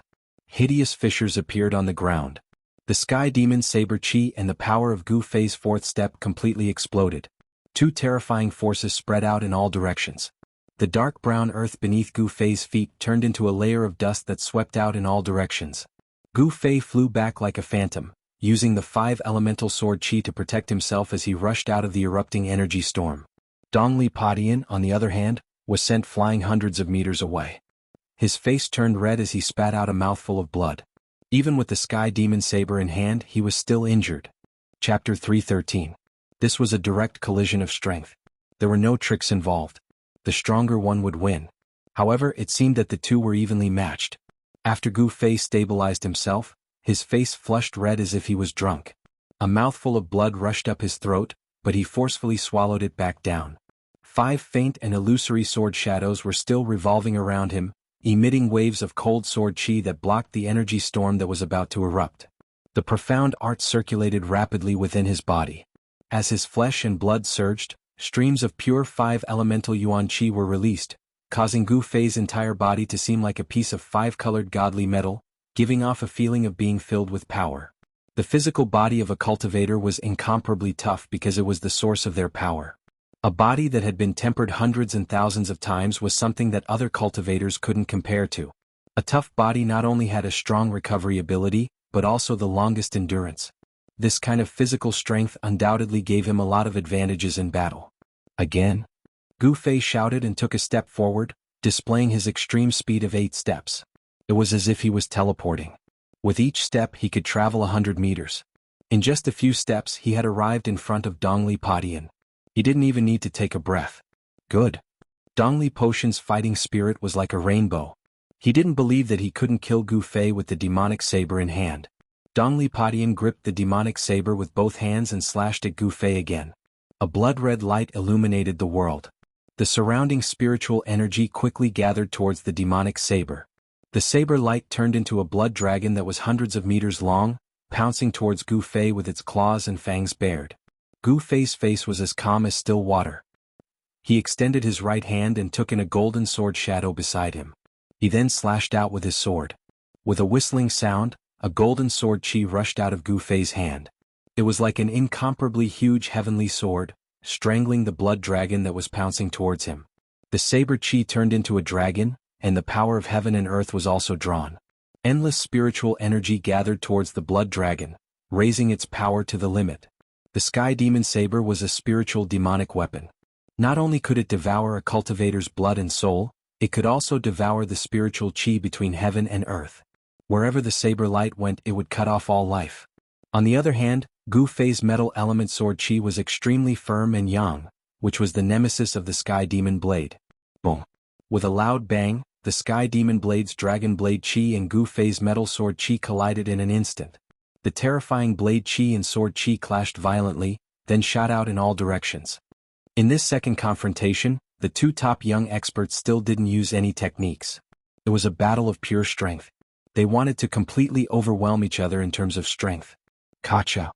The golden sword light that resembled a heavenly sword shattered and turned into specks of golden light that scattered in all directions. At the same time, boom! A loud explosion rang out, and the crimson dragon formed by the blood-red Tao light also exploded, sending blood-red light shooting in all directions. Golden and blood-red, the two-colored light exploded into a vast energy storm, sweeping outwards. Rumble! The void trembled and the earth trembled. The two energy storms wreaked havoc, distorting space and shaking the earth as if this part of the world was about to collapse. Gu Fei and Dongli Padian, who were at the center of the energy storm, fell from the sky along with the shattered ground. Everything in a radius of several dozen meters around them had collapsed. The dark brown earth was incomparably hard, but it was as brittle as tofu under the two's feet. Dust and dirt rose several dozen meters into the air. Rumble! Underground, the two were still locked in battle. The energy fluctuations that erupted from them caused the ground to undulate like waves. Boulders tumbled and countless pieces of shattered earth shot into the sky. Gravel pierced through the air as if doomsday had arrived. The blood-red blade chi and golden sword chi that were shooting out in all directions seemed invincible. The dark brown earth was instantly covered in sword and saber marks. The 8 Dongli Padian juniors watching from afar were all incomparably shocked. They were well aware of Dongli Potion's strength, not to mention that he had the sky demon blade in hand.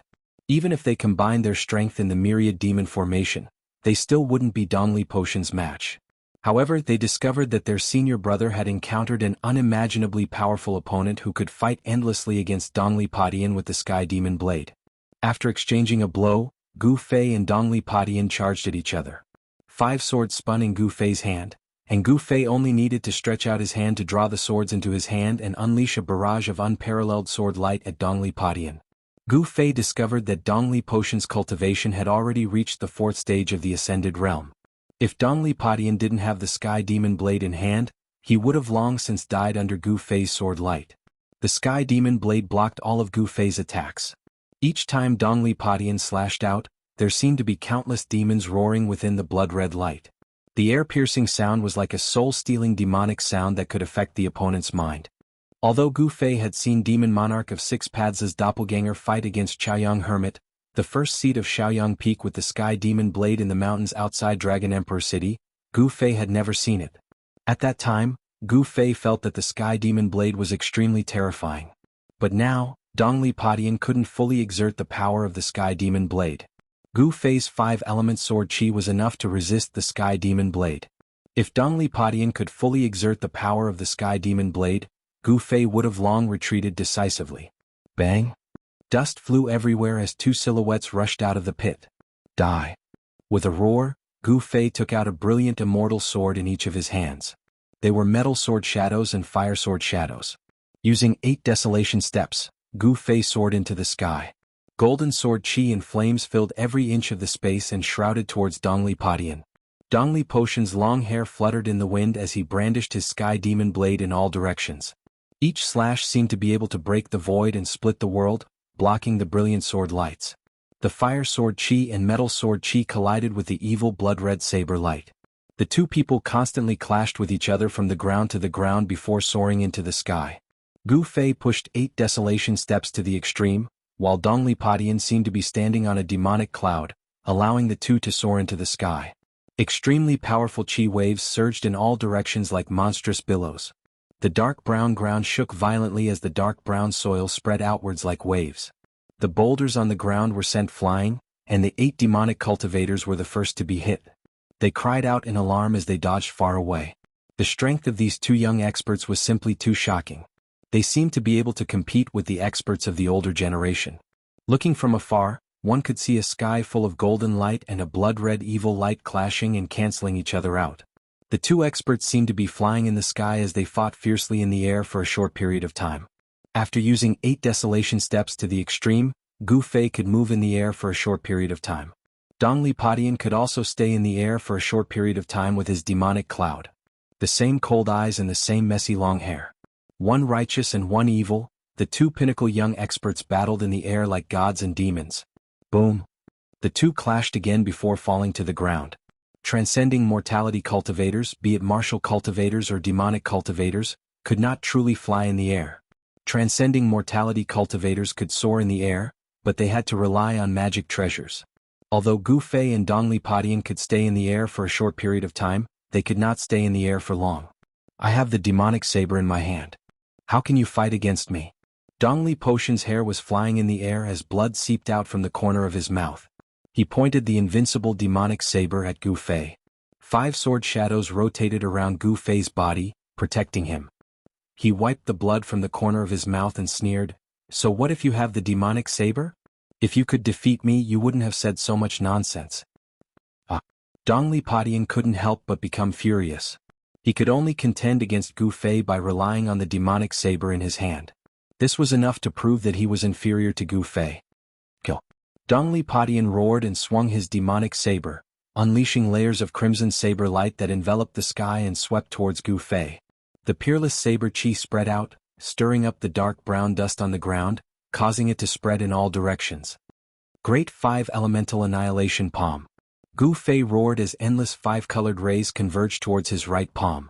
This terrifying martial technique drew upon the power of the 5 elements of heaven and earth. Gu Fei pushed his right hand forward as the boundless power of the 5 elements condensed in front of Gu Fei's palm into a palm of light that emitted a terrifying fluctuation. It rushed forward like a mountain. Rumble. The heaven and earth trembled as the huge palm of light emitted a majestic energy fluctuation. The crimson saber light that was sweeping towards them all shattered under the palm of light. Roar. Dongli Padian seemed to have turned into a war demon as he slashed out 3 times in a row.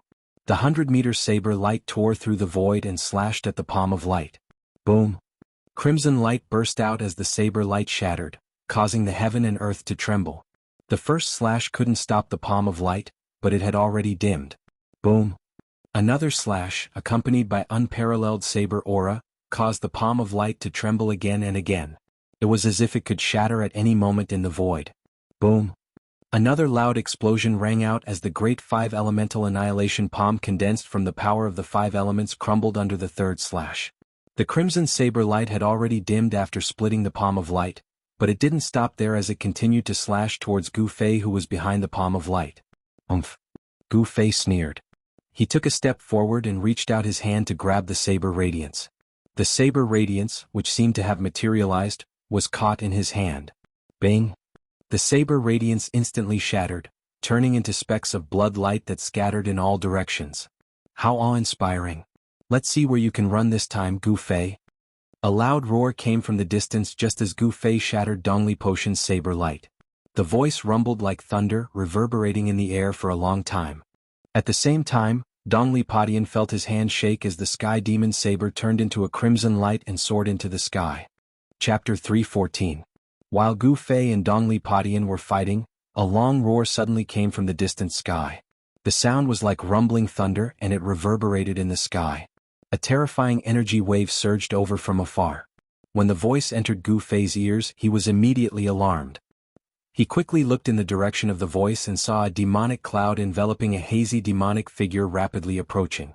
Without any hesitation, Gu Fei immediately turned around and fled. He pushed his extreme 8-step speed to the limit and dashed dozens of meters away like the wind and lightning. The incoming person was riding on a demonic cloud. It was a peerless expert of the Imperial Void Realm. Gu Fei had no choice but to flee. A peerless expert of the Imperial Void Realm wasn't someone he could contend against. Ah, flee? Do you think you can still escape? A loud voice came from behind Gu Fei, reverberating between heaven and earth. The expressions of Dongli Padian and his junior brothers changed greatly. The rolling sound waves caused their blood and chi to churn. The 8 young cultivators turned pale and were on the verge of collapsing. The blood-red light from the sky demon saber rushed into the sky and shot towards that person. The blood-red demonic saber appeared in that person's hand and gave off a clear dragon's roar. The blood-red light shot out and gave off a demonic ripple that could cause anyone's heart to palpitate. How could it be him? This is troublesome. At this moment, Gu Fei felt that his life was in danger. He had already recognized the voice of the peerless expert that came from the void. Swish. As if he was teleporting, Gu Fei sprinted across the barren land without looking back. With every step he took, he would appear 30 to 40 meters away. Could be said that he was extremely fast. As the pursuit continued, Gu Fei and the peerless expert disappeared into the distance in the blink of an eye. The peerless expert who put away the sky demon saber didn't pay any attention to Dongli Padian and the 8 young cultivators who were standing on the ground in a daze. He chased after Gu Fei. It's master? Dongli Padian murmured to himself in disbelief. The sky demon saber wasn't something that just anyone could take away, unless it was the demonic monarch of 6 paths and a few others. Master. He has come out of seclusion. The 8 devil Dao cultivators looked at the devil cloud disappearing into the distance, their faces filled with fear. The 8 steps extreme speed could be said to be the fastest in the world. When cultivated to the extreme, one could travel through the world with 8 steps. However, with Gu Fei's cultivation level, even if he used all of his strength, it would be difficult for him to perform the 8 steps extreme speed. Very soon, Gu Fei had run over 10 miles, but the person chasing him on the demonic cloud was not slow either. In fact, he was even a little faster than Gu Fei's extreme 8 steps. The distance between the two of them was gradually shrinking. Soon, the demonic cloud was already closing in on Gu Fei. Eat my blade. A cold voice rang out from within the demonic cloud. Then, a blood-colored blade light slashed out from the cloud. It soared thousands of meters into the sky and chopped down on the fleeing Gu Fei. It was the same sky demon saber, but in the hands of this person, it displayed a terrifying might that made even the heavens and earth pale. The difference was like the difference between clouds and mud when it was in Dongli Potion's hands. The 1,000-meter-long blade light enveloped the sky and earth. Gu Fei felt his body sink. Before the blood-colored blade light even reached him, it felt like a mountain was pressing down on his body, causing Gu Fei's speed to immediately slow down. Damn it! Gu Fei felt a great danger enveloping him. The cold saber chi seemed to be all-pervasive, causing the rapidly circulating yuan chi in his body to boil. There was a strange evil energy that wanted to vaporize his body's chi and blood. Gu Fei felt as if his insides were being scorched by fire, as if his entire body was on fire. Furthermore, the fire was burning inside his body. However, even though he felt like he had fallen into a sea of fire, all the pores on Gu Fei's body exploded the moment the blade light landed. Roar! Gu Fei let out a mad roar as he desperately circulated the 5 elemental yuan chi in his body. The 5 sword shadows around him erupted with a blinding light, forming a terrifying barrier of light around him. The 5 elemental sword chi rushed forward. Gu Fei desperately dodged to the side when the 1,000-meter-long saber radiance slashed down. The terrifying saber radiance brushed past him and the 5 elemental sword aura around Gu Fei's body instantly shattered. The clothes on his upper body turned into rags in an instant. Boom!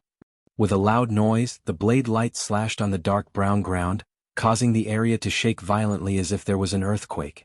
The Sky Devil saber slashed out a 1,000-meter-long saber mark on the ground.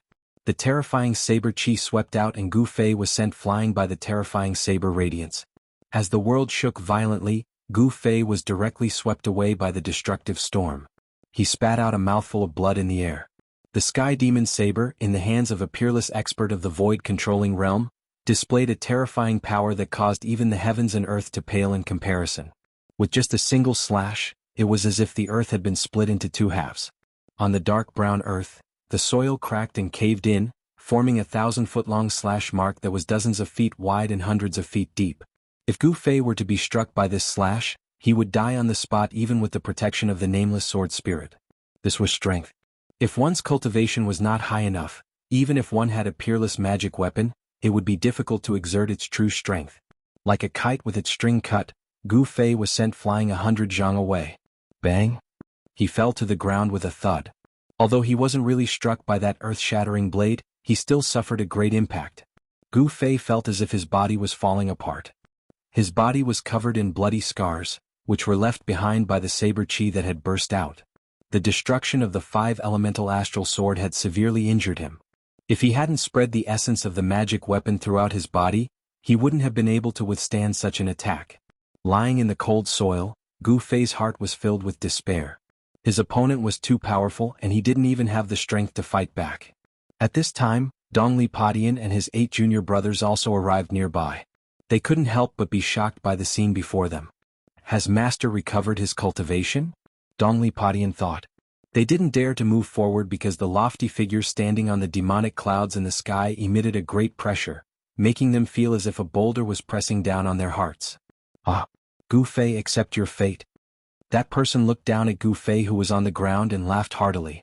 You seem to be very happy. Gu Fei coughed out a mouthful of blood and staggered up from the ground.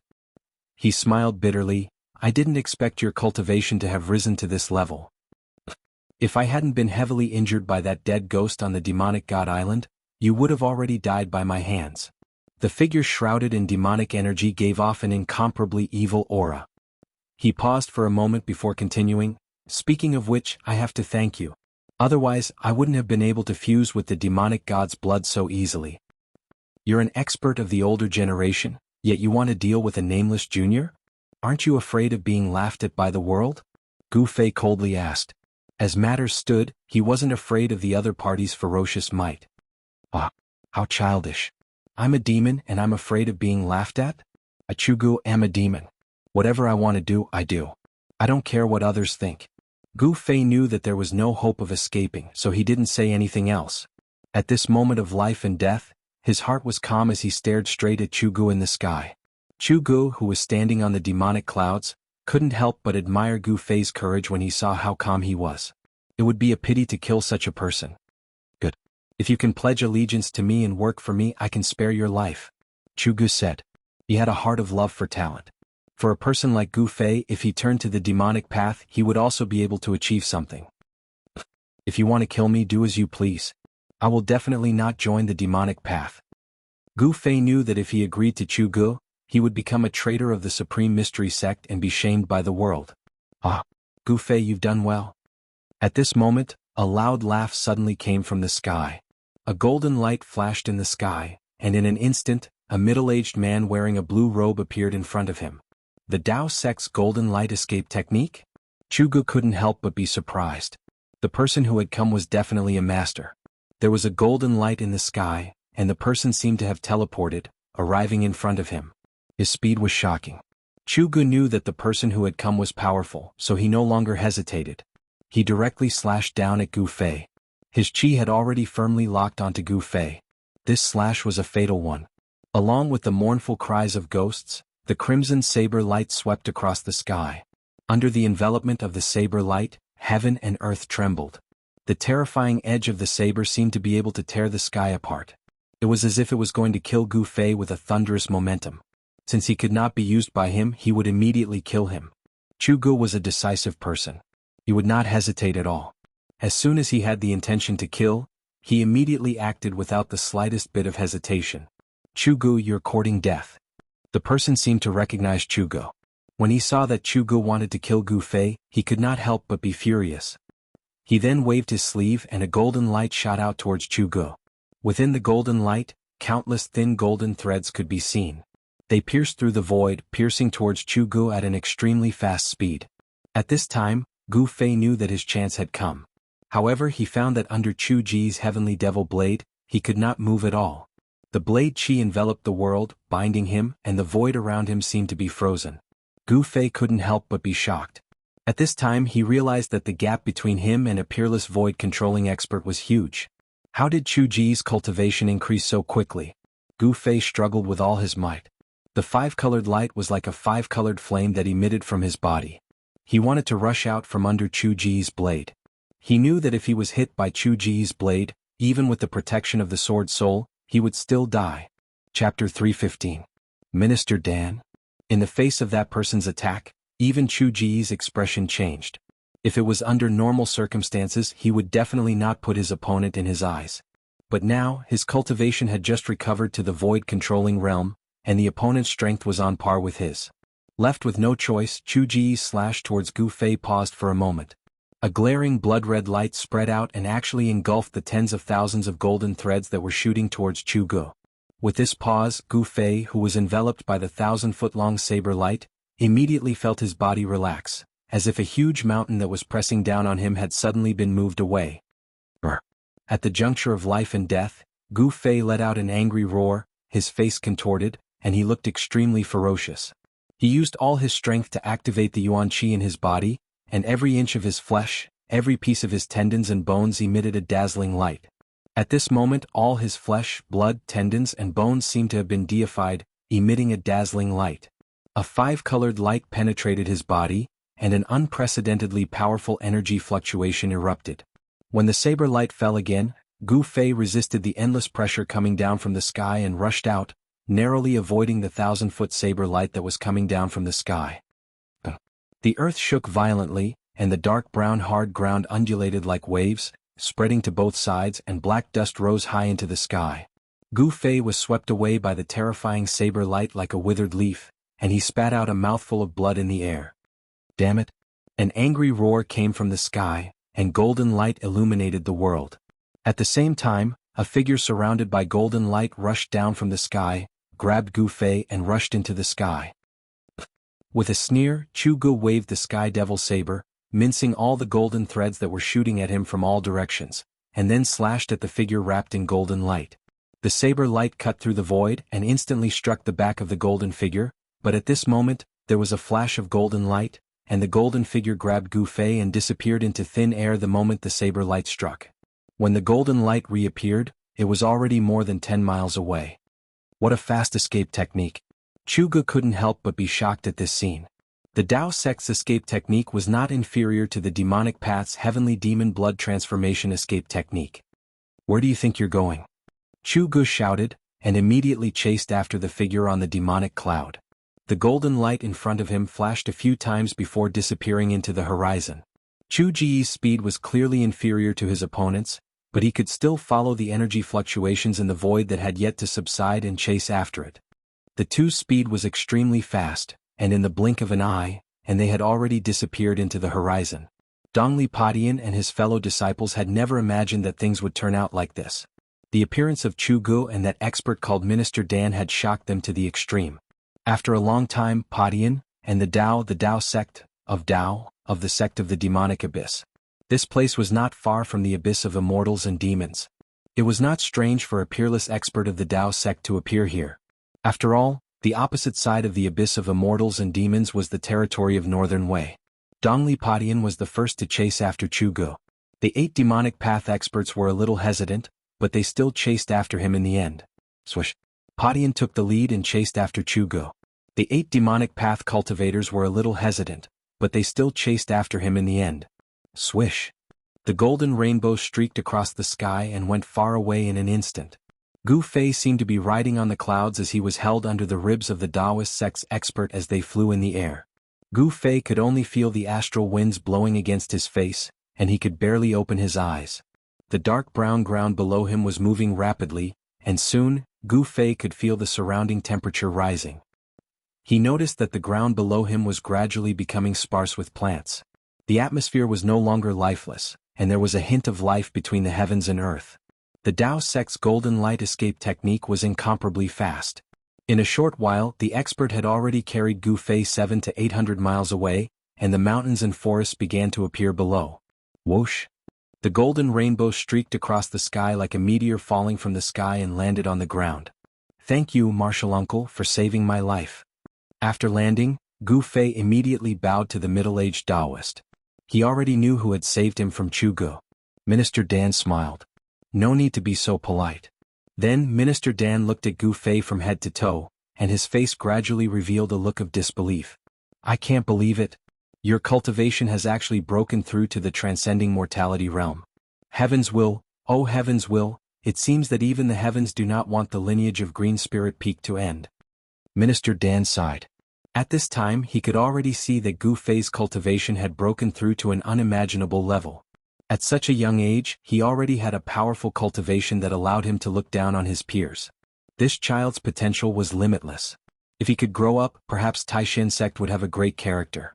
How did you come out of the virtual sky world? And why didn't you return to Taishan sect? Why did you appear in the Northern Devil's territory? Minister Dan asked. His mind was full of questions.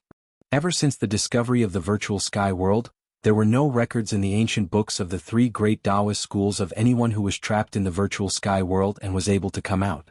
Since the beginning of records, there was only one ending for disciples of Taoist schools who were trapped in the virtual sky world: death. However, not only did Gu Fei not die, but he also came out of the virtual sky world and appeared in the Northern Devil's territory, the birthplace of the demonic path in the world. This was something that Minister Dan could never have imagined, but it actually happened. Could it be that there was a spatial passage in the Northern Devil's territory that connected to the virtual sky world? This was absolutely impossible. If there was a spatial passage in the Northern Devil's territory that connected to the virtual sky world, it meant that people of the demonic path could also enter the virtual sky world. However, after entering the virtual sky world, the disciples of Taoist schools who entered the virtual sky world didn't find any traces of demonic path cultivators. There was no doubt that there was a big secret on Gu Fei's body, and this was also a secret that Minister Dan desperately wanted to know. It's hard to explain in a few words. Martial uncle, should we leave this place first? Gu Fei looked around and was surprised to find that there was an abyss in front of them. It was an abyss filled with devil aura. There was a stone bridge above the abyss. At a glance, it was obvious that this stone bridge had existed for countless years. It made Gu Fei feel an ancient aura. They were standing on a stone path leading to the stone bridge. Okay. Minister Dan also knew that the things that Gu Fei experienced couldn't be explained in just a few words. After we pass the abyss of immortals and demons, we will reach the Northern Wei country's Biling Pass. We will be safe there. As he spoke, Minister Dan took the lead and walked towards the stone bridge. The stone bridge was very wide, allowing 7 to 8 tall horses to cross side by side. The stone bridge was built with green boulders and it looked simple and unadorned. The railings on both sides were engraved with ancient patterns. Just as Minister Dan and Gu Fei stepped onto the stone bridge, a terrifying and evil aura surged from the north, and a devil cloud appeared in the sky. Minister Dan, where do you think you are going? A loud shout suddenly came from afar, shaking the heavens and earth. The first son of the demon lord, Jianghu, had finally arrived. Minister Dan turned to look at the sky and frowned. He then said to Gu Fei, "You cross the bridge first, I will go and meet the first son of the demon lord." Without waiting for Gu Fei to speak, Minister Dan's body emitted an incomparably strong wave of spiritual energy. His body was faintly glowing with a golden light. In the next moment he shot up into the sky, rushing towards Jianghu. He still wants to fight at this time? Gu Fei didn't understand Minister Dan's actions. In fact, he didn't know that Minister Dan had only recently broken through to the void-controlling realm. After breaking through to the void-controlling realm, Minister Dan was very eager to fight with experts of the same level. He wanted to test how strong he was after breaking through to the void-controlling realm. Jianghu would be a good opponent. As the two of them approached each other in the sky, Minister Dan waved his hand, and thousands of golden threads of light shot out, piercing towards Jianghu, who was shrouded in devil chi. The golden light illuminated the heavens and the earth. The tens of thousands of golden threads of light were formed from countless golden needles that were as thin as a cow's hair. This was Minister Dan's personal magic treasure, and its power was astonishing. Jianghu waved the sky devil blade, and instantly, a blood-colored blade light surged out from his hand, forming layers of blood waves. It was like a raging sea surging, blocking the golden threads of light. Kill? Minister Dan's voice was extremely cold. As he shouted, his body emitted a dazzling golden light. The golden threads suddenly covered the heavens and the earth, forming a golden net that sealed off the heaven and earth. It dispersed the blood waves and shrouded Jianghu, who was shrouded in the devil chi. Roar! A roar came from the devil chi cloud, and then an evil blood-colored blade light rushed out. Suddenly the blade chi soared into the sky, and blood light shot out in all directions. The blood-colored blade light directly slashed upwards. With a loud sound, the golden net that was shrouding was torn apart. The golden threads all collapsed under the blade light, turning into dazzling golden light that filled the sky. After the blade light broke through the golden net formed by countless golden needles, it did not lose its momentum and directly slashed towards Minister Dan. Wherever the blade light went, nothing could stop it. The Sky Devil blade is indeed powerful. Minister Dan's body turned into a golden ray of light, and he quickly retreated, dodging the blood-colored blade light. He was secretly shocked. Chugu wasn't going to let him off easily. He took a step forward and swung his demon saber, slashing it towards Minister Dan. He wanted to use the power of the Sky Demon Saber to completely suppress Minister Dan. However, Minister Dan did not want to fight Chugu head-on. He quickly moved in the sky, dodging the blade light of the Sky Devil blade. At the same time, he used the golden needles to split into thousands of golden threads that shot towards Chugu from all directions. At this time, Gu Fei had already walked on the ancient stone bridge. He looked at the fierce battle in the sky, but he did not leave. Instead, he sat cross-legged on the ancient stone bridge, took a spiritual medicine, and used its power to heal his injuries. Chapter 3:16.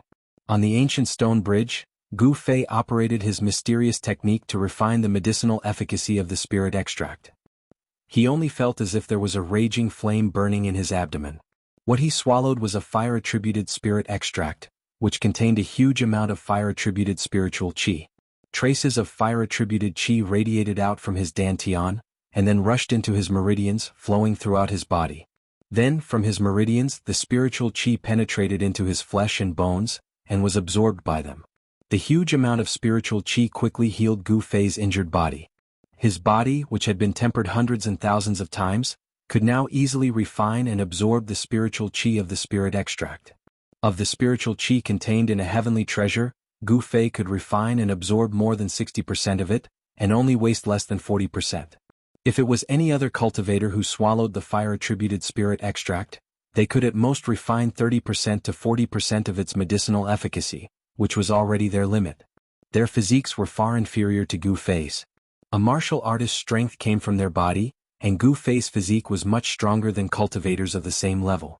The strength of his body was enough to withstand the magical weapons of cultivators of the same level. The fire-attributed spiritual qi was vast and mighty in Gu Fei's body, washing through his flesh and bones again and again. The huge amount of spiritual qi was constantly absorbed by his body, and his injured body quickly healed. A red aura emitted from the surface of his body, and in just a moment, a dark liquid seeped out from Gu Fei's pores, which was the blood clots in his body being forced out. Gu Fei was slashed twice by Chu Ji's heavenly devil blade. Although these two slashes did not really hit him, the terrible power that erupted from the heavenly devil blade was not a small matter, causing him to suffer a great impact. Not only did his internal organs suffer a severe shock, causing internal injuries, but cracks also appeared in many parts of his bones. Gu Fei's injuries were not light. However, under the nourishment of the huge amount of spiritual qi from the spirit extract, Gu Fei's injured body was healing at a speed visible to the naked eye. The internal injuries of his internal organs were quickly improving, and the cracks on his bones were quickly disappearing, once again becoming as sparkling as jade. Gu Fei's bone body was transforming into the immortal god Jade Bone. At this time, in the sky above the abyss of immortals and demons, muffled thunderous noises resounded unceasingly. Two terrifying energy fluctuations spread out in all directions. The energy of heaven and earth was chaotic to the extreme, and this side of heaven and earth trembled. The two peerless experts seemed to have turned into two bolts of lightning violently colliding in the sky, striking out layers upon layers of energy waves, attacking each other to kill. The blood-colored saber light soared for thousands of feet, slashing out in all directions. The terrifying saber light fell from the sky from time to time, like a blood-colored heavenly saber, chopping down on the ground. Dust rose high into the sky, leaving behind terrifying saber marks that were thousands of feet long. The battle was incomparably intense. Golden rays of light covered the sky, and tens of thousands of golden rays pierced through the void. However, it was difficult to seal the terrifying figure that was surrounded by demonic energy. Minister Dan was at a disadvantage.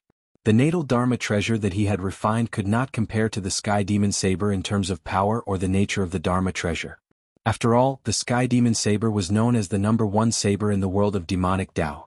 It had already given birth to a saber spirit, and was a spiritual demonic weapon. Under the control of Chugu, it displayed great ferocity. Every time the saber slashed out, the blood-colored saber light filled the space between heaven and earth. The tragic sound of the saber tearing through the air was like the roar of tens of thousands of demons.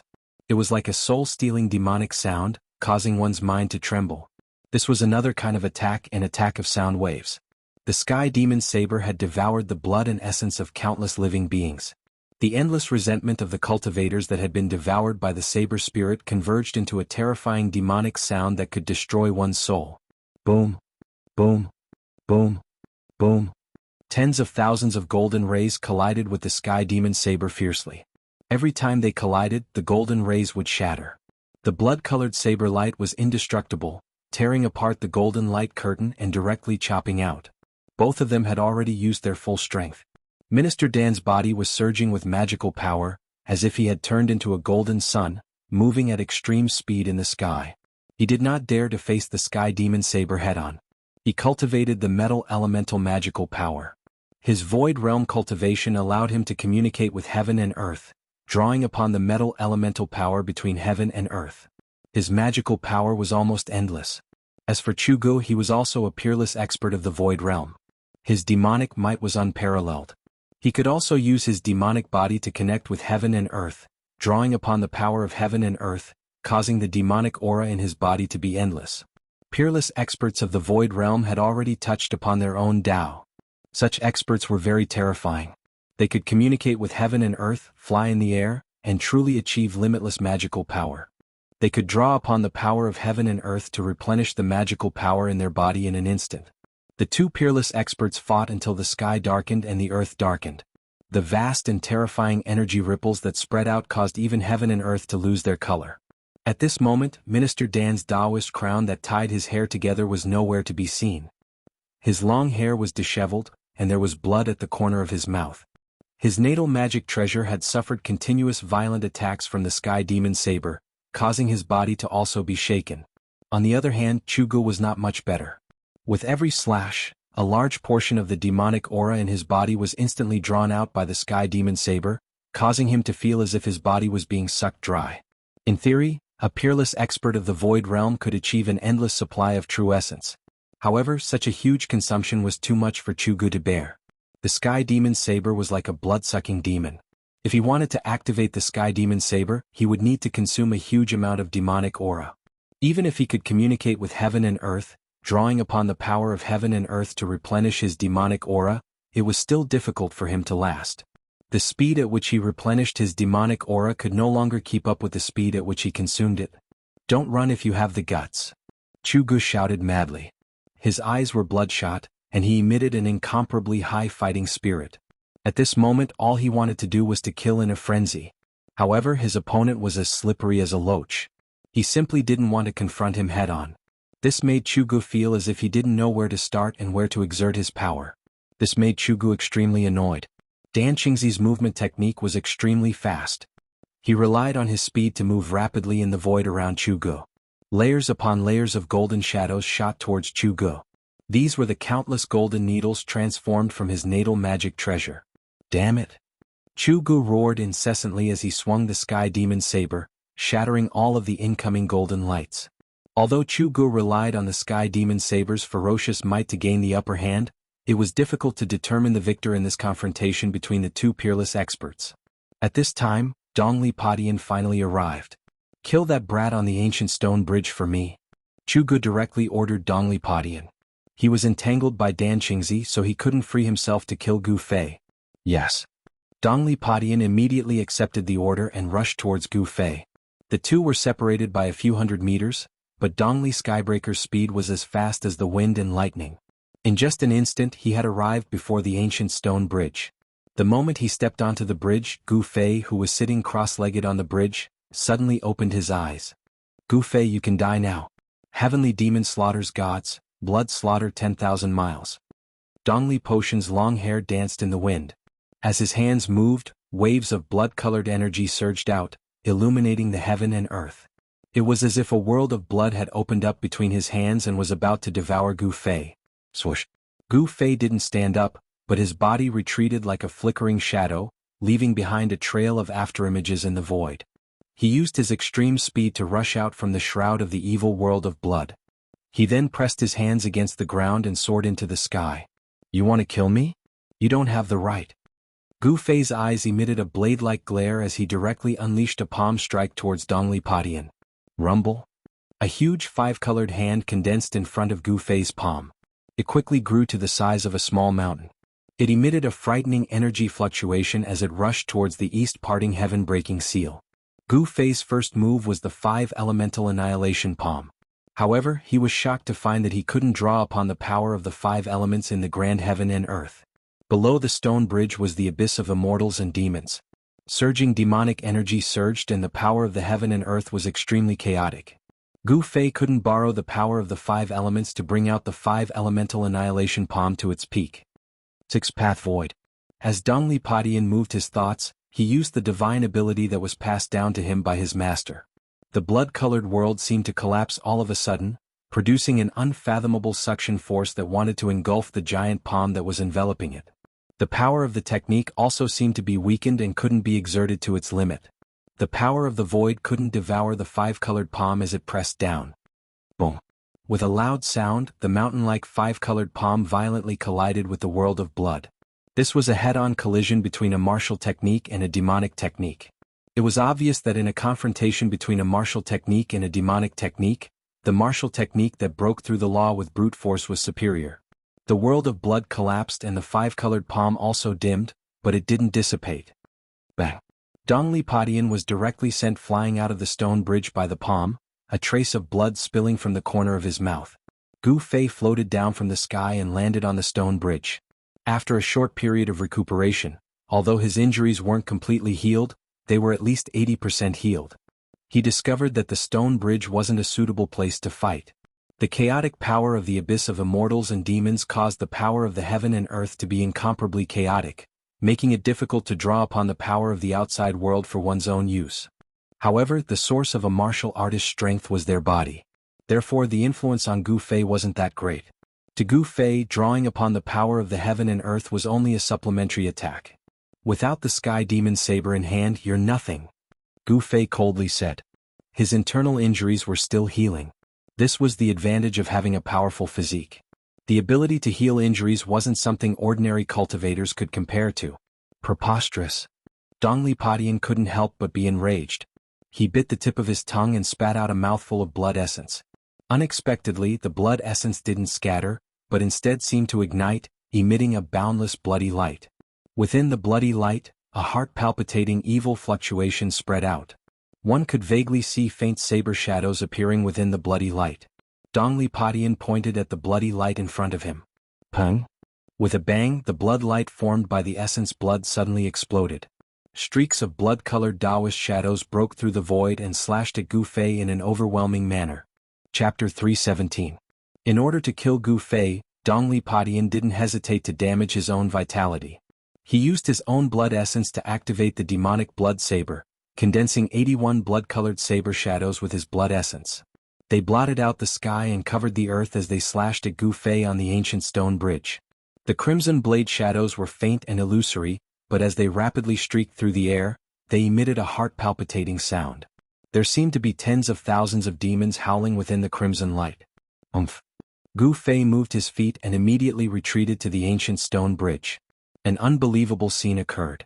When the 81 blood shadow demonic blades chopped into the range of the ancient stone bridge above the abyss of immortals and demons, they immediately stopped, and their radiance quickly dimmed. Wah! Dongli Padian felt as if he'd been struck by lightning. His body violently trembled and he spat out a mouthful of blood. Then the 81 crimson blades that had slashed into the stone bridge rapidly faded and completely disappeared into the void. There seemed to be an unfathomable power on the stone bridge, a power capable of sealing magical arts. Dongli Potion's attack had been obliterated by this unfathomable power. How could this be? Dongli Padian had never imagined such an outcome. Apart from shock, he was also extremely depressed. Not only had his all-out attack failed to pose any threat to Gu Fei, but it had also resulted in a great loss of vitality. The abyss of immortals and demons was a strange place. Above the abyss, the spiritual energy of heaven and earth was extremely chaotic and difficult to draw upon. The stone bridge that spanned across the abyss didn't seem to be an ordinary item either. The stone bridge stretched into the abyss of immortals and demons as far as the eye could see. Pitch-black demonic energy roiled beneath the bridge, emitting a terrifying demonic aura. It was as if a ferocious demon could rush out from beneath the stone bridge at any moment. At this time, Gu Fei rushed back from the bridge and pressed towards Dongli Padian. His battle intent surged like a rainbow as his aura firmly locked onto Dongli Padian. Over the past few days in the extreme north demon region, he had been hunted down by the Six Paths Demon Palace. He had been extremely frustrated. Now it was time for him to vent his frustrations. No words were exchanged. At this moment, any words would have been superfluous. Gu Fei directly attacked Dongli Padian. He took a step forward, leaving behind an afterimage where he was standing. He appeared in the sky above Dongli Padian as if he had teleported. Gu Fei's foot stomped down on Dongli Potion's head like a casual stroll. A terrifying energy gushed forth from his foot, enveloping a part of the heavens and earth. It was like a gigantic mountain crushing down on Dongli Padian. Bam! Without any suspense, Dongli Padian was sent flying. Without the Sky Devil Blade, and with his vitality severely injured, Dongli Padian could no longer contend against Gu Fei. If you want to kill me, then you'll have to be prepared to be killed. Gu Fei's words were extremely cold. As he spoke, he took a second step towards the east parting heaven splitter. Like a phantom, Gu Fei caught up to Dongli Padian in the blink of an eye and took a second step towards the latter's chest. Dongli Skybreaker raised his hands in an attempt to deflect the terrifying power of the second step. However, the second step was twice as powerful as the first step. It was as if 100,000 mountains were crashing down at the same time, and it was difficult to block the shift. Crack! The bones in Dongli Potion's arms were instantly broken. He flew hundreds of meters away, blood spurting from his mouth, and fell to the ground. If this step had landed on his chest, Dongli Potion's body would have been thoroughly destroyed. Although cultivators and demonic cultivators didn't cultivate the strength of their bodies couldn't be damaged before they reached the demigod realm. Once their bodies were destroyed, their cultivation would be half-crippled even if they managed to escape with the primordial demon core. Gu Fei was about to take the third step and kill Dongli Padian on the spot, but he suddenly saw figures flickering in front of him. It was the 8 demonic cultivators who'd used the myriad demon formation to trap him. These 8 fellows were all Dongli Potion's junior brothers. Their seniority wasn't determined by who entered the sect first, but by their strength. In the past few years, Dongli Potion's strength had stood out among his fellow brothers, suppressing his peers and becoming the first senior brother. His 8 junior brothers were naturally unconvinced and constantly wanted to drag Dongli Padian down from his position as the first senior brother. The 8 of them had actually arrived a long time ago, but they'd concealed themselves to the side, coldly watching the battle between Gu Fei and Dongli Padian. They wanted to see Dongli Padian make a fool of himself, so they didn't make a move. However, when Dongli Padian was defeated by Gu Fei and was about to die at Gu Fei's feet, these fellows couldn't sit still anymore. They wouldn't be able to live if they didn't help Dongli Padian. Their arrival didn't escape Chu Ji's notice. The devil flag rushed out and was grabbed by the 8 Devil Dao cultivators. In an instant it grew larger and began to dance in the air. A torrential demonic aura surged out from the banners and enveloped the entire area, trapping Gu Fei in the myriad demon formation once more. Demonic aura surged, a chilling wind blew and green flames danced. One could vaguely make out demonic figures within the demonic aura. It's this move again. Learning from his mistakes, Gu Fei had already experienced the power of the myriad demon formation. Thus, he took advantage of the fact that the formation hadn't fully activated yet to unleash its full power to break through the layers of demonic aura and charge out. Bzzz. A crisp sword chime rang out as 5 illusory sword images appeared from his body and revolved around him. 8 figures walked out of the demonic aura with the banners in their hands. The one in the lead waved the banner, summoning countless demonic figures that pounced at Gu Fei. Umph. Gu Fei sneered. With a wave of his hand, a fiery red sword image that was fluttering by his side was drawn into his hand. After that, it transformed into a blazing sword light that was 30 meters long and slashed towards the demonic figure that was pouncing over. Boom. The demonic figures collided with the blazing sword light, causing a blinding light to erupt. The blazing sword chi of the 5 elemental sword chi was able to restrain the power of yin and evil. Amidst the blazing sword light, the demonic figures exploded one after another. The resulting energy fluctuations shook the void. It was then that the other 7 demonic cultivators waved the demonic flags in their hands at Gu Fei. Instantly, demonic energy surged out to blot out the sky. Next, countless demonic silhouettes charged out from the demonic flags to pounce on Gu Fei. This part of the world suddenly darkened as if it had turned into a terrifying demonic prison. It was as if countless fiends had rushed out from hell. The demonic figures howled and howled, looking extremely eerie and frightening. Gu Fei used his 5 swords to defend himself against the attacks of the 8 demonic cultivators. However, it was still extremely strenuous. The countless demonic figures exploded with an astonishing amount of energy. It was as if incomparably vicious lightning was madly bombarding Gu Fei, forcing him to continuously retreat. The 8 demonic cultivators were all at least at the transcending mortality realm. With the 8 of them working together, even Gu Fei found it difficult to deal with them. Gu Fei intentionally retreated towards the ancient stone bridge. He wanted to lure these fellows onto the stone bridge. Don't let him onto the stone bridge. At this time, Dongli Potion's voice rang out from within the demonic aura. At the same time, a powerful wave of energy surged out from the demonic aura. Senior brother, you, Sky Demon Disintegration. You're crazy. It was difficult to see the silhouettes within the surging demonic aura, but the voice still rang out. It seemed that something shocking had happened within the demonic aura. Roar. With a furious roar, a crazed silhouette rushed out from the demonic aura and appeared behind Gu Fei in an instant, blocking his path of retreat. The terrifying silhouette was shrouded in demonic aura. A pair of blood-red eyes were faintly discernible within the demonic aura. An energy fluctuation as heavy as a mountain emanated from that person's body. Gu Fei. That person's battle intent surged like a rainbow and his killing intent surged into the sky. He seemed to have uttered those 2 words through clenched teeth. Gu Fei seemed to hear the sound of teeth grinding. No matter what secret technique you use, you won't be able to change anything. Gu Fei coldly said. He already knew who this person was, but even so, he was still somewhat astonished. In such a short period of time, the heavily injured Dongli Patian seemed to have been reborn. His strength seemed to have risen to an unimaginable level, but he still wasn't Lin Fan's match. Is that so? Dongli Potion's words didn't contain the slightest bit of emotion that a human should have. It was as if he had transformed into a devil. Then, a huge pitch-black hand condensed in front of him and grabbed at Gu Fei. Gu Fei was surrounded by enemies from all sides. Dongli Patian had also blocked the path to the stone bridge. He was in a perilous situation. It would be very troublesome if he didn't rush out. Great 5 Elemental Annihilation Palm.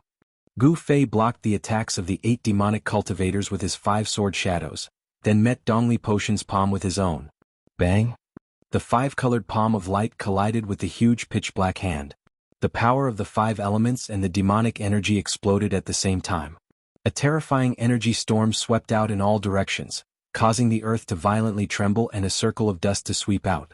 The demonic flag emitted layers upon layers of demonic aura, but it was instantly dispersed by this energy storm. The 8 demonic cultivators cried out in alarm and retreated far away. These guys were extremely cunning. They retreated as soon as they sensed danger. The 2 giant hands that had been condensed from energy collapsed and disappeared into the void at the same time.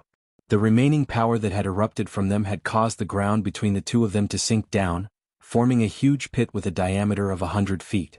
In this exchange, Gu Fei stood tall like a mountain, while Dongli Patian staggered 3 steps back. He had to admit that he wouldn't be a match for Gu Fei even if he used the Heavenly Demon Disintegration secret art without the Heavenly Demon Saber. What Heavenly Demon Disintegration art? It's just this. Gu Fei pressed forward with large strides. He threw a simple punch. His movement was very slow. It looked like an ordinary punch, but the powerful oppressive feeling was like the edge of a blade. It forcefully cut off a few feet of sand from the ground, causing smoke and dust to billow. The 8 demonic cultivators who retreated felt a dull pain on their faces, as if they were being scratched by a blade. Yi Shiwen's right fist erupted with a dazzling golden radiance. The astral wind was vast and mighty. The golden radiance was like a monstrous wave, fiercely slapping towards Dongli Patian. This was the metal element fist of the 5 elements fist. It wasn't a magical technique, nor was it a magical technique. However, it was even better than magical techniques and magical techniques. It was a true martial arts combat skill. Such a combat skill would be hard to find in the younger generation. This book. Chapter 318. Dongli Patian felt an unprecedented pressure. At this moment, a sense of helplessness arose in his heart. His opponent was like an undefeatable god of war. His opponent's strength had far exceeded Dongli Potion's imagination. Although Gu Fei's golden fist was advancing slowly, it had sealed off all of Dongli Potion's escape routes. The moment he dodged, the fist that contained the boundless power of the metal element would arrive in an instant and deal him a fatal blow. "You bunch of trash." Chu Ji's furious voice resounded in the sky. "If you don't kill that brat, I'll kill you all." Chu Gu, who was fighting with Minister Dan, noticed the situation over here and couldn't help but be enraged. However, he was being held back by Minister Dan and couldn't escape for the time being. The pressure was as heavy as a mountain. Gu Fei was like a terrifying ancient divine mountain as he moved forward. The power of the metal element fist shook the void and illuminated the heavens and earth with a golden radiance. Boom! Without any suspense, Gu Fei's fist energy was unstoppable. Dongli Potion was sent flying and landed on the stone bridge behind him with traces of blood seeping out from the corner of his mouth. He was somewhat dejected and disheartened. The Sky Demon disintegration secret technique had increased his strength by 2 levels, reaching the peak of the 6th sky of the Ascended Realm. However, he still couldn't contend against Gu Fei. It seemed like his opponent's cultivation was indeed a level higher than his. This was the embodiment of absolute strength. Dongli Potion's defeat wasn't undeserved. Gu Fei had firmly suppressed his opponent, but he didn't relax in the slightest. He continued to press forward and threw another punch at Dongli Potion. He didn't want to give his opponent any chance to turn the situation around. Earth Element Fist.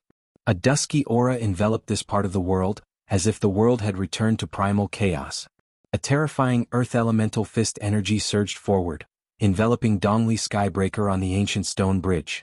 After hearing Chu Ji's words, Dongli Potion's 8 junior brothers instantly became ferocious and charged towards Gu Fei. Oh! The devil flag fluttered in the wind, and green flames gushed out from the surface of the flag. The devil chi blotted out the sky, and a terrifying power surged out from the devil flag, condensing into numerous devil shadows, rushing towards Gu Fei. No one doubted Chu Ji's words. Even if these people were his disciples, if they made a mistake or disobeyed his orders, their fates would be miserable. One word from Chu Gu was enough to force Dongli Potion and the others to fight Gu Fei to the death. Infernal hell. Dongli Potion wasn't one to sit and wait for death. He waved his hands and a terrifying power surged out from the profound mysteries, blocking the way forward. However, Dongli Potion's body shuddered violently when the vast amount of energy formed a giant vortex in front of him. He spat out a mouthful of blood, and the spell he'd condensed instantly dispersed. The grayish aura that covered the sky and covered the earth also quickly dimmed when it rushed into the ancient stone bridge. There seemed to be an unfathomable power on the stone bridge that suppressed all power. Not only spell arts but even martial arts and battle techniques were being suppressed. However, Gu Fei's fist energy was as heavy as a mountain. Although it was weakening, it still struck Dongli Potion. Bang! Dongli Potion was sent flying. At this time, Gu Fei made his move, raising his speed to the limit as if he'd teleported. Swish! He disappeared from where he was standing. He rushed onto the ancient stone bridge and instantly caught up to Dongli Skybreaker, who had been sent flying. He threw a punch at Dongli Skybreaker's chest. Dongli Potion was shocked out of his wits and raised his arm to block. Crack! The bones in his arm broke once again and he fell heavily onto the bridge. He slid backward for 20 to 30 feet before he managed to stabilize himself. Not only had Gu Fei broken out of the 8 demonic cultivators' encirclement, but he'd also stepped onto the stone bridge and knocked Dongli Potion back with a single punch. The 8 demonic cultivators waving their flags were inwardly shocked. None of them had expected Gu Fei to be so strong. Dongli Potion was forced to retreat, blood seeping out of the corner of his mouth. By now, everyone had realized that there was something strange about this stone bridge that spanned across the abyss of immortals and demons.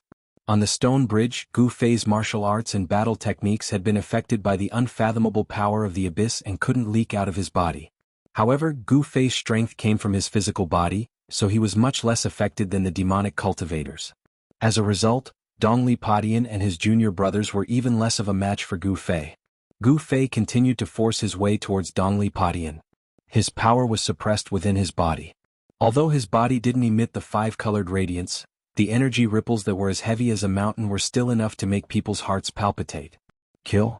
The 8 demonic cultivators roared, waving their flags as they charged onto the stone bridge. However, the moment they set foot on the stone bridge, Gu Fei abruptly retreated, leaving behind an afterimage. Peng! Peng, peng. The first 4 demonic path cultivators that rushed onto the ancient stone bridge were immediately sent flying away. The other 4 demonic path cultivators were shocked. They only saw the shadows of fists flashing in front of them as 4 fists smashed into them almost at the same time. The 4 demonic cultivators immediately waved the demonic flags in their hands and blocked in front of them. Peng. The demonic flags that were surrounded by demonic chi instantly collided with the incoming fist. The ferocious fist energy sent the 4 demonic cultivators flying as if they'd been struck by lightning. What's going on? Our magic power seems to be suppressed. The legend of the abyss of immortals and demons seems to be true. The 8 demonic cultivators who'd stepped onto the stone bridge were instantly sent flying by Gu Fei, but they weren't surprised by Gu Fei's strength. What made them inexplicably shocked was that the moment they stepped onto the ancient stone bridge, the surging demonic power in their bodies was quickly suppressed. It seemed that even the demonic flag in their hands could not display the power it should have, as if it had become an ordinary object. However, when they were sent flying by Gu Fei, the feeling of their cultivation being suppressed immediately disappeared as if it had never existed. The stone bridge spanned across the abyss of immortals and demons. It was impossible to see the end of it, and no one knew how far the other side was. Below the stone bridge was the violent demonic aura, and the power of heaven and earth was extremely chaotic. On the stone bridge, Gu Fei's cultivation was also suppressed. This situation seemed to be similar to the situation in the virtual sky world, where there was also a mysterious power that imprisoned the cultivator's cultivation. Those who entered the virtual sky world, whether they were transcending mortality cultivators or peerless void-controlling cultivators, were all confined to the self-awakening realm. The feeling of being suppressed and unable to exert their power, of being unable to use their divine abilities and Taoist techniques, was something that those transcending mortality cultivators who'd entered the virtual sky world would remember for the rest of their lives. Inside the virtual sky world, Gu Fei didn't feel depressed because his cultivation hadn't broken through to the transcending mortality realm. But now, standing on the stone bridge, he felt suppressed. He strode toward Dongli Padian, who was constantly retreating. He wanted to use a battle skill to kill Dongli Padian, but he felt that all of his power was imprisoned inside his body, making it difficult for him to use a sure-kill battle skill. At this time, the advantage of having a powerful physical body showed itself. Although Gu Fei couldn't use powerful battle skills, the strength of his physical body alone was enough for Gu Fei to contend against cultivators below the 6th layer of the transcending mortality realm. Pushing off the ground with both feet, Gu Fei shot forward like an arrow. His speed was as fast as the wind and lightning. This was the power of his physical body. In the blink of an eye, he arrived in front of Dongli Padian. Bang! His fist landed on Dongli Potion's abdomen. Dongli Potion's body immediately arched like a prawn, and he coughed up a mouthful of blood. Dongli Padian took a punch from Gu Fei. He felt as if his internal organs were about to be displaced. His internal organs felt like they were about to be overturned. He immediately suffered from internal injuries. Blood spurted out from his mouth and nose. Gu Fei followed up with an elbow strike, ruthlessly striking Dongli Potion's arched back. Bang! Dongli Potion's body came into intimate contact with the ground. Gu Fei's physical body was extremely tyrannical, and his close-quarters combat experience was even more abundant. In an instant he had knocked Dongli Padian to the ground with lightning speed. In a battle against a cultivator, it was a nightmare for both cultivators and demonic cultivators to be forced into close quarters. Cough cough. Dongli Padian coughed up mouthfuls of blood. His body had suffered serious injuries, and his spine had almost been fractured by Gu Fei's fierce elbow strike. I already said that no matter what secret technique you use, it won't change anything. You are destined to be defeated by me. Gu Fei coldly said as he stepped on Dongli Potion's head. As long as he exerted some force, he would be able to crush Dongli Potion's head. This was an undisguised insult. Dongli Padian was enraged. Having his head trampled on by someone almost caused his mind to collapse. A beast-like roar erupted from his throat. He wanted to struggle free from Gu Fei's foot, but Gu Fei's right foot was like a mountain firmly pressing down on his head. He was powerless to resist. Seeing that Dongli Potion's life was hanging by a thread, the 8 demonic cultivators beneath the stone bridge couldn't care less anymore. They all waved their demonic flags and rushed onto the bridge. The demonic flags had already lost their power, but as transcending mortality cultivators, their martial arts were still quite impressive. The 8 demonic cultivators directly waved their demonic flags at Gu Fei. With their cultivation suppressed by the mysterious power of the stone bridge, they couldn't use any demonic techniques. These demonic cultivators were like toothless tigers, unable to pose a threat to Gu Fei. Gu Fei casually waved his hand to parry the incoming demonic flags. Each of his moves contained a tremendous force, causing the 8 demonic cultivators to stumble back. The demonic flags in their hands almost flew out of their hands. Chapter 319. Above the abyss of immortals and demons, there was an ancient stone bridge that spanned across the abyss. There was an unfathomable power on the stone bridge that suppressed everyone's cultivation, making it so that the demonic cultivators couldn't use any magical arts or divine abilities. Gu Fei wasn't an exception. He couldn't use any powerful martial arts or battle skills. However, the restrictive power on the ancient stone bridge gave Gu Fei the upper hand in his confrontation with the demonic cultivators. The physical body was the source of a cultivator's strength. It contained an enormous amount of power. Even though he couldn't use martial arts or battle skills, Gu Fei's strength didn't decrease because of this. However, the demonic cultivators were different. The suppression of magical arts and divine abilities on the ancient stone bridge meant that they had lost their greatest support. These cultivators weren't body-refining cultivators. Their physiques were much weaker than normal cultivators. Every muscle in Gu Fei's body seemed to be on fire. Although the power was confined within his body, the power that erupted from his flesh and bones was still as heavy as a mountain. The clothes on his upper body had long been torn to shreds. The muscles on his bronze-colored body weren't particularly bulky, but they gave off a feeling of great power. The surging 5 elements Yuan Qi surged within his body, but it couldn't penetrate his body. It was forcefully suppressed within. His bronze-colored skin seemed to be flowing with a layer of precious splendor. "You can die now," Gu Fei said indifferently. He was about to stomp down on Dongli Potion's head with his right foot. But right at this moment, a gust of wind blew at Gu Fei's face. Gu Fei's heart skipped a beat as he was sent flying by a powerful force. "Brat, it's not up to you to kill my people." Under the illumination of the blood-colored saber light, a tall figure chased after the flying Gu Fei with large strides. In the end, Chuge managed to break free from Dan Qingzi's entanglement and rushed onto the stone bridge in time to save Dongli Padian. Otherwise, this outstanding disciple of his would have had his head crushed by Gu Fei. "A bunch of trash. There are so many of you, yet you can't kill this brat. I even have to do it myself. What's the use of having you all?" Chuge scolded. He was very disappointed with his disciples. Dongli Padian crawled up from the ground, his body on the verge of collapse. His injuries weren't light at all. After hearing Chu Ji's words, his face was filled with shame. He was the most outstanding person in the younger generation of the Six Paths Devil Palace. He was known as the #1 expert of the younger generation in the Monarch City. He had never been in such a sorry state before. At this moment, Dongli Potion's hatred for Gu Fei had reached its peak. 2 beams of extreme hatred shot out from his eyes.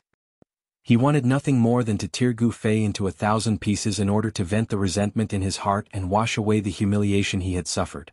"Chugu, your opponent is me." At this moment, an angry roar came from the distant sky.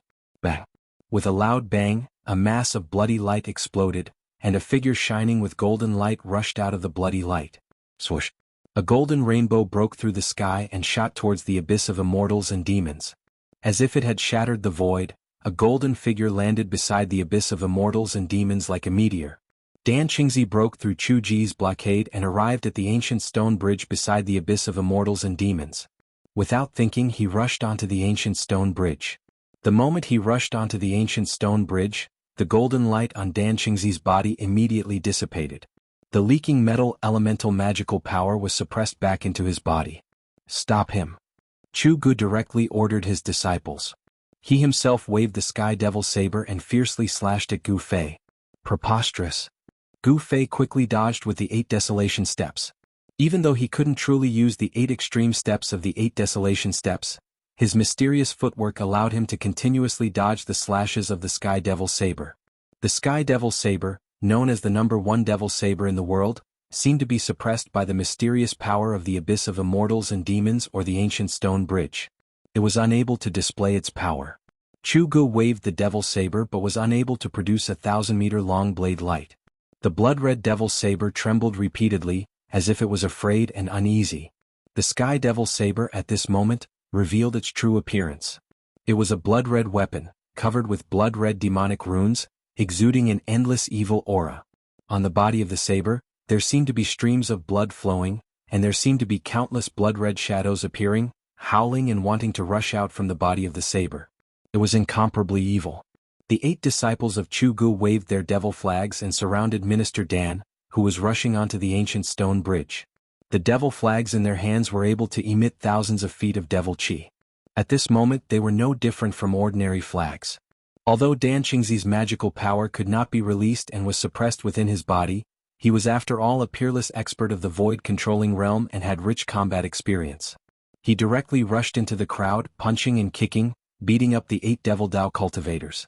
In an instant he rushed out from the midst of the 8 Devil Dao cultivators. Dongli Padian wanted to stop him, but was kicked in the chest by Dan Qingzi, causing him to fall and heavily hit the railing of the ancient stone bridge.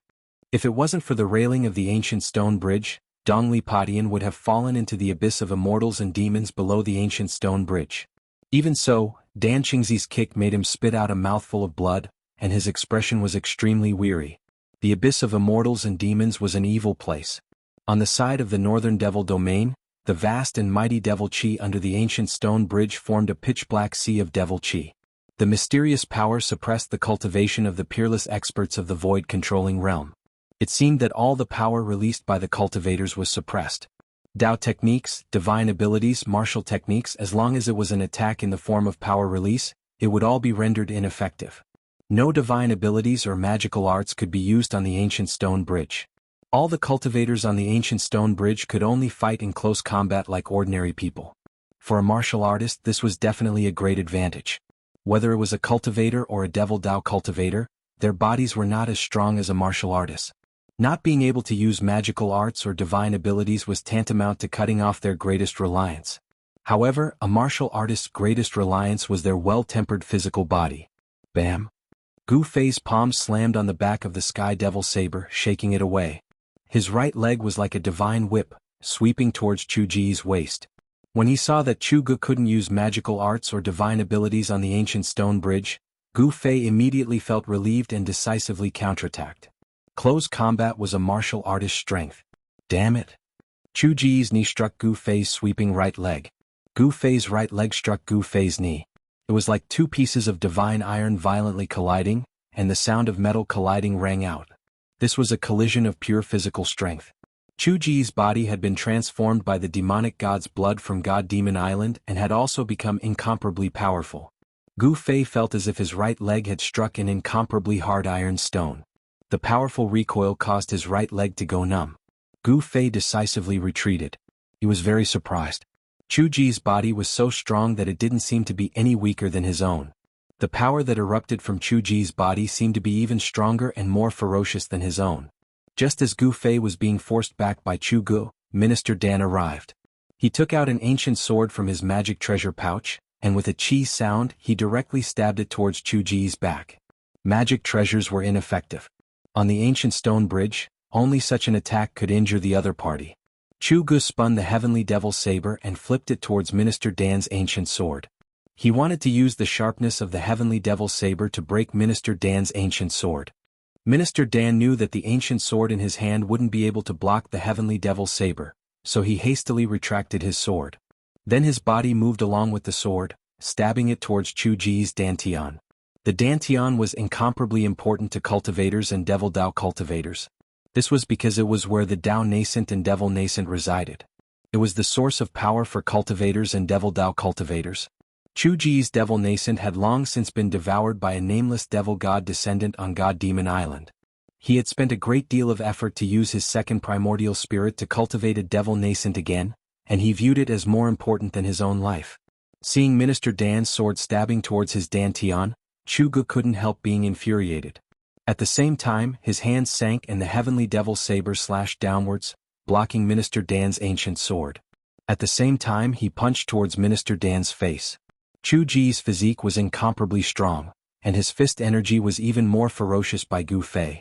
Minister Dan only felt a sharp pain from the wind blowing against his face. He couldn't help but be startled and hastily jumped back to dodge. A peerless void-controlling expert in the cultivation world, on the ancient stone bridge, was like a warrior in the secular world. Punches and kicks were exchanged and sword slashes were exchanged. If others were to see this scene they would definitely be dumbfounded. One had to know that a void-controlling expert in the cultivation world was also an expert of a generation. They had the power to move mountains and seas, and they had great divine abilities. Once such a figure engaged in a battle, it would definitely be earth-shattering. Even a casual divine ability or spell technique would be able to destroy a forest or blast a mountain to pieces.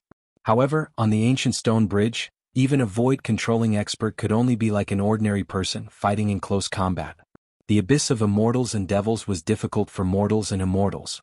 All spells and divine abilities were rendered useless here. This was the barrier between the northern devil domain and the central plains.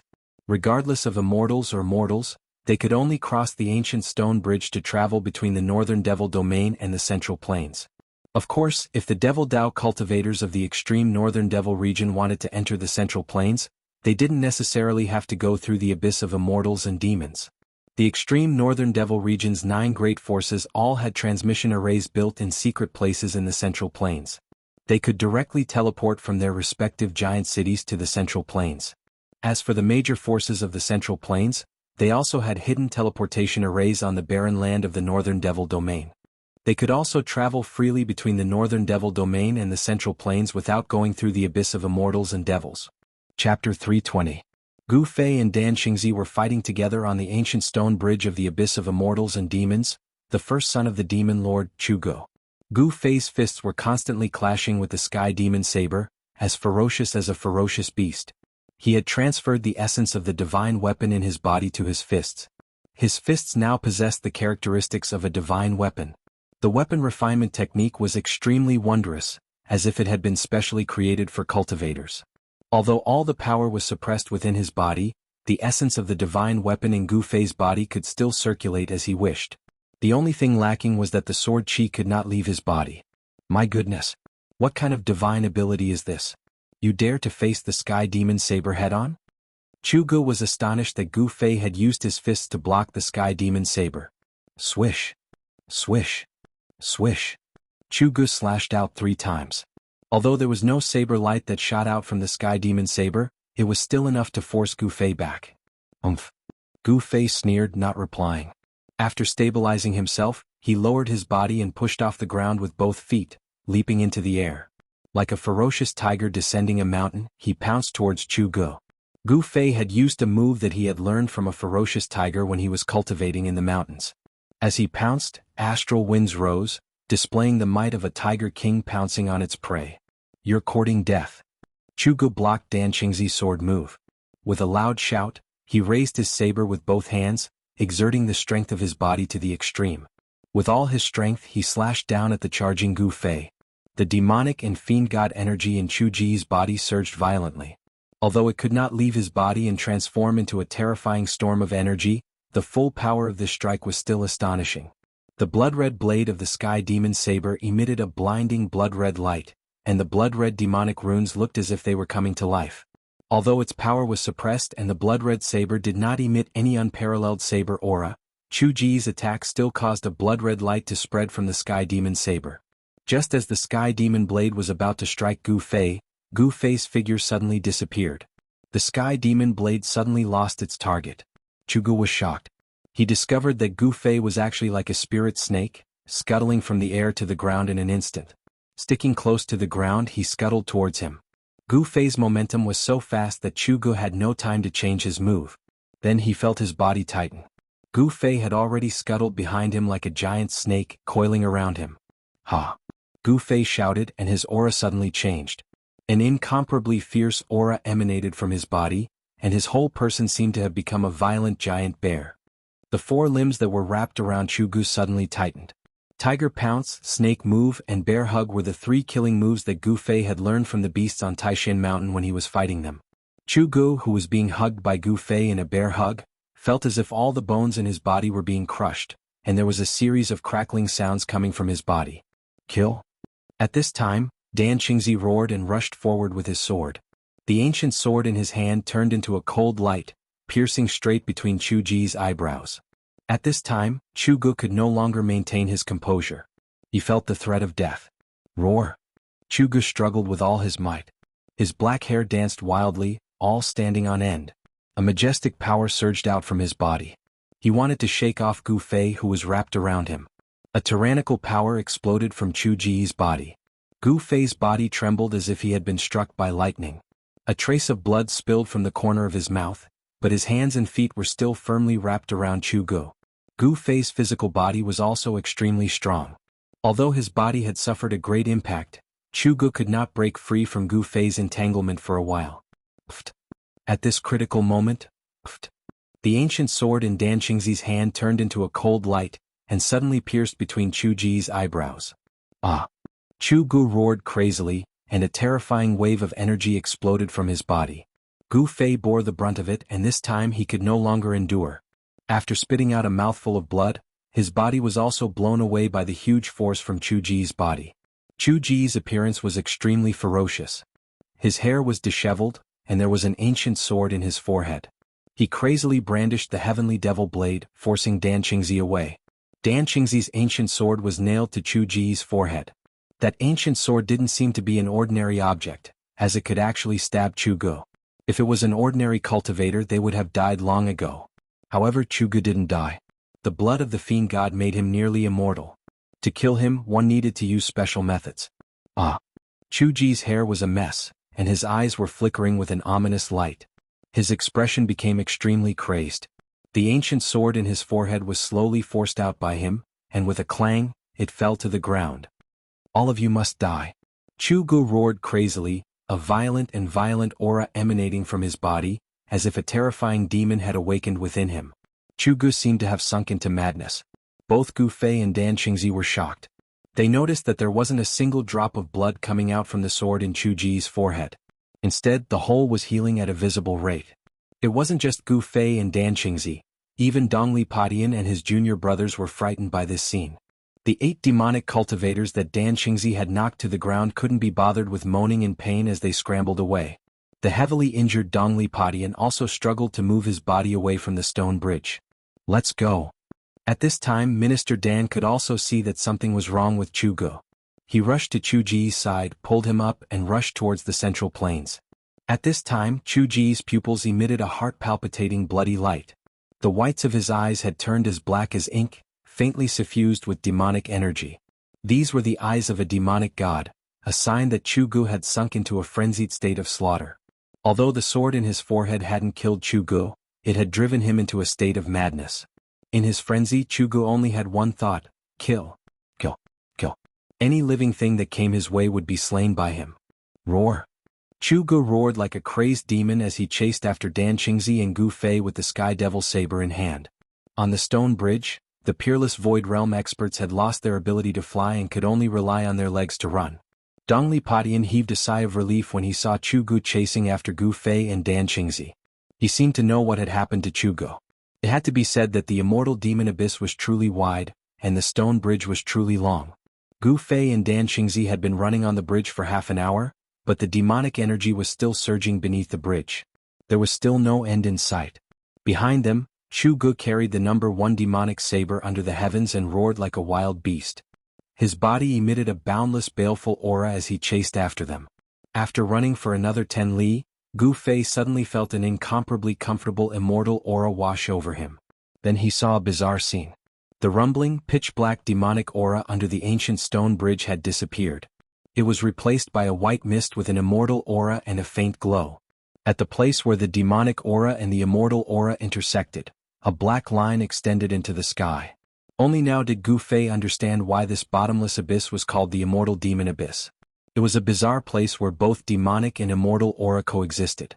What Gu Fei didn't know was that the abyss of immortals and demons was actually one of the few ominous lands in the Tenglong continent.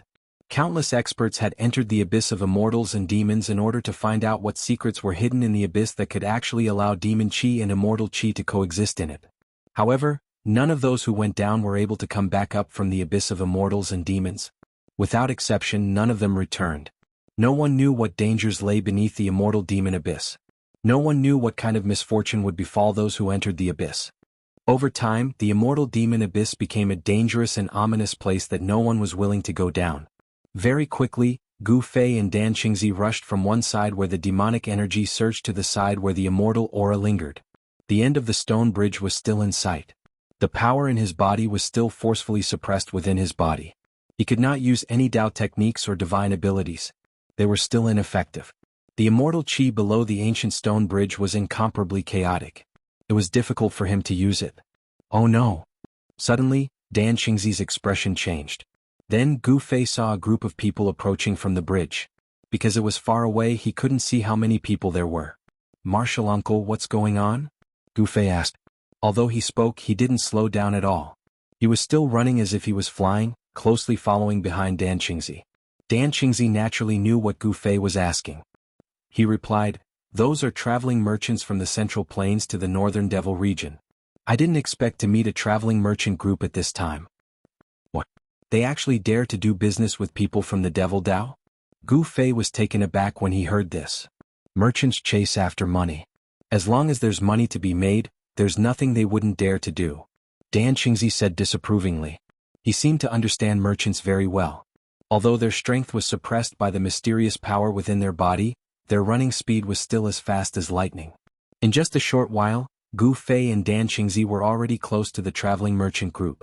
They saw that the traveling merchant group actually had about 200 to 300 people. Their carriages were filled with goods and they were slowly moving forward on the stone bridge. Someone in the caravan noticed something strange in front of them.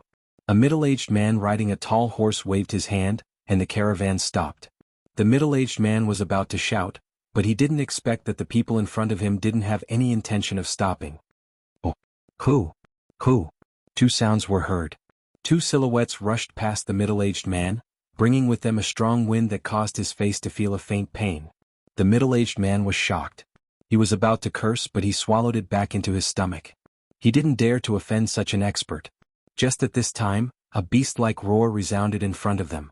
A fierce evil chi surged from the front, and all the horses in the traveling merchant group immediately neighed in fright.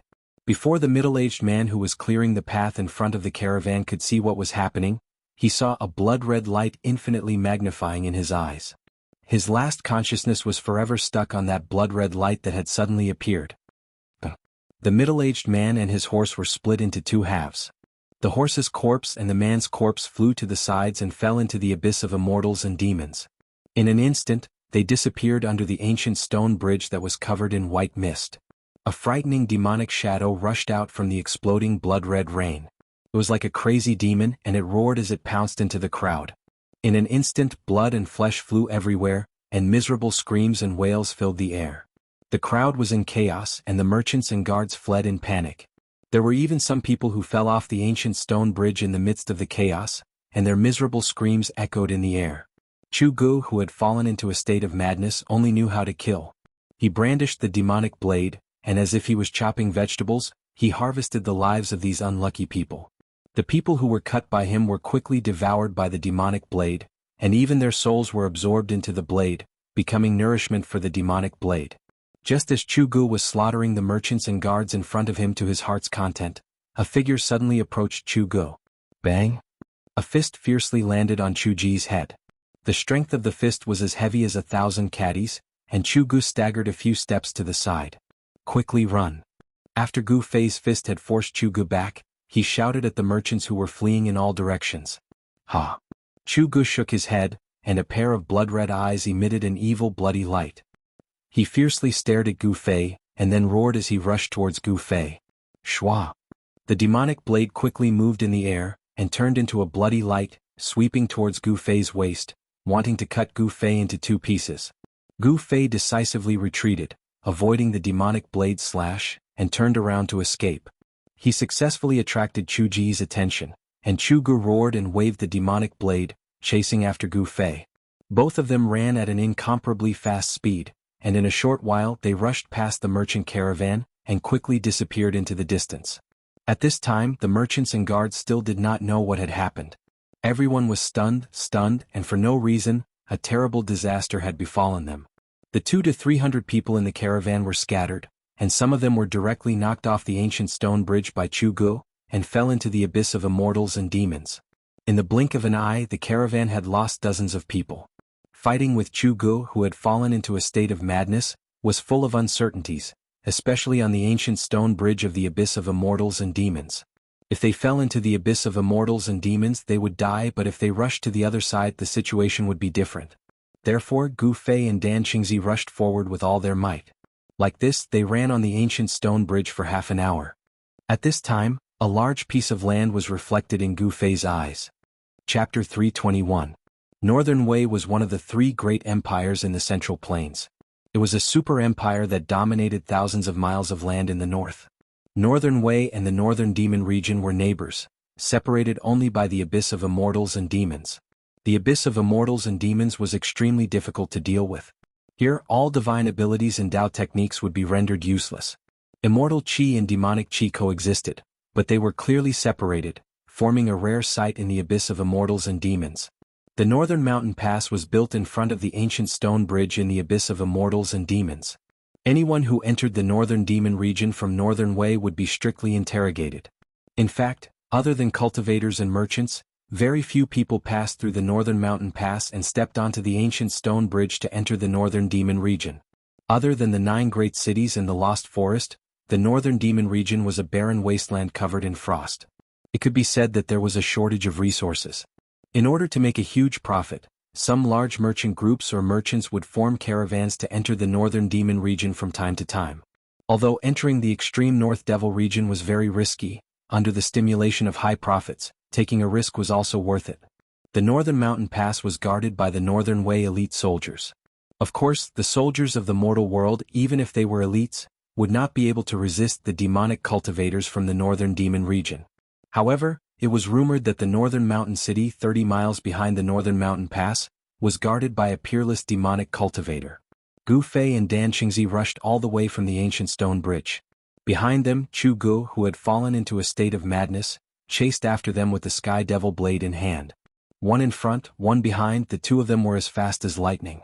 When they got close to Bailing Pass, the soldiers on top of the gate tower noticed them from afar. A horn sounded from the gate tower.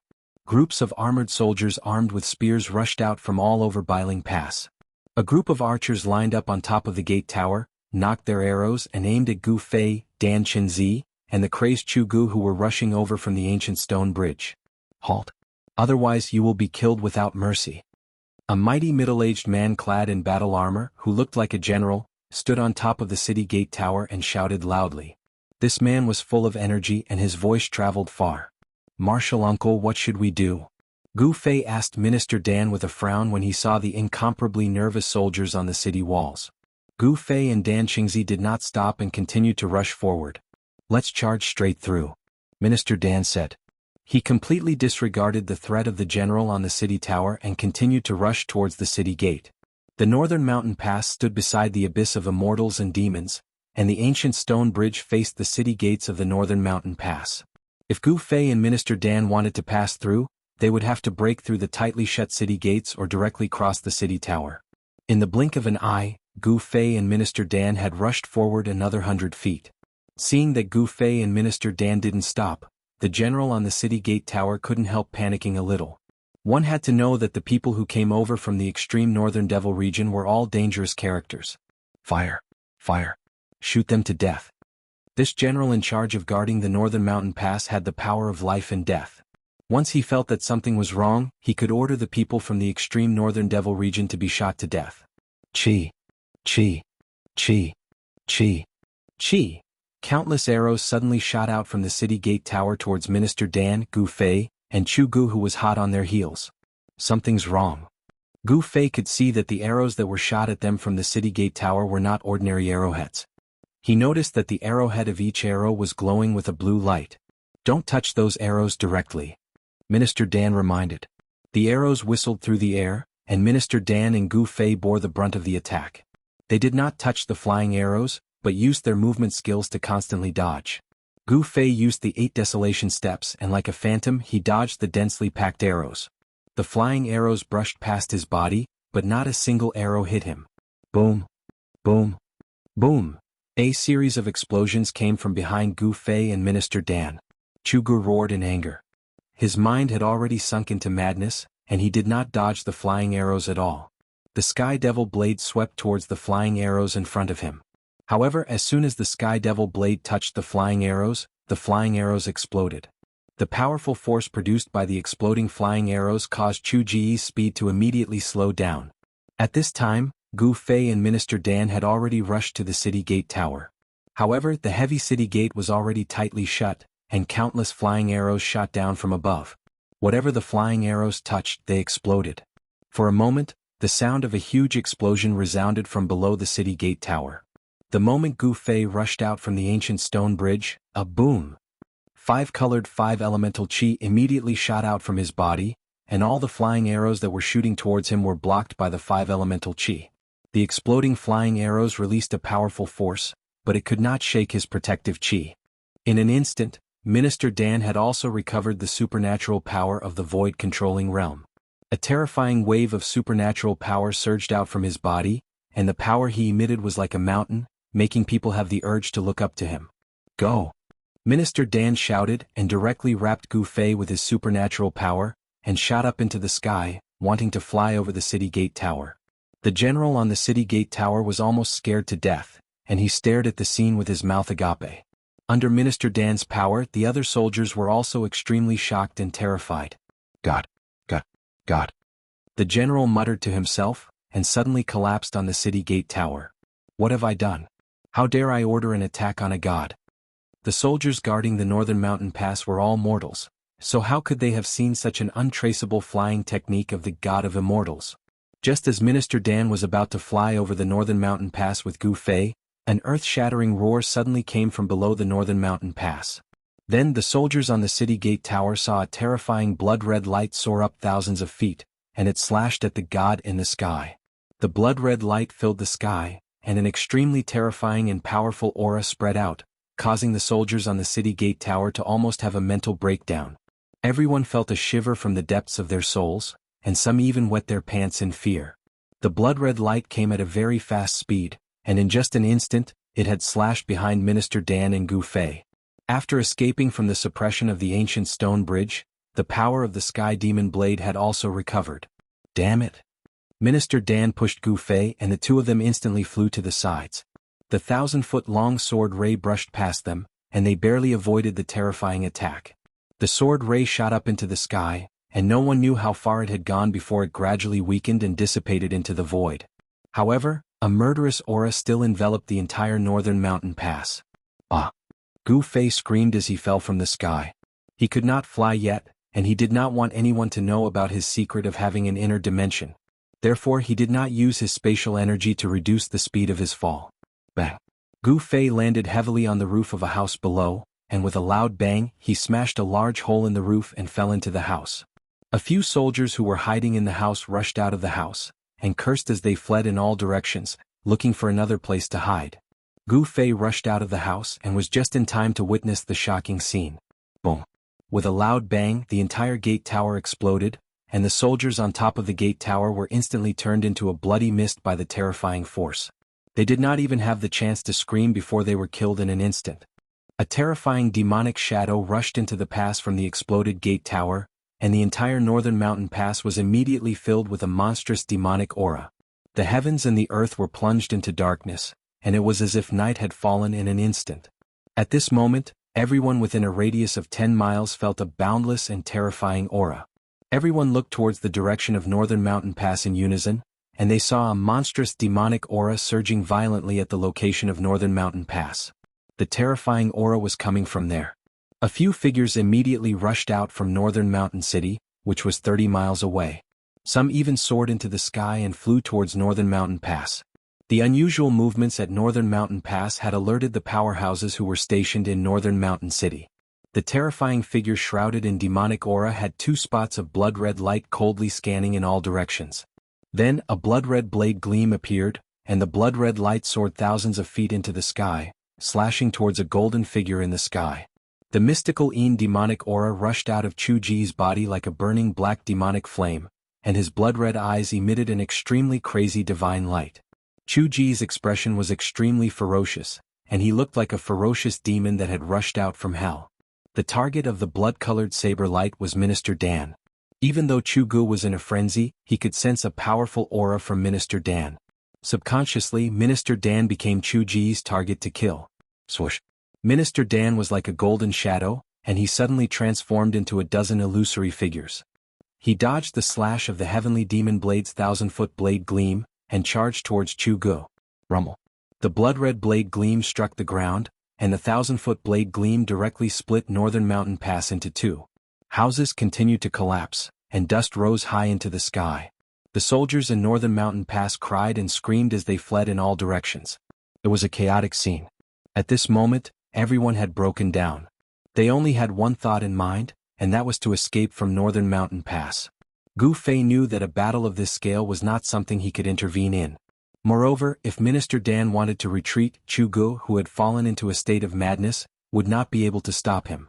Since he could not help, Gu Fei decisively rushed out of Northern Mountain Pass that was shrouded in demonic aura. Boom! Just as Gu Fei rushed out of Northern Mountain Pass, a loud noise came from behind him. A vast wave of energy spread out, and the entire Northern Mountain Pass trembled, and houses continued to collapse. Chapter 322. Hee. I didn't think there would be something interesting to watch in this remote place. This is great. Suddenly, a crisp laughter that sounded like a silver bell was heard from afar. Gu Fei looked towards the direction of the laughter and saw a graceful green silhouette gliding across the snow-covered forest. In the blink of an eye she was near. The north was a bitterly cold land. Everything was covered in silver. Although it was not as barren as the far north demon region, it was still a world of ice and snow. The forest was covered in thick snow and there were crystal-clear icicles hanging from the trees. Gu Fei felt that he could not see the woman's face clearly. It was as if there was a thin layer of mist or a thin layer of gauze that blocked his vision. It was obvious that the woman had used her mana to conceal her true appearance. However, the thing that attracted Gu Fei's attention the most was the fist-sized purple beast crouching on the green-clothed lady's shoulder. It had long ears, sharp claws and blood-colored eyes that were like agate. There was also a deep purple vertical scar between its brows. He felt like he had seen this beast somewhere before. The green-robed woman did not enter the Northern Mountain Pass. Instead, she stopped at the top of a big tree. As the wind blew, her clothes fluttered in the wind. The woman was like a fairy with an otherworldly aura. It was as if she could fly away with the wind at any time. Although he could not see the woman's face, Gu Fei knew that she was definitely a beauty that could topple a city and could captivate even the birds and beasts. Suddenly, Gu Fei remembered something and exclaimed, "Three-eyed mink?" He remembered why the little beast crouching on the green-robed woman's shoulder looked so familiar. He could not help but be shocked. Back when he was on his way to the southern wilderness, he saw a green-robed woman. In order to capture the three-eyed mink, she did not hesitate to cover a part of the world with a fire net and destroy a part of the forest. Could this green-robed woman be the person from that day? I didn't expect you to know about the three-eyed mink." The woman turned to look at Gu Fei. Her tone was a little surprised. She then focused her attention on the Northern Mountain Pass in front of them. In the eyes of the woman, Gu Fei was covered in blood, his hair was disheveled and his clothes were in tatters. He looked like a soldier who had just returned from the battlefield and was in an extremely sorry state. Perhaps the green-robed woman saw Gu Fei as a general guarding the Northern Mountain Pass. The first son of the demonic monarch of 6 paths, Chu Gu? How could it be him? The lady in green stared at the Northern Mountain Pass that was filled with demonic aura and said in shock. She had already figured out the origins of the devils that were slaughtering madly in Biling Pass. Demonic chi billowed in the Northern Mountain Pass as the blood-colored saber gleam shot out from the pass in all directions. Nothing could stop it. Loud noises were heard as the houses in the Northern Mountain Pass collapsed. A terrifying demonic aura spread out, startling the wild beasts in the forest and causing them to flee into the distance. The birds soared into the sky and flew into the distance. Amidst the demonic aura, a golden light flashed and a powerful wave that was not weaker than Chu Ji's spread out. Minister Dan and Chu Gu were engaged in a fierce battle. Who is that? How could he fight against Chu Gu, who has the Sky Devil Saber, and not be at a disadvantage? The green-robed woman seemed to be very knowledgeable. She could tell that there was an expert who was fighting against Chu Gu. Squeak squeak. Suddenly, the three-eyed purple mink that was crouching on the right shoulder of the green-robed woman stood up and squeaked excitedly as if something in front had attracted the little beast. Do you want to play too? The green-robed woman patted the little beast's head and said with a smile. Then you can go. The green-robed woman seemed to dote on the little beast. The little beast seemed to understand the green-robed woman's words and squeaked happily. It leaped down from the green-robed woman's shoulder and turned into a purple ray of light, charging into the Northern Mountain Pass. The green-robed woman had no intention of making a move. She quietly stared at the surging demonic aura in front of her. At that moment, a whooshing sound came from the sky. With a piercing sound, a green divine rainbow streaked across the sky like a meteor, shooting down towards the Northern Mountain Pass. How dare you destroy the Northern Mountain Pass? Aren't you afraid of stirring up a war between the righteous and the evil? The newcomer swept away the layers of demonic aura and charged into the Northern Mountain Pass. The expert from the Northern Mountain Pass had arrived. The loud voice could be heard from tens of miles away. It shook the snow in the snow forest and caused Gu Fei's blood to boil and his face flushed red. The peerless expert of the Imperial Void Realm was truly terrifying. His voice was like a bell that shook one's heart. The green-robed woman did not react. She seemed to have completely ignored the terrifying sound wave from the peerless expert. She stood calmly on the top of the tree. Chugu, is that you? A cry came from the Northern Mountain Pass that was filled with demonic aura. The peerless expert who had just charged into the Northern Mountain Pass seemed to be shocked. Chugu, have you lost your mind? The expert roared in anger. There was a flash of blood in the demonic aura. He seemed to be in great trouble. He really has lost his mind. Let's work together to take him down. Minister Dan's voice was heard. Minister Dan of the Taishan sect? All right, let's work together to take down this demon, the peerless expert said. Boom. A terrifying wave of energy suddenly burst out from the Northern Mountain Pass. It was like a huge wave of energy that spread out. The gate that connected the Northern Mountain Pass to the Northern Mountain Pass collapsed and dust flew into the sky. The peerless expert attacked with all his might. The power was earth-shattering. The 10-feet-tall city wall was like snow under the scorching sun. It was instantly pushed down by the surging energy storm. Dozens of figures rushed out from the Northern Mountain Pass. The people who rushed out were the soldiers of the Yen Kingdom who were guarding the Northern Mountain Pass. Most of them were affected by the battle between Minister Dan and Chugu. There were countless casualties and less than 50 of them rushed out from the Northern Mountain Pass. However, the dozens of soldiers who rushed out of the Northern Mountain Pass were not able to escape their tragic fate. Wisps of black qi seeped out from their bodies. It was the Xianyin demonic qi. The eyes of the soldiers turned blood red. Demonic tattoos appeared on their faces and hands. It was as if there were thousands of little insects crawling under their skin. It was extremely terrifying. Hee, roar. The soldiers who rushed out of the Northern Mountain Pass screamed in pain as if they had gone mad. Their hands constantly scratched and tore at their bodies. Their heads and scalps were torn off, and their flesh was a bloody mess. Then, the dozens of soldiers began to fight in a frenzy on the snowy ground. These soldiers were just ordinary people. It was difficult for them to resist the invasion of the demonic aura. They had been demonized and lost their rationality. They had become demonic creatures that did not know pain or life or death.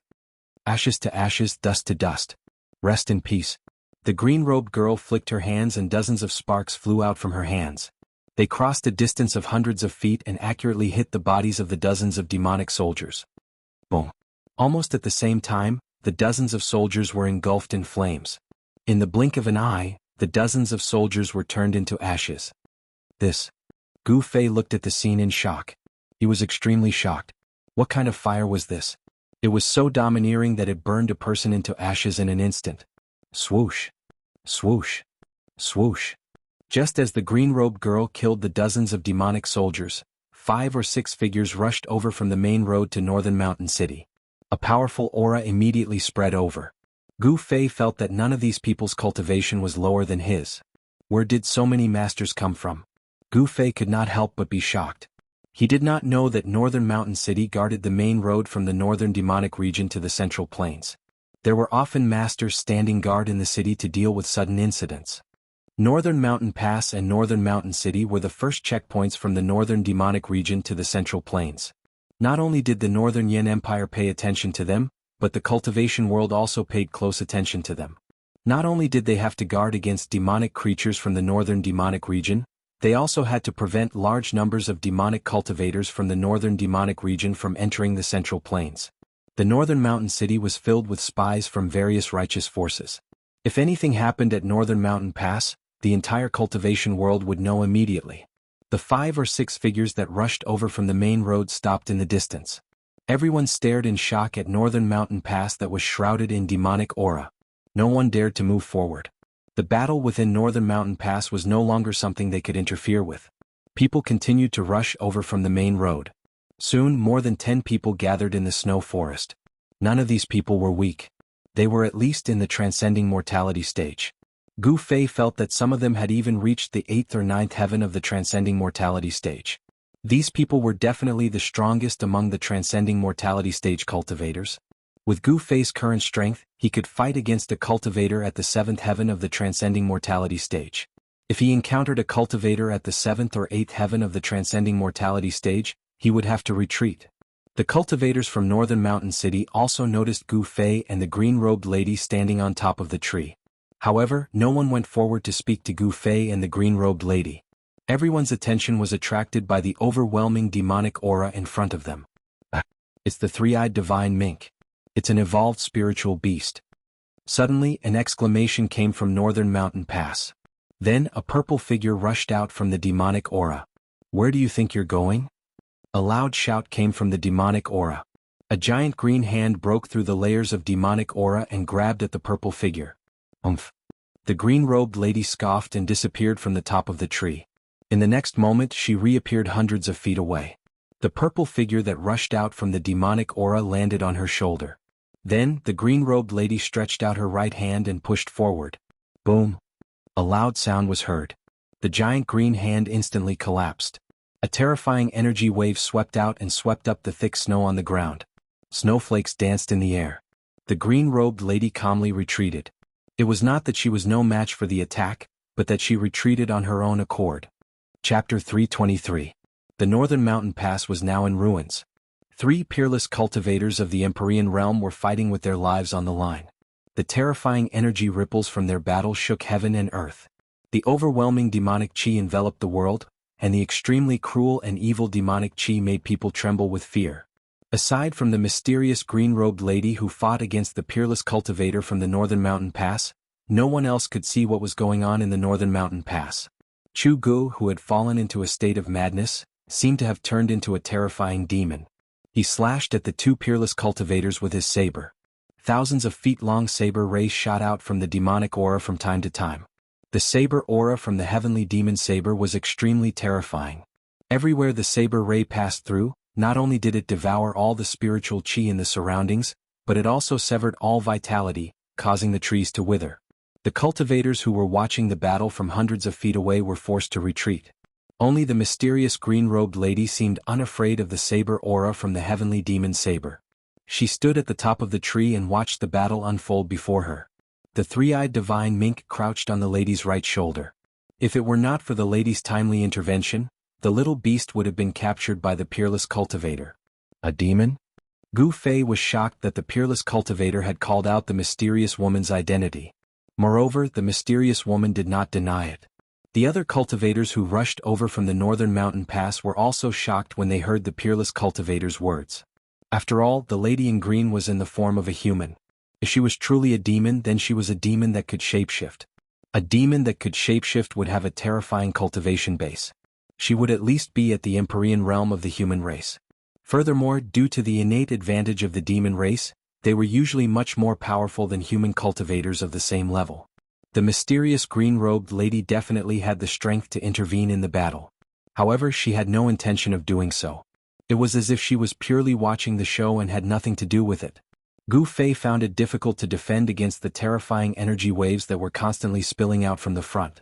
He kept retreating until he was half a mile away from the battle before he felt a little better. The pressure from the peerless cultivator was truly shocking. It was as if a 1,000-pound boulder was pressing down on his heart. It was extremely heavy and oppressive. Gu Fei did not join the cultivators from Bailing City. Instead, he stood alone in the snowy forest, paying close attention to the battle before him. After all, Minister Dan was fighting Chu Gu together with that peerless expert. Gu Fei couldn't leave by himself. More and more cultivators appeared in the snow forest. The Northern Mountain Pass was not far from Northern Mountain City. The cultivators in Northern Mountain City had already sensed the abnormality at the Northern Mountain Pass and were heading towards the Northern Mountain Pass. Gu Fei sensed several powerful auras appearing in the snowy forest. At first he did not care, but soon he felt that someone was watching him. The few experts who exuded powerful auras approached Gu Fei intentionally or unintentionally. There was one person on each side and they were actually surrounding Gu Fei. Who are these people? Gu Fei's heart trembled. The 4 people who were slowly approaching him seemed to be no weaker than him. Gu Fei moved carefully in the snowy forest. He moved towards the person on the left who seemed to be the weakest. He had no chance of winning against 4 people alone. Everyone's attention was attracted by the battle before them. No one noticed the silent scene that was happening in the snowy forest. Swoosh! Gu Fei suddenly pushed off with both feet on the snowy ground and flew towards the person on the left. While he was in the air, his right hand had already pressed forward. Rumble? There was a violent tremor. Surging golden yuan qi surged out from Gu Fei's right hand. The violent power shook the void. A large golden hand quickly appeared and pressed towards the person. The distance between the two was less than 300 feet. Gu Fei pounced like a tiger pouncing on its prey. In an instant he pounced more than 200 feet forward, and then when he was less than 4 feet away from the person, he directly struck out with his palm. Gu Fei's movements were extremely fast. The other three didn't expect Gu Fei to suddenly be in trouble and were stunned for a moment. By the time they regained their senses, Gu Fei had suddenly launched a palm strike at the person on the left with the weakest cultivation. 1,000 blades and 10,000 swords. That person let out a soft shout. A dazzling golden light burst out from his body, like a sun had fallen into the snowy forest. His hands drew a mysterious trajectory in the void. A golden light spread out, like a golden wave towards Gu Fei's palm of light. Amidst the surging golden waves, tens of thousands of saber and sword shadows quickly condensed.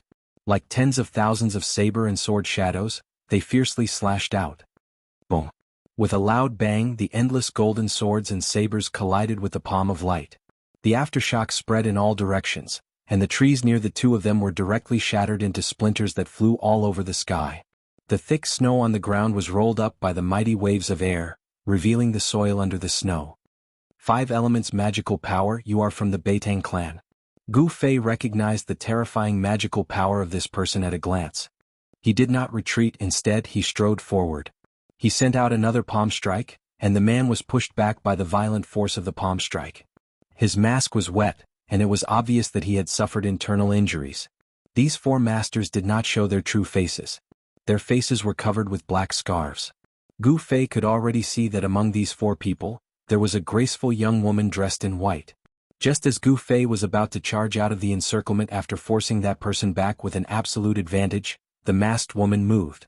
Swoosh! She directly disappeared on the spot. The next moment she directly crossed a distance of tens of feet and appeared behind Gu Fei. Without saying a word, the veiled woman waved her hand and a dazzling golden blade of light shot out. It was like a golden heavenly blade that slashed down on Gu Fei. The terrifying power of the divine ability seemed to draw in the power of the metal element between heaven and earth. The nearby spiritual qi seemed to be sucked dry in an instant and gathered on the golden blade of light. Roar! Gu Fei shouted angrily. A powerful force suddenly burst out from his body. He used the 8 desolation steps. It was as if he had teleported. In an instant he rushed forward more than 300 feet. Bang! The unparalleled golden light blade fiercely struck the ground. The snow mixed with the soil was sent flying, and a 10 feet deep trench appeared on the ground. At this moment, the other cultivators in the snow forest had already sensed that something was wrong. However, no one cared about the battle between Gu Fei and the 4 people. Battles between cultivators were too common. However, a battle between peerless masters was rare. No one would miss it. It was very beneficial for cultivators in the transcending mortality realm to be able to watch a battle of this level. They might be able to comprehend many things from it, which would be very helpful for their cultivation to have a breakthrough, especially for cultivators in the 8th or 9th heaven of the transcending mortality realm. Just as Gu Fei dodged the masked woman's slash, a tall man who was approaching Gu Fei from the right took out a black bow that was surrounded by a black aura. It was a ghost bow that was refined with black bones. The entire bow looked like a spine. The black aura was not devil qi, but the eerie and terrifying occult ghost qi.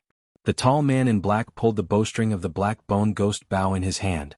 The pitch-black ghost bow glowed with a faint black light. The spiritual energy of heaven and earth surged towards the ghost bow. A faint black arrow appeared as the ghost bow was pulled. A powerful wave of energy spread in all directions with the tall man as the center. The tall man was immediately surrounded by a dense ghost qi, as if he had turned into the 9 serenities of hell. Gu Fei felt the danger. All the pores on his body opened. He did not dare to stay any longer. He rushed into the depths of the snow forest as if he had turned into a phantom. At this moment, the tall man had already pulled the ghost bow and shot an arrow at Gu Fei's back. The faint arrow shadow was extremely fast. It caught up to Gu Fei in an instant. A gloomy aura enveloped Gu Fei. The ghost arrow, which was surrounded by black aura and seemed to be possessed by thousands of evil spirits, had already shot behind Gu Fei. Gu Fei was shocked. He tried his best to dodge to the side, but he only managed to avoid the vital parts of his back. Gu Fei only felt a chill on his shoulder. Then he felt an extremely cold and evil energy shooting into his body. The black arrow did not penetrate Gu Fei's shoulder. Instead, it sank into Gu Fei's shoulder and entered Gu Fei's body. In an instant, Gu Fei's skin turned purplish-black. Wisps of black aura seeped out of his pores. Then, faint and illusory ghost shadows appeared on Gu Fei's body. He seemed to be haunted by thousands of evil spirits. He looked extremely ferocious and terrifying. Roar! Gu Fei howled in pain. He felt as if there were countless ants gnawing at his internal organs and flesh. It also felt as if there were countless evil spirits tearing at his body. He was in extreme pain. The profound Yin ghost chi almost froze Gu Fei's blood. Gu Fei's vision darkened. He staggered forward for dozens of feet and almost fainted. When the four masked men saw that Gu Fei had been hit by that extremely evil arrow, they did not seem to be in a hurry to attack. Instead, they slowly surrounded Gu Fei. No one who has been hit by the 9 nether black bone bow's 9 nether black bone arrow can survive, the tall man said as he held the ghost bow that was surrounded by black aura. Wah! Gu Fei roared. Suddenly, a powerful sword chi exploded from his body. 2 rays of purple light shot out from his eyes like 2 sharp swords. The ghost chi all over his body was suppressed by the sword chi. Not good. The tall man was shocked. He retreated and drew his bow. He wanted to shoot another arrow and kill Gu Fei once and for all. However, Gu Fei rushed into the depths of the snow forest like a madman. Chapter 324. Inside the Northern Mountain Pass, the demonic chi that shrouded the entire Northern Mountain Pass had mostly dissipated. With Minister Dan and the peerless expert joining forces, they gradually gained the upper hand. However, even though Chu Gu was in a frenzy, the sky demon saber in his hand was still extremely powerful. The saber radiance soared thousands of feet into the sky, as if it was going to split the heavens and the earth. Nothing could stop it, and it was still difficult to determine the victor. No one was interested in the battle between Gu Fei and the 4 mysterious men.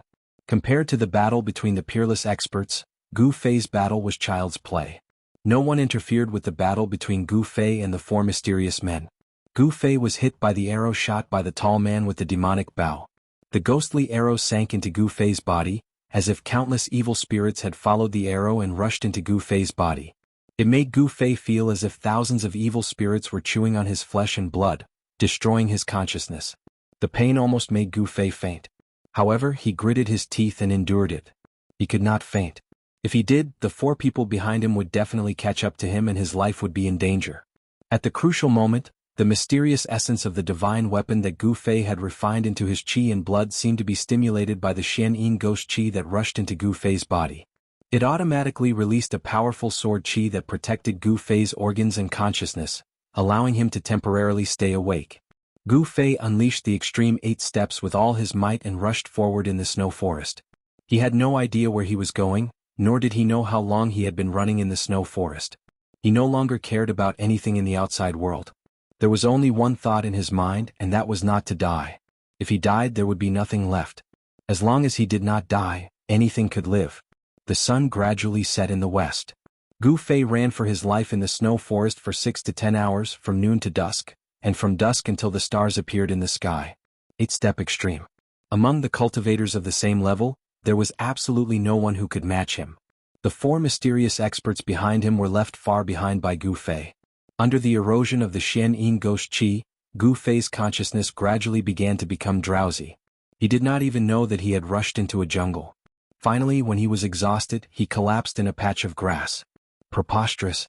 That kid was struck by the netherworld blackbone arrow, so how could he still run for so long?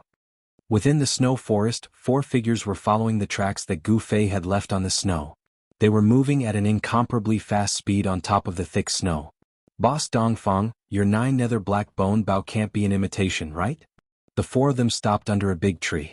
The masked woman in white glanced at the bone bow in the hands of the tall man and said indifferently, "Beitang Yu, do you want me to shoot an arrow at you?"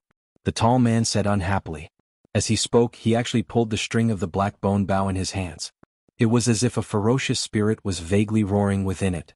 "All right, can the 2 of you work together peacefully for once? I don't care if you kill that kid or not. However, if that kid doesn't die, you won't have a good life." A middle-aged man in purple with a black saber on his back said impatiently. He was also masked and had a strand of silver on his forehead. "Umph." The tall man that the masked woman called Boss Dongfang coldly snorted and put down the black bone bow in his hands. The tracks that Gu Fei had left behind on the snowy ground were very obvious. Therefore, these people were not in a hurry to chase after him. This was because Gu Fei had been struck by the netherworld black bone bow. Boss Dongfang was right. Ever since the netherworld black bone bow had been refined by that powerful ghost cultivator, no one had been able to escape with their lives from the netherworld black bone arrow. The netherworld black bone bow was not very famous in the cultivation world of the Tenglong continent. However, in the ghost palace of Plentiful City, it was an extraordinary ghost cultivator magic tool. Legend has it that when the netherworld black bone bow was refined, the powerful ghost cultivator did not hesitate to slaughter the people of an entire town. He extracted the souls of tens of thousands of people and smelted them into the ghost bow.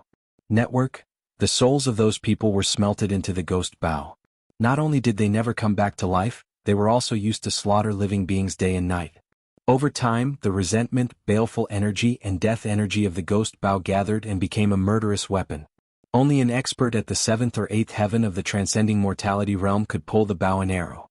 If it was an ordinary person or a cultivator at the awakening self realm, as long as they touched the black bone bow, their soul would be instantly extracted by the black bone bow and then devoured. The Dongfang clan used countless manpower and resources and paid a great price to obtain this netherworld black bone bow. Let's continue. Before I see that brat's corpse, I will always feel uneasy. Another middle-aged man with white hair said. As he spoke, he pulled off the black cloth covering his face. The middle-aged man who was hit by Gu Fei's 2 palms and vomited blood was Beitang Yi, who had not been seen for a long time. That day outside the Dragon Emperor city of the southern wasteland, Gu Fei fought with Beitang Ao and Beitang Yi. Although he was seriously injured, he also injured Beitang Yi, who was at the transcending mortality realm, with his martial arts battle skills. That battle could be said to be extremely dangerous and unbelievable. Gu Fei, with his awakening self-realm cultivation base, had injured Beitang Yi, who was at the transcending mortality realm. There was a huge gap between the two of them. Everyone who paid attention to that battle thought that the Supreme Mystery Sect had produced a disciple with unlimited potential. They were already in the depths of the snow forest, far away from Biling Pass. They could no longer sense the fluctuations of energy coming from Biling Pass, so there were definitely no outsiders here.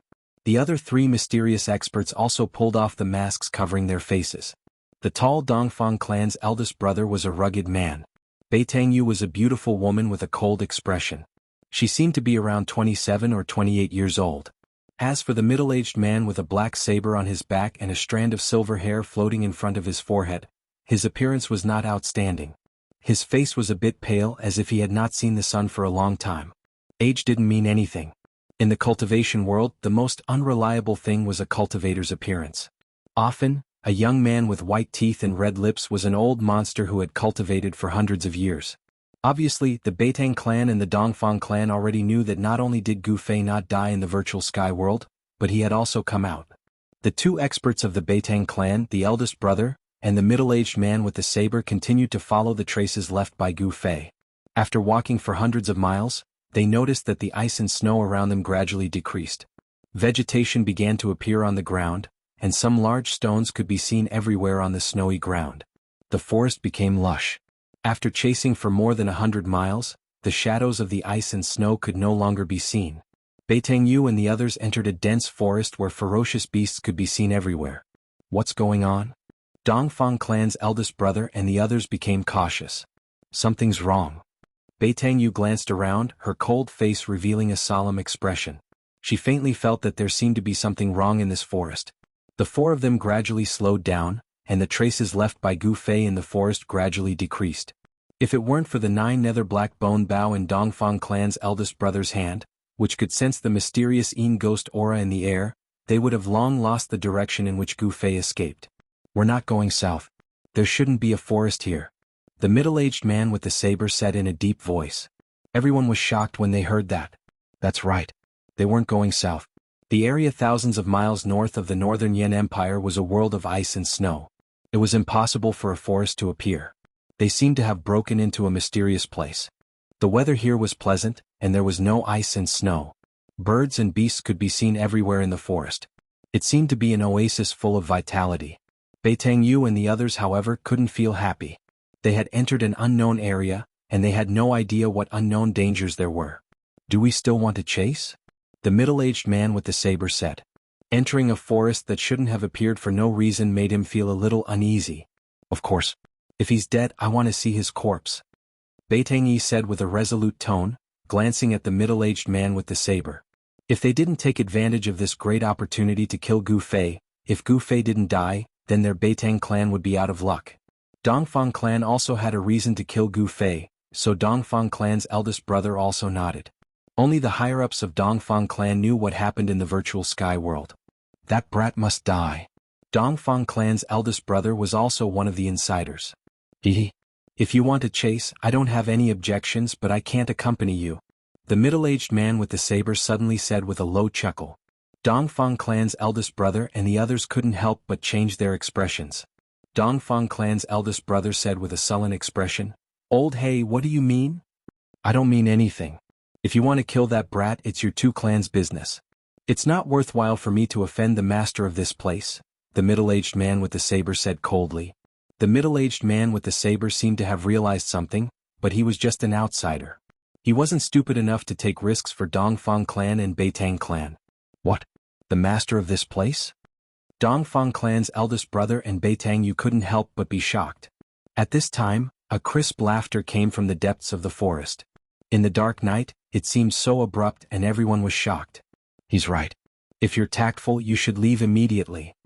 The crisp and sweet-sounding voice rang out again. Judging from the voice, it seemed to be the voice of a young girl. We're looking for an injured friend. After we find him, we'll naturally leave. Beitang Yu said. Everyone immediately understood Beitang Yu's intention. That's right. We have no intention of offending the master of this place. Have you seen our friend? Dongfang clan's eldest brother said. Although he looked like a straightforward man, he was no less attentive than a woman. Chapter 325. Under the night sky, the northernmost city of northern Yen, Bailing City, was brightly lit. Cultivators were constantly entering and exiting the city gate. The atmosphere in Bailing City was oppressive. It was as if a storm was brewing, shrouding the entire city. Bailing City had not been so lively for many years. The battle during the day had attracted the attention of the entire cultivation world of the Tenglong continent. Cultivators who received the news gathered at Bailing City from all directions.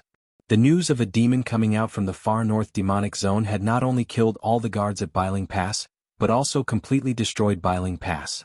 The news of him fighting with two peerless experts had already spread throughout the city. At night, the inns and restaurants in Bailing City were bustling with activity. A large number of cultivators had rushed into Bailing City and almost all the inns in the city had been booked.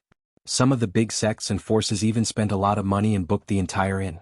The happiest people in Bailing City were probably the innkeepers. It was easy to earn money from cultivators. After all, cultivators were pursuing the path of immortality. They did not care much about money. In the bustling eastern area of Bailing City, there was the largest, tallest, and best restaurant in the city. Every floor of the restaurant was fully occupied. Everyone was toasting and chatting about the past and present. The atmosphere was extremely lively. However, the most popular topic was the battle between the three peerless experts at Bailing Pass during the day. Elder Chin, have you heard? The demon from the other side of the abyss of immortals and demons is coming out. No way. I heard that the demons from the other side of the abyss of immortals and demons have an agreement with the cultivation world of the Central Plains. They are not allowed to come out at will. Would the demons from the far north demonic zone dare to break the agreement? Didn't you see? The number of cultivators in the city is several times more than during the day. It seems that all the major forces of the cultivation world of the Central Plains are here. I'm afraid they are going to start a war with the demons from the far north demonic zone. It can't be. The ones who spoke were two middle-aged cultivators in green robes. Most of the people outside the hall were cultivators. Although they spoke very softly, many people still heard them. Miss, is what they said true? If you bring this servant along during the day, this servant can also experience those so-called peerless experts. In the private room, a green-clothed woman was drinking by herself. Beside her stood a young maid. This little maid was wearing a light green dress. She looked very cute, especially her pair of black eyes, which were full of spirituality, like two shiny black gems. However, she did not seem to be human. She had a pair of long furry ears. Those were the ears of a beast. She was a demon that could already transform. If others were to see that someone was actually able to order around a greater demon that had taken human form as a maidservant, it would surely cause them to be extremely dumbstruck and shocked. One must know that a demon that could take human form could already be called a great demon. This kind of great demon strength was extremely terrifying, and it was sufficient to be mentioned in the same breath as the human peerless experts of the void-resisting realm.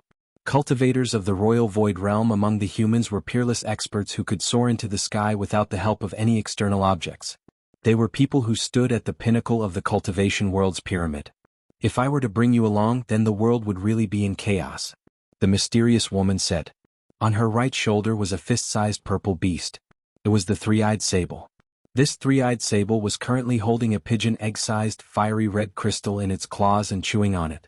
Crunch. Crunch. The incomparably hard crystal was actually chewed off by the little beast in small bites and swallowed into its stomach.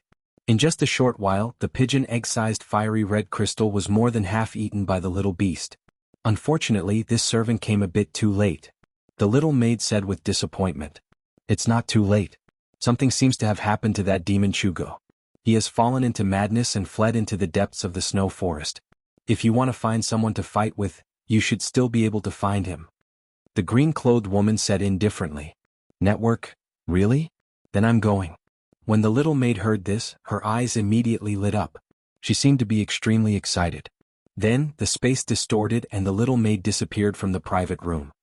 This little girl's ability to control the void is becoming more and more proficient. It doesn't seem to be a bad thing to let her play with those experts, the green-clothed woman said. Even in the private room, her face was still a blur. She still used her magic power to conceal her true appearance. At this time, she suddenly put down the wine jug in her hand. The faint conversation in the private room next door had attracted her attention. In the private room next door, someone had used a small spell to block out sound. However, this small spell was completely useless against the green-clothed woman. As long as she wanted to, she would definitely be able to hear everyone in the private room. Why haven't Uncle and the others returned yet? Could it be that even the four of them couldn't kill that brat Gufei? A voice sounded from the private room next door. Brother, don't worry. With Uncle and the others here, even if that brat has 3 heads and 6 arms, it will be difficult for him to escape with his life. Another voice sounded, as if comforting the person who had just spoken. The green-clothed woman could hear that although the tone of the second person was calm, it was also slightly nervous. What's going on with you two brothers? My aunt is the person in my Beitang clan who has the highest hope of breaking through to the void-controlling realm in the past 100 years. With her cultivation, could it be that she's still able to let that kid escape? Another person spoke out. Beitang Ao, you should know that if that person doesn't die, our 2 families won't have a good life. The first person who spoke seemed to be a little displeased with the other person's disapproval. He Dongfang Chen, you 2 brothers seem to have formed an irreconcilable enmity with that brat. When he comes back, I'm afraid the first thing he will do is to settle the score with you. It's not my turn yet. Beitang Ao said with a sneer. If it wasn't for the Dongfang brothers adding fuel to the fire, in fact, the enmity between Beitang Ao and his nephew and Gu Fei was not irreconcilable, and it would not have become so irreconcilable. The 3 young cultivators in the private room next door were the Dongfang brothers and Beitang Ao. What do you mean by that? Dongfang Chen said in a deep voice. His tone was frighteningly cold. He seemed to have been angered by Beitang Ao's words. All right, all of you talk less. Right now, we should unite and solve this big problem in front of us. Dongfang Long advised. Humph. Beitang Ao sneered and no longer spoke. You. Dongfang Chen was furious. This Beitang Ao was looking down on others too much. Everyone's strength was about the same, but Beitang Ao was as arrogant as his name suggested. This made Dongfang Chen very unhappy. Brother? Dongfang Long said again. I know. I won't lower myself to the same level as some people. Dongfang Chen said. The people in the private room next door seemed to be very unhappy. Everyone was silent. After a while, the 3 young cultivators left the restaurant on bad terms. The human world is really complicated. You and I are deceiving each other. It's not like us demon race where everything is based on strength. It's much simpler. The green-robed woman reached out her hand and touched the small head of the purple marten on her shoulder and lightly said. At this time, the 3-eyed marten had already chewed all the fiery red crystal in its claws. Its eyes were half closed, and it leaned comfortably on the neck of the green-robed woman. It was certainly not a coincidence that the Dongfang brothers and Beitang Ao came to Bailing City. It could even be said that they had been preparing for this assassination for several months. It turned out that half a year ago the head of Taishan sect, Taoist Shantian, and several elders of the sect, who had long been indifferent to worldly affairs, used the primordial spirit lamp left by Gu Fei as a guide. They used the Three Realms Six-Path soul-searching technique and learned that not only was Gu Fei not trapped in the virtual sky world, but he had also come out. In the past 2 or 3 years, Gu Fei's primordial spirit lamp had not been extinguished, which had become a worry for Dongfang Chen. If he hadn't stopped them in the space passage, Gu Fei would not have been trapped in the virtual sky world. As long as Gu Fei's primordial spirit lamp was not extinguished, he could not have a moment of peace. Among his fellow disciples, eldest senior brother Li Lingfeng and the head's disciple Ziyu, as well as some disciples from other branches who were originally inferior to him, had already broken through the shackles of the self-awakening realm, successfully condensed their core of the way, and broke through to the transcending mortality realm. Dongfang Chen, on the other hand, was restless. It was difficult for him to devote all his attention to cultivation, and it was difficult for his cultivation to advance. In the past 2 or 3 years he had watched his fellow disciples successfully reach the core formation realm, but he himself was blocked at the last hurdle of the self-awakening realm. This made Dongfang Chen very ashamed. If Gu Fei did not die, his worry would not go away. His cultivation would probably always be shackled at the self-awakening realm, unable to advance even an inch. When he learned that Taoist Shantian had sent Dan Qingzi with the primordial spirit lamp to go down the mountain to find Gu Fei, Dongfang Chen immediately took action. He absolutely could not let Gu Fei return to Taishan sect. If Gu Fei returned to Taishan sect alive, he would die without a burial place. The crime of murdering a fellow disciple was enough for him to pay with his own life, and it would also bring shame to the Dongfang family. This kind of thing absolutely could not happen. That was how the 4 mysterious experts had ambushed Gu Fei and killed him outside Bailing Pass. However, the 4 experts of the older generation were now in big trouble. In order to chase after Gu Fei, they inadvertently broke into a jungle that was impossible to appear in the snow-covered northern region. Ask the owner of this place to come out and talk. Beitang Yu's eyes shone brightly, sweeping in all directions, but she could not find any trace of the mysterious girl in the forest. I know where the friend you are looking for is. In the forest, it suddenly became incomparably quiet. Other than the voices of the crowd, there was no other sound. Thank you so much, Boss Dongfang said. They didn't expect things to be so simple. But the mysterious girl in the forest seemed to be a little hesitant. When Boss Dongfang and the others heard this, their hearts jumped. Beitang Yu quickly said, "But what?" "But just now, I seemed to hear you saying that you wanted to kill the friend you were talking about. I'm very curious, since it is your friend, why do you want to kill him?" The mysterious girl's clear voice sounded in the forest. Chapter 326. You want to deceive me? I'm not that easy to deceive. In the darkness of the night, the girl's clear and melodious voice resounded from within the forest. She seemed to be angry. Please don't misunderstand," Dongfang first brother hastily said. At the same time, he signaled to the 3 people standing beside him with his eyes. However, Beitang Yu and the others shook their heads. It was difficult for them to detect the location of the mysterious girl in the forest. The mysterious girl's voice seemed to come from all directions. It was erratic, but it was clearly transmitted to the 4 people's ears. It was as if she was speaking right next to their ears. This was obviously a profound sound technique. The mysterious girl didn't want Dongfang first brother and the others to know where she was.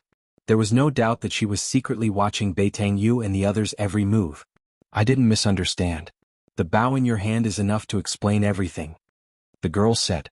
I don't welcome you here. You should leave quickly or else. Or else what? Beitang Yu coldly said. She was a proud person and couldn't tolerate others threatening her. Hand over that boy and we will naturally leave. Dongfang first brother couldn't help but tighten his grip on the 9 secret black bone bow. He vigilantly observed the surrounding movements. The Beitang and Dongfang families didn't want to leave because this matter involved too many people. If they didn't handle it well, it would bring great trouble to their families. They couldn't feel at ease until they saw Gu Fei's corpse. Beitang Yu and the others were also on guard. The middle-aged man with the black saber on his back had already stretched his right hand to his back and grasped the hilt of the black saber. He could unsheath the saber at any time. Very good. Since you don't want to leave, then you can play with my pet. As soon as the girl finished speaking, a whistling sound resounded in the forest. This whistling sound seemed to follow a certain rhythm. It was sharp but not ear-piercing. Listening to it gave people a comfortable feeling. Roar. As the whistle rang out, A deafening roar immediately rang out in the originally quiet forest. The roar was so close that it sounded like it was about to explode. An intense baleful aura suddenly erupted from all directions, sweeping towards Beitang and the others. They seemed to have been surrounded by countless ferocious beasts. Sensing the aura of the ferocious beast that suddenly appeared, everyone's expression changed greatly, and they were extremely shocked. They were unable to understand how the young woman in the dark was able to do all this. Why was she able to hide so many fierce beasts in the nearby forest, but they couldn't sense any of them at all? This seemed to be an impossible thing. The surrounding beasts seemed to have appeared out of thin air. Peng! A golden light suddenly shot out from the forest in front of them. A giant golden wolf with wings on its back rushed out. The wolf's body was about 2 zhang long and nearly 1 zhang tall. Its entire body was flashing with a golden light, and a pair of golden wings that were about 4 to 5 zhang long spread out, stirring up gusts of wind. The golden fur flickered with a sparkling luster, as if it was cast out of gold. A bizarre energy fluctuation flowed on it, and a terrifying ferocious might spread out from the giant wolf's body. After the golden divine wolf rushed out, its pair of ferocious and flickering bloody eyes never left Beitang and the others. Danger shrouded them. Umph! Beitang sneered, then he took a step forward and directly threw a punch forward. A golden spiritual light surged out from his fist and rushed towards the golden divine wolf. At the moment when Beitang threw his punch, the grass and trees beside him were instantly crushed by the powerful force. Although everyone was unwilling to fight with the mysterious young woman who had not shown herself since the beginning, the current situation didn't allow them to do nothing. Oh whoa! The golden divine wolf let out a long howl towards the sky, then it turned into a golden light and soared into the sky, avoiding Beitang's golden fist. The forest below was destroyed in an instant, and branches and leaves fluttered in the air. The golden divine wolf in the sky opened its mouth and fiercely spouted a dazzling golden light towards Beitang below. The golden light emitted a powerful energy fluctuation. When Boss Dongfang and the others saw this, they were immediately startled. Quickly disperse. Swish. Swish. Swish.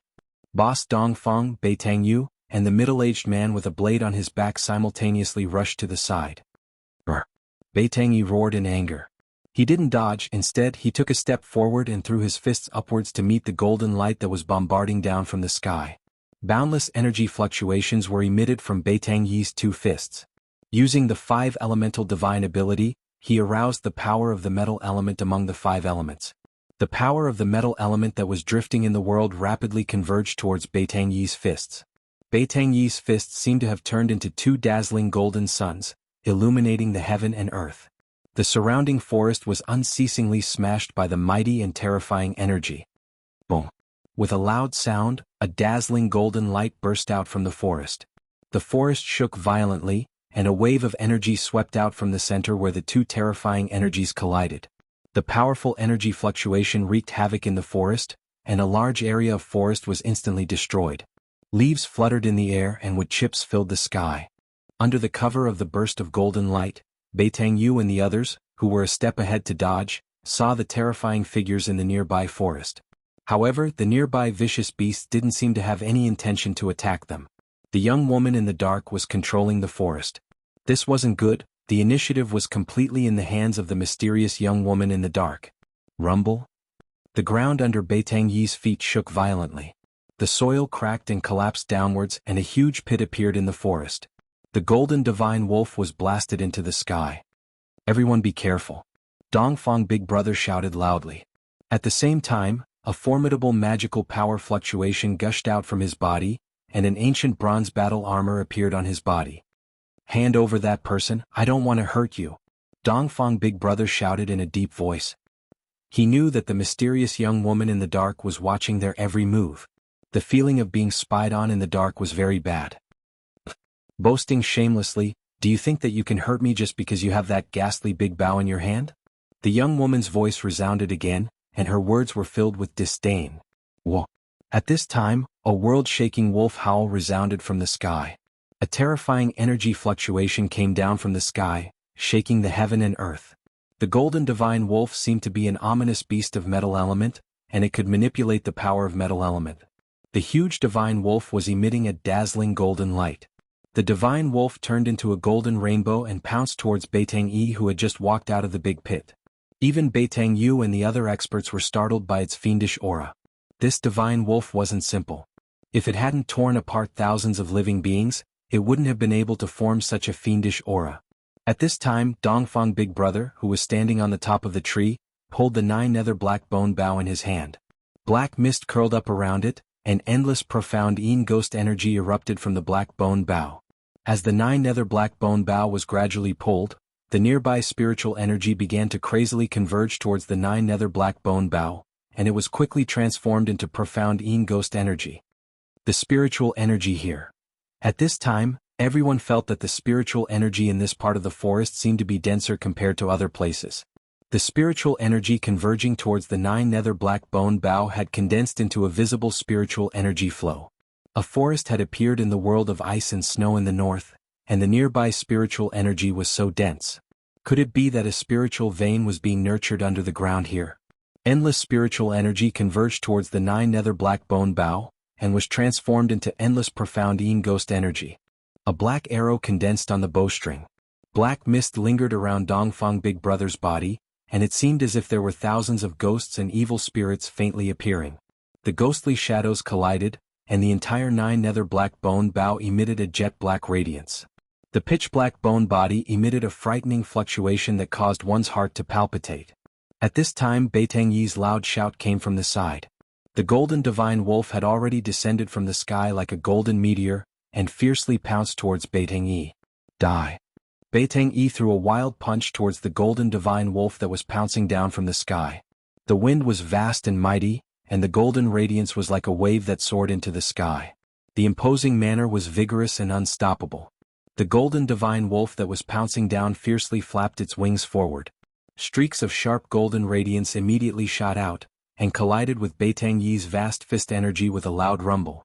A ball of golden radiance like the scorching sun burst out in the sky, and illuminated the entire mountain forest in a golden color.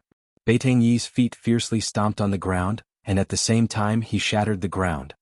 His figure transformed into a streak of golden light, and directly pounced towards the golden divine wolf that was flying backwards in the sky. His right arm was like a heavenly blade, and a several-meter-long golden radiance swept across the sky diagonally towards the golden divine wolf. Oh whoa! The golden divine wolf let out a long howl, and dodged the several-meter-long golden radiance with lightning speed. A pair of golden and dazzling claws fiercely clawed towards Beitang Yi's chest. Beitang Yi didn't dodge, and directly chopped towards the wolf's head with a knife hand. Screech!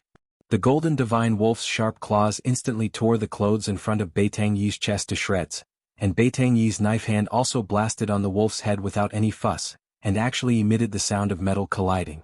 Beitang Yi only felt that his knife hand had chopped on a piece of godly steel, and was unable to cause any substantial damage to the golden divine wolf. The golden divine wolf's claw didn't injure Beitang Yi at all. The golden divine wolf and Beitang Yi both flew backwards. Golden wolf and Beitang Yi flew backwards. Beitang Yi didn't have the ability to fly, so he slowly descended from the sky. That golden divine wolf was very extraordinary, and it seemed to be a mutated species. It was actually able to fight endlessly with a transcending mortality realm expert, and it didn't even fall into a disadvantageous position. What made Beitang Yu, Boss Dongfang, and the others feel a chill in their hearts was that there seemed to be a lot of vicious beasts like the golden divine wolf in the surroundings. If those vicious beasts in the vicinity were to swarm them together, Boss Dongfang and the others could only escape. So, Boss Dongfang shot an arrow, but he didn't shoot in a certain direction. Instead, the ghost arrow, which was shrouded in black energy, soared into the sky. At this moment, a purple figure appeared beside a figure that was lying in the grass a few hundred meters away from Beitang Yu and the others. Chapter 327. Under the moonlit night in the forest, a golden beast silhouette was fighting against Beitang Yi. The winged golden divine wolf was incomparably valiant. Its body, which seemed to be cast from gold, was emitting waves of incomparably fierce baleful aura. The golden battle wolf could also control the power of metal between heaven and earth. Its physical body was extremely powerful, and as it constantly bombarded Beitang Yi, a large area of the forest was constantly being destroyed by the powerful explosion. The golden light illuminated the heaven and earth. Beitang Yu and the middle-aged man with a black saber on his back were standing on top of a tree. They nervously swept their eyes over their surroundings. The shadows of the beasts in the forest were emitting powerful fluctuations, which made them feel uneasy. The whistle only rang for a while before it stopped. The shadows of the beasts in the nearby forest didn't attack Beitangyu and the others, as if they were waiting for an order. At this time, the tall and big boss Dongfang had already pulled open the 9 nether black bone bow. The spiritual qi in the surroundings was vast and mighty, unceasingly converging towards the man and the bow standing on top of the tree. The spiritual qi here seemed to be very dense. The spiritual qi that was converging towards the man and the bow had even formed a visible spiritual qi flow. When the endless spiritual qi converged on the 9 nether black bone bow, it was instantly transformed into profound Yin ghost qi. Around Boss Dongfang's body, ghost qi lingered, gloomy and terrifying, as if he had turned into a ghost domain. The endless profound Yin ghost qi condensed into a ghost arrow with black qi lingering around it. Boss Dongfang let go of the arrow. Whoosh! The ghost arrow soared into the sky, emitting a dreadful whistling sound like the wailing of ghosts. It flew towards the southeast corner, leaving behind a black shadow in the void. Although Boss Dongfang didn't know the exact location of the girl in the dark, the profound Yin ghost arrow was able to sense the ghost qi on Gu Fei's body. Boss Dongfang didn't want to make a move against the mysterious girl in the dark. His arrow wasn't used to deal with the mysterious girl, but to kill Gu Fei. A purple figure appeared next to Gu Fei, who had fainted in the grass when eldest brother Dongfang shot the arrow. Just then, a sharp ear-piercing sound that sounded like the howls of thousands of ferocious spirits rang out from the sky. What is that? The purple figure hurriedly looked in the direction of the voice. The moonlight shone on this person's face. Her skin was creamy white, her eyes were like autumn water, her nose was straight and her lips were red and moist. This was a young girl dressed in purple, so beautiful that it was suffocating. She was slender and elegant, her dress swaying gently in the night wind, and 2 purple hair ribbons hanging down her back. She was like a fairy from the 9 heavens who had descended to the mortal world. A trace of astonishment flashed in her limpid eyes. She saw an arrow wrapped in black qi flying towards the young girl. Humph! Those people are quite capable to be able to detect my position. A crafty smile appeared on the young girl's beautiful face. Actually, the purple-robed girl did not know that Boss Dongfang's arrow's target was not her. Gu Fei's life was not fated to end. If the purple-robed girl had not been by his side, he would not have been able to avoid Boss Dongfang's profound Yin ghost arrow in his unconscious state. Even a peerless cultivator of the Imperial Void Realm would not be able to withstand 2 arrows in a row. The profound Yin ghost arrow was extremely fast. In an instant, it had flown close to the young girl. An eerie and terrifying aura rushed towards them, blowing the young girl's beautiful hair like a waterfall. The purple-clothed girl pointed a finger and a golden light immediately shot out from her slender jade-like finger. Bang! A muffled sound rang out and the golden light instantly collided with the profound Yin ghost arrow that was shot out. The profound Yin ghost arrow exploded in an instant. The terrifying profound Yin ghost qi in an instant condensed into thousands of faint and illusory arrow silhouettes and shot towards the purple-robed girl and Gu Fei. One arrow silhouette had split into thousands of arrow silhouettes. This Boss Dongfang was quite impressive. The arrows that he had shot were not simply energy arrows that contained powerful profound Yin ghost qi. Without a doubt, this arrow had been infused with his arrow will. Damn it! The purple-robed girl frowned and a trace of displeasure flashed across her face.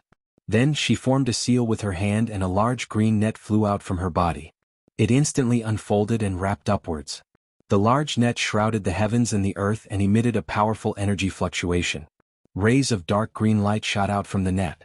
The thousands of profound Yin ghost arrows shot onto the large net and exploded in an instant, turning back into a dark and eerie profound Yin ghost qi. The Shen Yin ghost qi was swept away by the emerald green light that surged out of the big net, and it immediately dissipated in the void. The thousands of faint and illusory profound Yin arrow shadows were all caught by the dark green net that was spread out, and then they were refined by the dark green light in the net. Outrageous. If I don't show them what I'm made of, they will think that I'm a pushover. The purple-robed girl waved her hand and the large net immediately shrunk and flew back into her hand. After keeping the large net, the purple-robed girl took out a purple jade whistle and blew it. Roar! Roar! When the fierce beasts in the forest heard the whistle, they immediately roared. The sound was deafening and terrifying beast shadows rushed out from all directions. Not good. Beitangyu and the others were shocked. Roar! A furious roar came from behind Beitangyu. A huge black ape rushed over from the distance and slapped the tree trunk that Beitangyu was standing on. Bang! The sound of wood splashing was heard.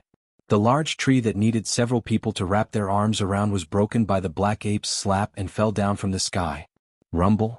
The large tree smashed into the forest, causing the ground to tremble. Branches and leaves fluttered in the air and the forest became chaotic. Swish. Beitang Yu leaped to the top of another big tree the moment the tree fell. This black ape had extraordinary strength. Even Beitang Yu was secretly startled. It must be known that the black ape only used the strength of its body to break the tree. The middle-aged man with the black saber on his back had his right hand fixed on the saber hilt the moment the fierce beasts appeared. At this time, a big golden bird was staring at him. This big bird looked like the legendary divine beast, the golden-winged roc. It had golden feathers, golden claws, and even its eyes seemed to be golden. Of course, if it really was a golden-winged roc, Beitang Yu and the others would have already been torn to pieces. The huge golden bird flew like a bolt of golden lightning, moving quickly in the sky. Shwa. The big golden bird instantly approached the middle-aged man and a pair of sharp claws directly grabbed the top of his head. The claws looked like they were cast from gold and were suffused with a layer of golden light. If the claws hit him, it would definitely leave a few bloody holes on the top of the middle-aged man's head. Evil beast. The middle-aged man cursed and quickly dodged to the side. Clang. The black saber was instantly unsheathed and slashed towards the flying big golden bird. The air in front of the middle-aged man instantly exploded.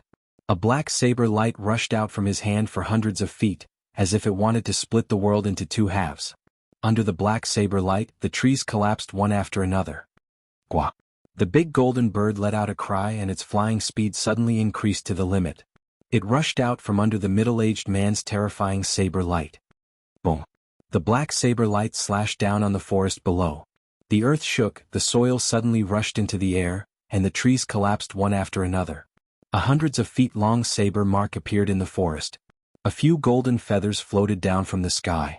The big golden bird seemed to be frightened by the middle-aged man's heaven-shaking saber light and fled far away. Hurry up and leave. At this time, everyone heard the anxious voice of Dongfang Big Brother. Right at this moment, a few incomparably powerful and ferocious auras surged out from the depths of the forest. Boom. Boom. Boom. It was as if a huge creature was rushing out from the depths of the forest, causing the entire forest to shake. Everyone's expression changed. These fierce beasts were already difficult for them to deal with. If a few more king of fierce beasts came, then they would not be able to leave this place. Swish. Swish. Swish. Silhouettes flashed, Dongfang Big Brother and the others hastily rushed back the way they came. Beitang Yi's cultivation was obviously the weakest among the four. He was entangled by the golden battle wolf and the single-horned snake, and it was difficult for him to get away. Upon seeing this, Beitang Yu immediately rushed down from the tree. She swept away the single-horned snake with a kick and blasted away the golden battle wolf with a punch. Then she grabbed Beitang Yi and rushed out. Under the moonlit night, the four human cultivators were running on top of the trees in the forest as fast as the wind and lightning. Countless terrifying beast shadows were chasing from behind. The beast roars shook the entire forest. The other birds and beasts in the forest were frightened and fled in panic. Wherever they passed, the forest was in chaos. At this time, several terrifying beast shadows arrived near the purple-robed girl. They were hidden in the shadows of the forest. Each beast shadow was emitting a fiendish aura that could make one's heart palpitate. This was the frightening fiendish aura that could only be formed by slaughtering thousands of creatures. In this forest there were obviously several terrifying vicious beast kings. And these vicious beast kings seemed to have been summoned by the purple-robed girl's whistle. The purple-robed girl stopped whistling. Then, she turned her head to look at Gu Fei who had fainted in the underbrush. She saw that Gu Fei's body was shrouded in a black aura. His skin had turned into a purple-black color. If one looked carefully, they could see that there seemed to be something moving under Gu Fei's skin. Faint and illusory ghost shadows constantly appeared on Gu Fei's skin. His body was emitting a gloomy aura. Tiny black ice particles were forming around his body. It's hard to imagine that a person could not die even after thousands of ghosts and spirits rushed into his body. I have to take him back and study him. The purple-robed girl touched her chin and muttered to herself. After pondering for a moment, she whistled to summon the golden bird. Then she jumped on the bird's back. The golden bird grabbed Gu Fei who was lying in the underbrush. It flapped its golden wings and soared into the sky, flying toward the depths of the forest. The terrifying beast shadows that were hidden in the shadows of the forest also quickly disappeared into the forest. Chapter 328. After Beitangyu and the rest ran for a few dozen miles, they felt that the surrounding temperature was dropping rapidly. Ice and snow gradually appeared in their line of sight, and the countless beasts that were chasing them no longer chased them. They seemed to be roaring as they retreated. And they rushed out of the forest and entered the snowy forest. After running for a few dozen miles, they finally stopped on a snowy slope. What's going on? Why is there such a place here and we didn't even know about it beforehand? The blade-carrying middle-aged man said with lingering fear. I think that there should be a spiritual vein under the ground there. Beitangyu said. Spiritual vein? Everyone was shocked as they looked at Beitangyu in disbelief. But thinking about it, it made sense. In the northern part of the Northern Wei Empire that was covered in snow, there was a forest that could only be found in a warm climate. Thinking about this, the eyes of Dongfang first and the rest lit up. Spiritual veins. Places with spiritual veins were all spiritual lands with abundant spiritual energy. Cultivating in such a place would definitely yield twice the results with half the effort. Everyone knew what a spiritual land meant to an entire clan or sect. One had to know that spiritual lands with spiritual veins in the Tenglong continent had long been occupied by the major powers. Some of the highest-grade spiritual lands even had caves opened up in them.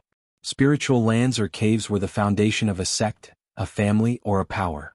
Only with a foundation could one develop. Furthermore, cultivating in a spiritual land or cave with abundant spiritual energy was definitely faster than cultivating in other places. As a result, the sects and forces with spiritual lands or grotto heavens had an absolute advantage over those without. Cultivators who came from spiritual lands or grotto heavens were often stronger than their peers. Let's go back and think about it. Dongfang first looked at the other three and said.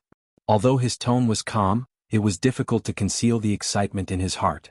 There was no power that would not be tempted by a newly discovered spiritual land. All right. Beitangyu and the rest nodded their heads and quickly disappeared into the snowy forest. At this time, what they needed to do was to send this news back to their families. The situation had already developed beyond their control, but there was no doubt that the Dongfang and Beitang families, as well as the forces behind the blade-carrying middle-aged man, would all send their true experts here. With the appearance of the spiritual land and Jianghu slaughtering his way out of the far north demonic domain, it was destined that the Northern Wei Kingdom would no longer be peaceful. The truly powerful experts would gather in the northern reaches, and the competition between them would be incomparably intense. However, everything that was about to happen seemed to have nothing to do with Gu Fei for the time being. Gu Fei, who had fallen into a coma, was in a daze. Sometimes he felt that he was riding on the clouds and roaming in front of the Nine Heavens Palace. Sometimes he felt that he had fallen into an abyss. He was surrounded by ghosts and ghosts, as if there were countless devils and ghosts wandering around him, as if they wanted to swarm him and tear him to pieces. After an unknown period of time, Gu Fei felt that his consciousness seemed to have returned. There seemed to be a mysterious force that pulled his wandering divine sense back. He slowly opened his eyes and felt a piercing pain in his eyes. He hurriedly closed his eyes. He knew that this was because he had not seen light for a long time, and his eyes were stimulated by the light. After his eyes adapted for a while, Gu Fei could see a blurry scene in front of him. A slender figure appeared in his eyes. You're finally awake. It seems that my method was effective. A crisp voice sounded in Gu Fei's ears. It was like the song of a lark, pleasing to the ears. Gu Fei could hear the joy in the girl's voice. He finally saw the person in front of him clearly. It was a beautiful girl dressed in purple. Her features were exquisite to the extreme. She didn't seem to be very old, not even 20 years old. However, in the eyes of cultivators, being young or old meant nothing. Only having great strength was the most practical. Who are you? Why am I here? Gu Fei's voice was hoarse. It was as if he was walking in the desert and was extremely thirsty. My name is Yenner. This is the secret realm of the Danding. When the girl saw that Gu Fei had regained consciousness, she seemed to be very happy. It was as if she had done something very interesting. Secret realm of the Danding? Where is this place? I've never heard of it. Gu Fei quickly searched his mind. However, he couldn't remember such a place in the Tenglong continent. I already said it's a secret realm. If everyone knew about it, it wouldn't be a secret realm. The girl dressed in purple, Yenner, said as she sat on a chair at the side. When Gu Fei saw the chair she was sitting on, he couldn't help but show a hint of surprise in his eyes. This was because he felt that the chair that the girl dressed in purple, Yenner, was sitting on, was actually carved out of the highest grade purple jade. The entire purple jade chair was flowing with a faint layer of purple light. It seemed to contain an endless amount of spiritual energy. It was very extraordinary. Gu Fei looked around again. He felt that the place he was in seemed to be a cave that was built out of jade. As far as his eyes could see, there were all kinds of jade that were flowing with a crystal-clear light. The space wasn't big. It was only 5 or 6 feet in circumference. However, the walls seemed to be built out of a whole piece of white jade. Moreover, there were no cracks on the white jade walls. It was so smooth that one could see one's reflection. The jade chair, the jade table, and the bookshelf by the wall were all made out of the highest grade jade. Only in the middle of the room, there was a huge bronze cauldron that was more than 10 feet tall. In the entire room, it seemed that the bronze cauldron, which was still emitting traces of green smoke, was the only thing that wasn't made out of jade. Gu Fei couldn't help but exclaim at the generosity of the owner of this place. The highest grade jade usually contained spiritual energy. This was common knowledge in the world of cultivation. Jade that contained spiritual energy was very rare. However, the room in front of him seemed to be built entirely out of jade that contained spiritual energy. The spiritual energy in the entire room was very abundant. Sometimes, one could even use the naked eye to catch traces of spiritual light that were emitted from the spiritual energy. Now it's my turn to ask you. Who are you? Why are those guys chasing after you? The clear and melodious voice of the purple-clothed girl, Yenner, rang in Gu Fei's ears, causing him to come back to his senses. My name is Gu Fei. It's a long story. I have a grudge against those people. Gu Fei said. In front of this innocent girl, he didn't want to lie. Then I'll call you old Gu. Yenner smiled. Gu Fei only felt that his eyes lit up. This purple-clothed girl named Yenner was like a little fairy that didn't eat the food of the mortal world. When she smiled, it was like 100 flowers blooming at the same time. It was breathtaking. At least that was what Gu Fei thought. However, he didn't have the slightest bit of blasphemy in his heart. Old Gu. Gu Fei smiled bitterly and asked, Am I very old? You're not old. In fact, you're very old. Do you want to see what you look like now? The purple-clothed girl's face revealed a sly smile. Upon hearing this, Gu Fei couldn't help but be shocked. He only now realized that he didn't seem to notice anything strange about his body after he woke up. At this time, when the purple-clothed girl, Yenner, said this, his whole body became cold. He felt that he couldn't see inside his body. His divine sense seemed to be completely imprisoned by some kind of power. What's going on? He hurriedly looked at his body, and when his gaze landed on his arm, he was shocked. The skin on his arm was shriveled like the skin of an orange that had lost all of its moisture. It was wrinkled and shriveled. Not only his arms, but even his body was in the same condition. He was like an old man who was about to die. His body seemed to have aged to the extreme. At this time, the purple-clothed girl, Yenner, handed over a bronze mirror. Oh, how could this be? When Gu Fei saw his reflection in the mirror, his heart was shocked to the extreme. He was so excited that he almost fainted again. Gu Fei couldn't believe it. His reflection in the mirror was actually a white-haired old man. The wrinkles on his face were like ravines, filled with the traces of time. It was as if hundreds of years of his lifespan had been taken away and he had become a skinny old man. No wonder the purple-clothed girl called him Old Gu. It turned out that he was really old, the kind that couldn't be any older. Why is this happening? Gu Fei excitedly asked Yenner. This girl in front of him definitely knew what had happened to his body. He wanted to know the reason. Only by knowing the reason could he solve the problem. Yenner said, There are countless evil spirits rushing into your body. If I didn't use the 18 soul-suppressing nails to suppress the evil spirits in your body, your blood would have been devoured by the evil spirits in your body. Your blood would have dried up and you would have died. That arrow. Gu Fei recalled that he had been struck by the arrow shot by the man with the ghost bow. What a vicious fellow. You and I cannot exist under the same sky. Gu Fei had never wanted to take revenge on a single person or a group of people. Right now, he wanted nothing more than to kill his way to the Dongfang and Beidang families and completely erase these two cultivation worlds from this world. The people of the Dongfang and Beidang clans had repeatedly tried to harm him, causing Gu Fei's anger to soar to the 9 heavens. The hatred in his heart was so great that his eyes had turned red. You look so scary. Yenner couldn't help being alarmed when she saw Gu Fei's current appearance. I'm sorry. Gu Fei realized he had lost control and slowly calmed down. But he swore to himself that he would definitely take revenge for this. Only then did Gu Fei realize that his body was actually pierced by 18 pitch-black iron nails. Each iron nail was the size of a chopstick and was deeply embedded in his body. Only a very short section of it was exposed outside his body. Gu Fei felt as if his body had become numb. He couldn't feel any pain and he didn't even know what 18 soul-suppressing nails were. It was clear that the 18 soul-suppressing nails had suppressed the evil power of the profound Yin ghost arrow, but at the same time, they had also completely sealed his divine sense. Actually, you don't need to be too sad. You still have a chance to recover. Yenner said. Chapter 329. Danding School was a sect that had long disappeared from the world of cultivation. It was a branch of Taoism.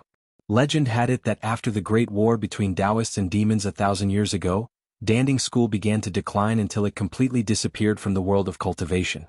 From then on, Danding School became history. No one knew that Danding School would discover a spiritual land in the northern land. Later on, they moved to the northern land and established a Danding paradise. Danding School became a secluded sect. During his conversation with Yenner, Gu Fei learned some things about Danding School. Danding School was a sect that entered the Tao through pill cauldrons. This sect was best at alchemy. Using elixirs, they refined miraculous elixirs that could help cultivators increase their cultivation and help them break through the shackles of cultivation. Elixirs could allow people to be reborn. It could allow those who could not cultivate to enter the ranks of immortal cultivators. It could allow the stupid to become smart and it could allow the dying to be reborn. The Tao of Pill Cauldron was a heaven-defying technique. Elixirs and elixirs could make the impossible possible. According to Yenner, she was already the last successor of the Pill Cauldron Gate and also the owner of the Pill Cauldron Heavenly Abode. Her cultivation shocked Gu Fei as she was about to break her core and condense her nascent soul. Moreover, Yenner's real age was only in her early 20s. Due to the help of the elixirs left behind by her master, her cultivation base had increased very quickly. However, the result of this increase in cultivation base was that her realm was not very stable. Apart from Yenner, there was no one else in Danding Paradise.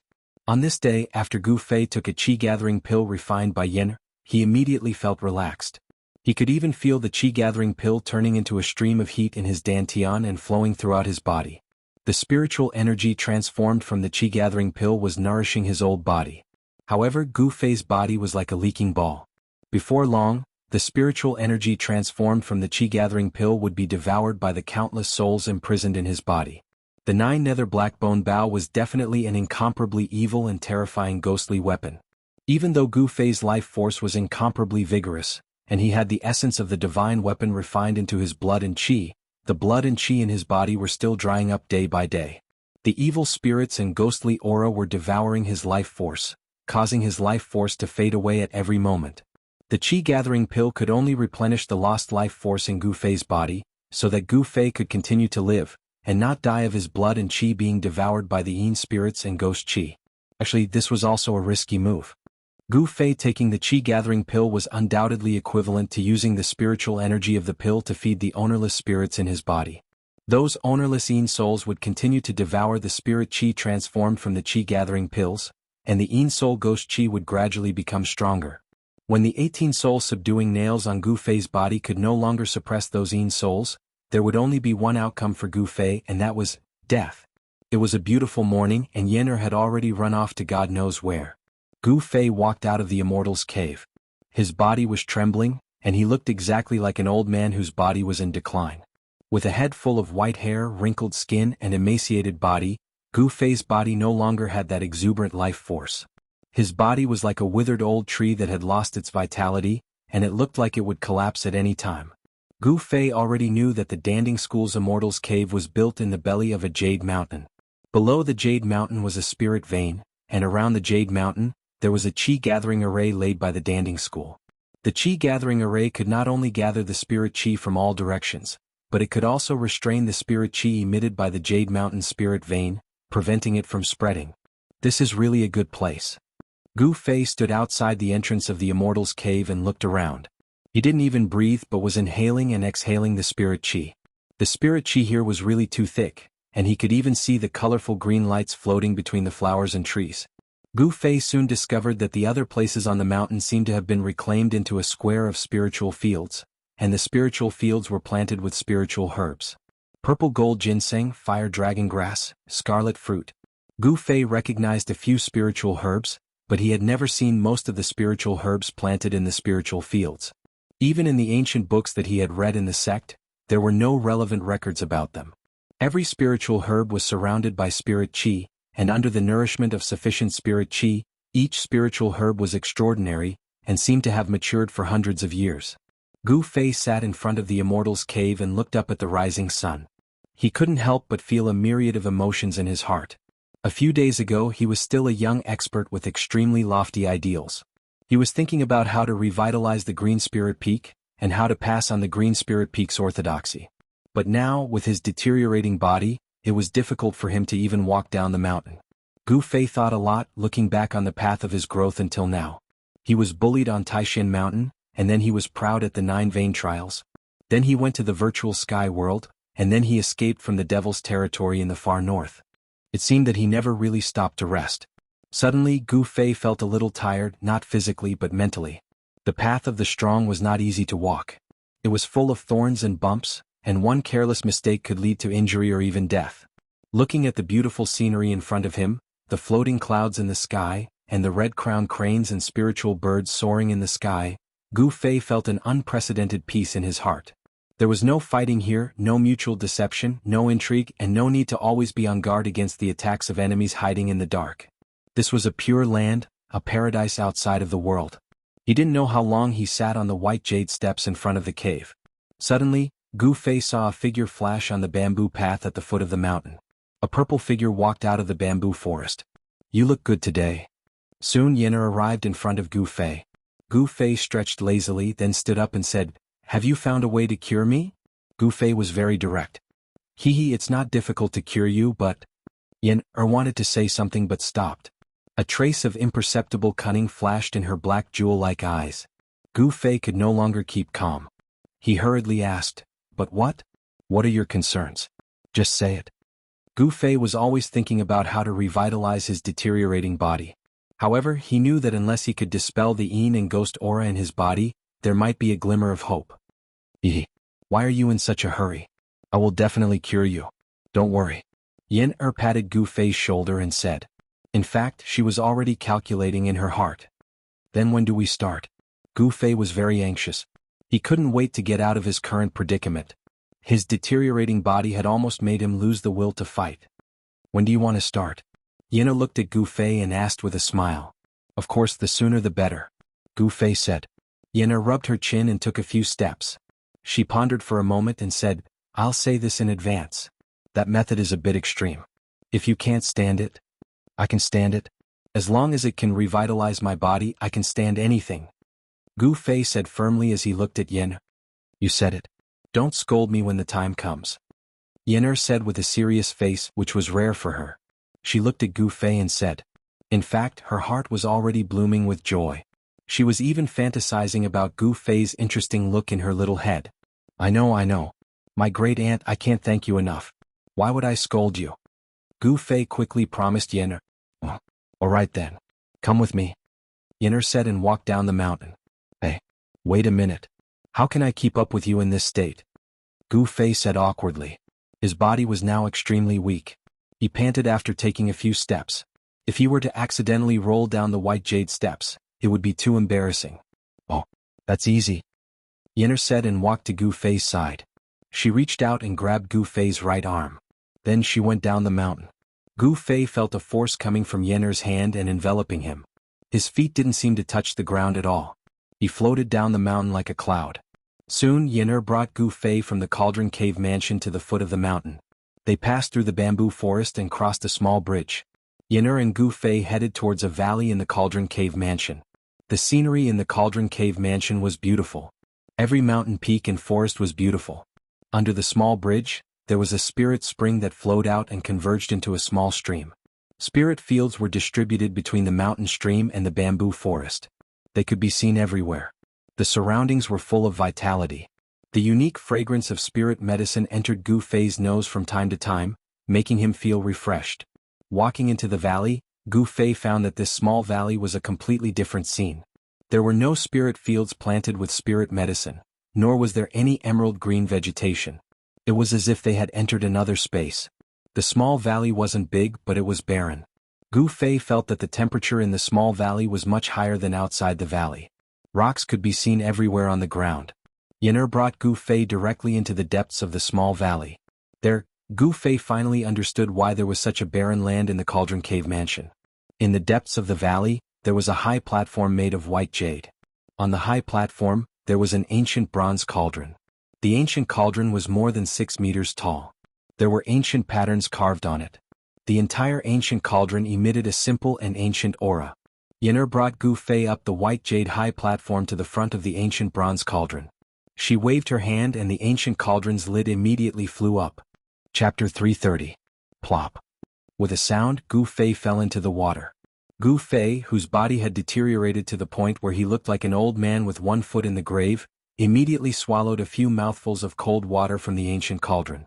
He only felt a strong medicinal smell rush to his head, making him want to vomit. He immediately stood up from the water, shocked and angry. He never thought that Yen'er would throw him into the ancient bronze cauldron. "Let me out!" Gu Fei shouted. His voice reverberated back and forth in the ancient bronze cauldron, making his ears buzz and a feeling of dizziness. He was too weak now. He was afraid that even a child could beat him to the ground. Didn't you say that if I can cure you, you can endure any pain?" Yen'er's proud voice came from outside the ancient cauldron. "What do you mean by this?" Gu Fei quickly calmed down. If she wanted to kill him, there was no need to go through so much trouble. She could just kill him directly. Although he didn't know why Yen'er locked him in the ancient bronze cauldron, he thought that she didn't have any evil intentions. "Well, it doesn't mean anything. You can soak in this Chaos Dan cauldron for 2 or 3 days. Not everyone has such treatment, haha." Yen'er said. "Soak for 2 or 3 days?" Gu Fei's face turned green. "That's it. I'm leaving," Yen'er said. Then Gu Fei heard Yen'er's footsteps getting farther away. Hey, don't go. What will I do if you leave? There's nothing to eat here. If I starve for 2 or 3 days, I'll die." Gu Fei hurriedly shouted. In his current condition, he didn't have any qi gathering pills with him. If he soaked in this Chaos Dan cauldron for 2 or 3 days, he might really die. "I won't die. If you're hungry, drink the spiritual liquid in the cauldron." Yen'er's voice came from afar. Gu Fei couldn't help but panic.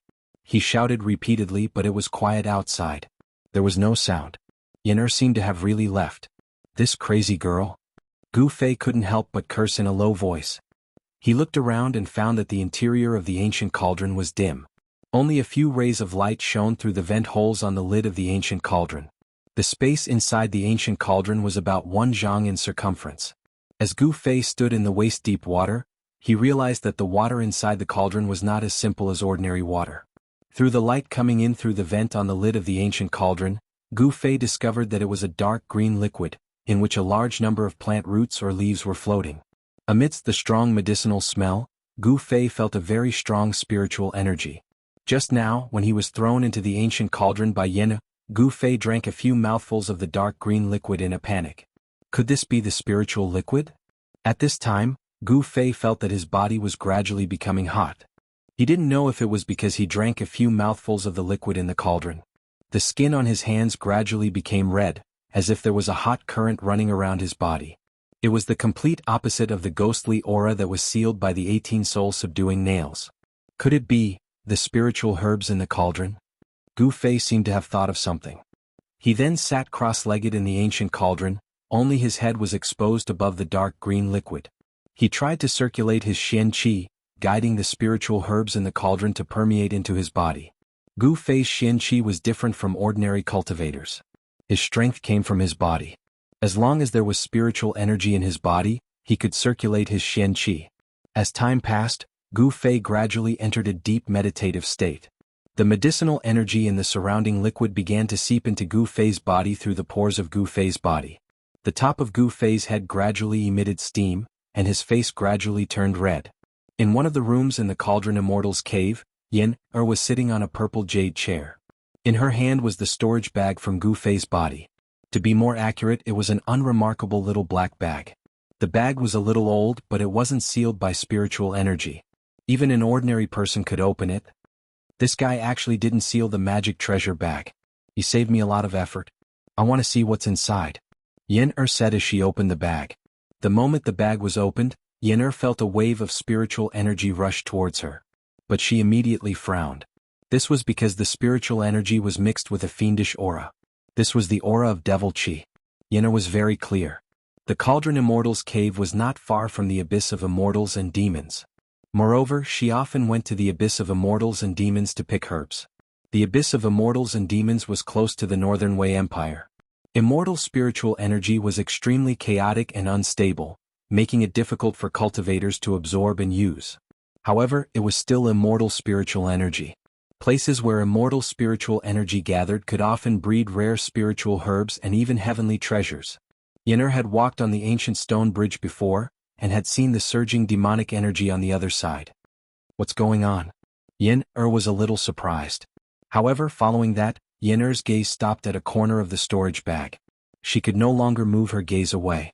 Her face froze for a moment, and then gradually revealed an expression of surprise and joy. Unbelievable, such a thing actually exists in this world. Yen'er's voice trembled. She seemed to be very excited. Then she reached into Gu Fei's storage bag and carefully took out 3 stalks of grass. They were not ordinary grass, but immortal grass that was surrounded by 9 colored lights. The immortal grass did not seem to have any color, as if it was transparent. However, there were 9 colored lights flowing on top of it. Longevity grass. It really is the longevity grass. It's exactly as described in the ancient records. 9 colored lights. This is a phenomenon that only occurs when an immortal grass matures. Yen'er muttered to herself. The Danding sect was a sect that cultivated alchemy. There were countless records of all kinds of spiritual essence in the sect. Yen'er was the last descendant of the Danding sect. Of course, she knew about the 9 colored longevity grass. If a mortal consumes it, they will live for 200 years. Moreover, they will be immune to all kinds of diseases. If they consume it, they will be able to solidify their soul and extend their lifespan by 200 years. Yen'er muttered to herself as she looked at the 3 stalks of 9 colored grass in her hands.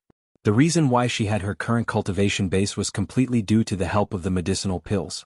Of course, it was also related to her talent. However, there was a fatal flaw in the cultivation base that relied on medicinal pills. That was that the state of mind could not keep up with the cultivation base.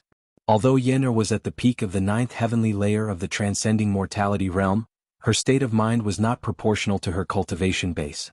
The power of the 9th heavenly layer had to be controlled by the state of mind of the 9th heavenly layer. Yen'er was very clear about her own situation. The reason why she did not dare to take that step was because she was afraid that she would follow in the footsteps of the seniors of the Danding sect. She was afraid that her Tao core would shatter and her soul would dissipate.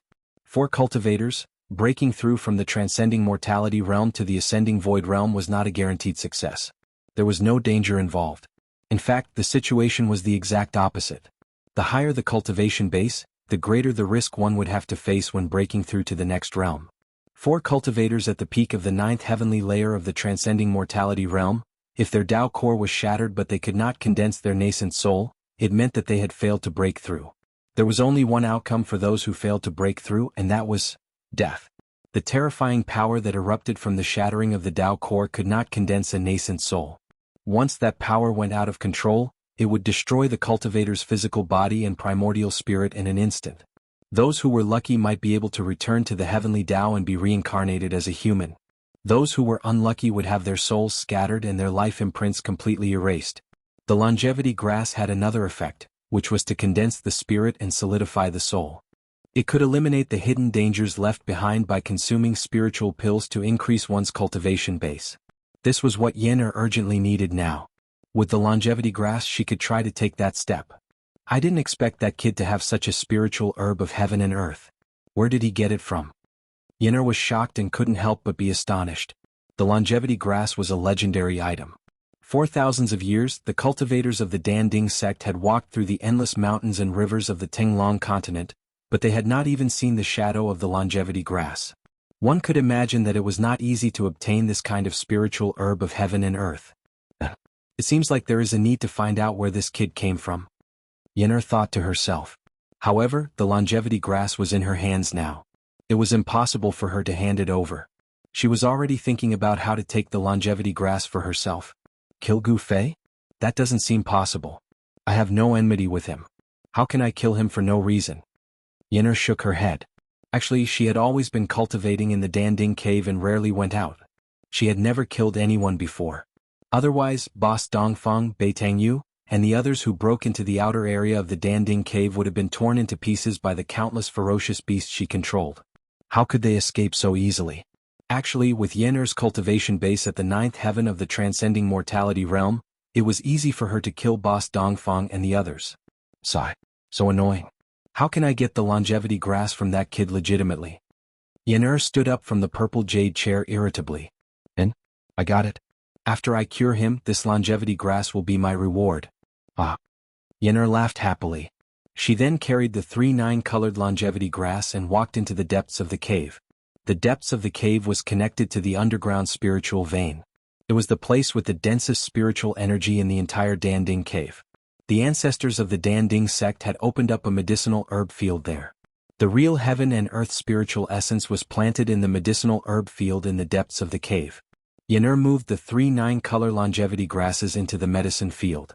Spots of spiritual light immediately gathered toward the 9-color longevity grasses.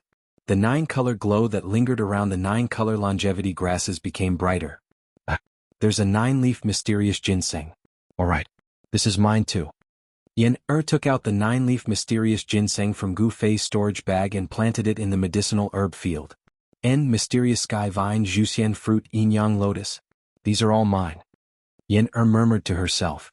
She kept taking out heaven and earth spiritual essence from Gu Fei's storage bag and planted them in the medicinal herb field.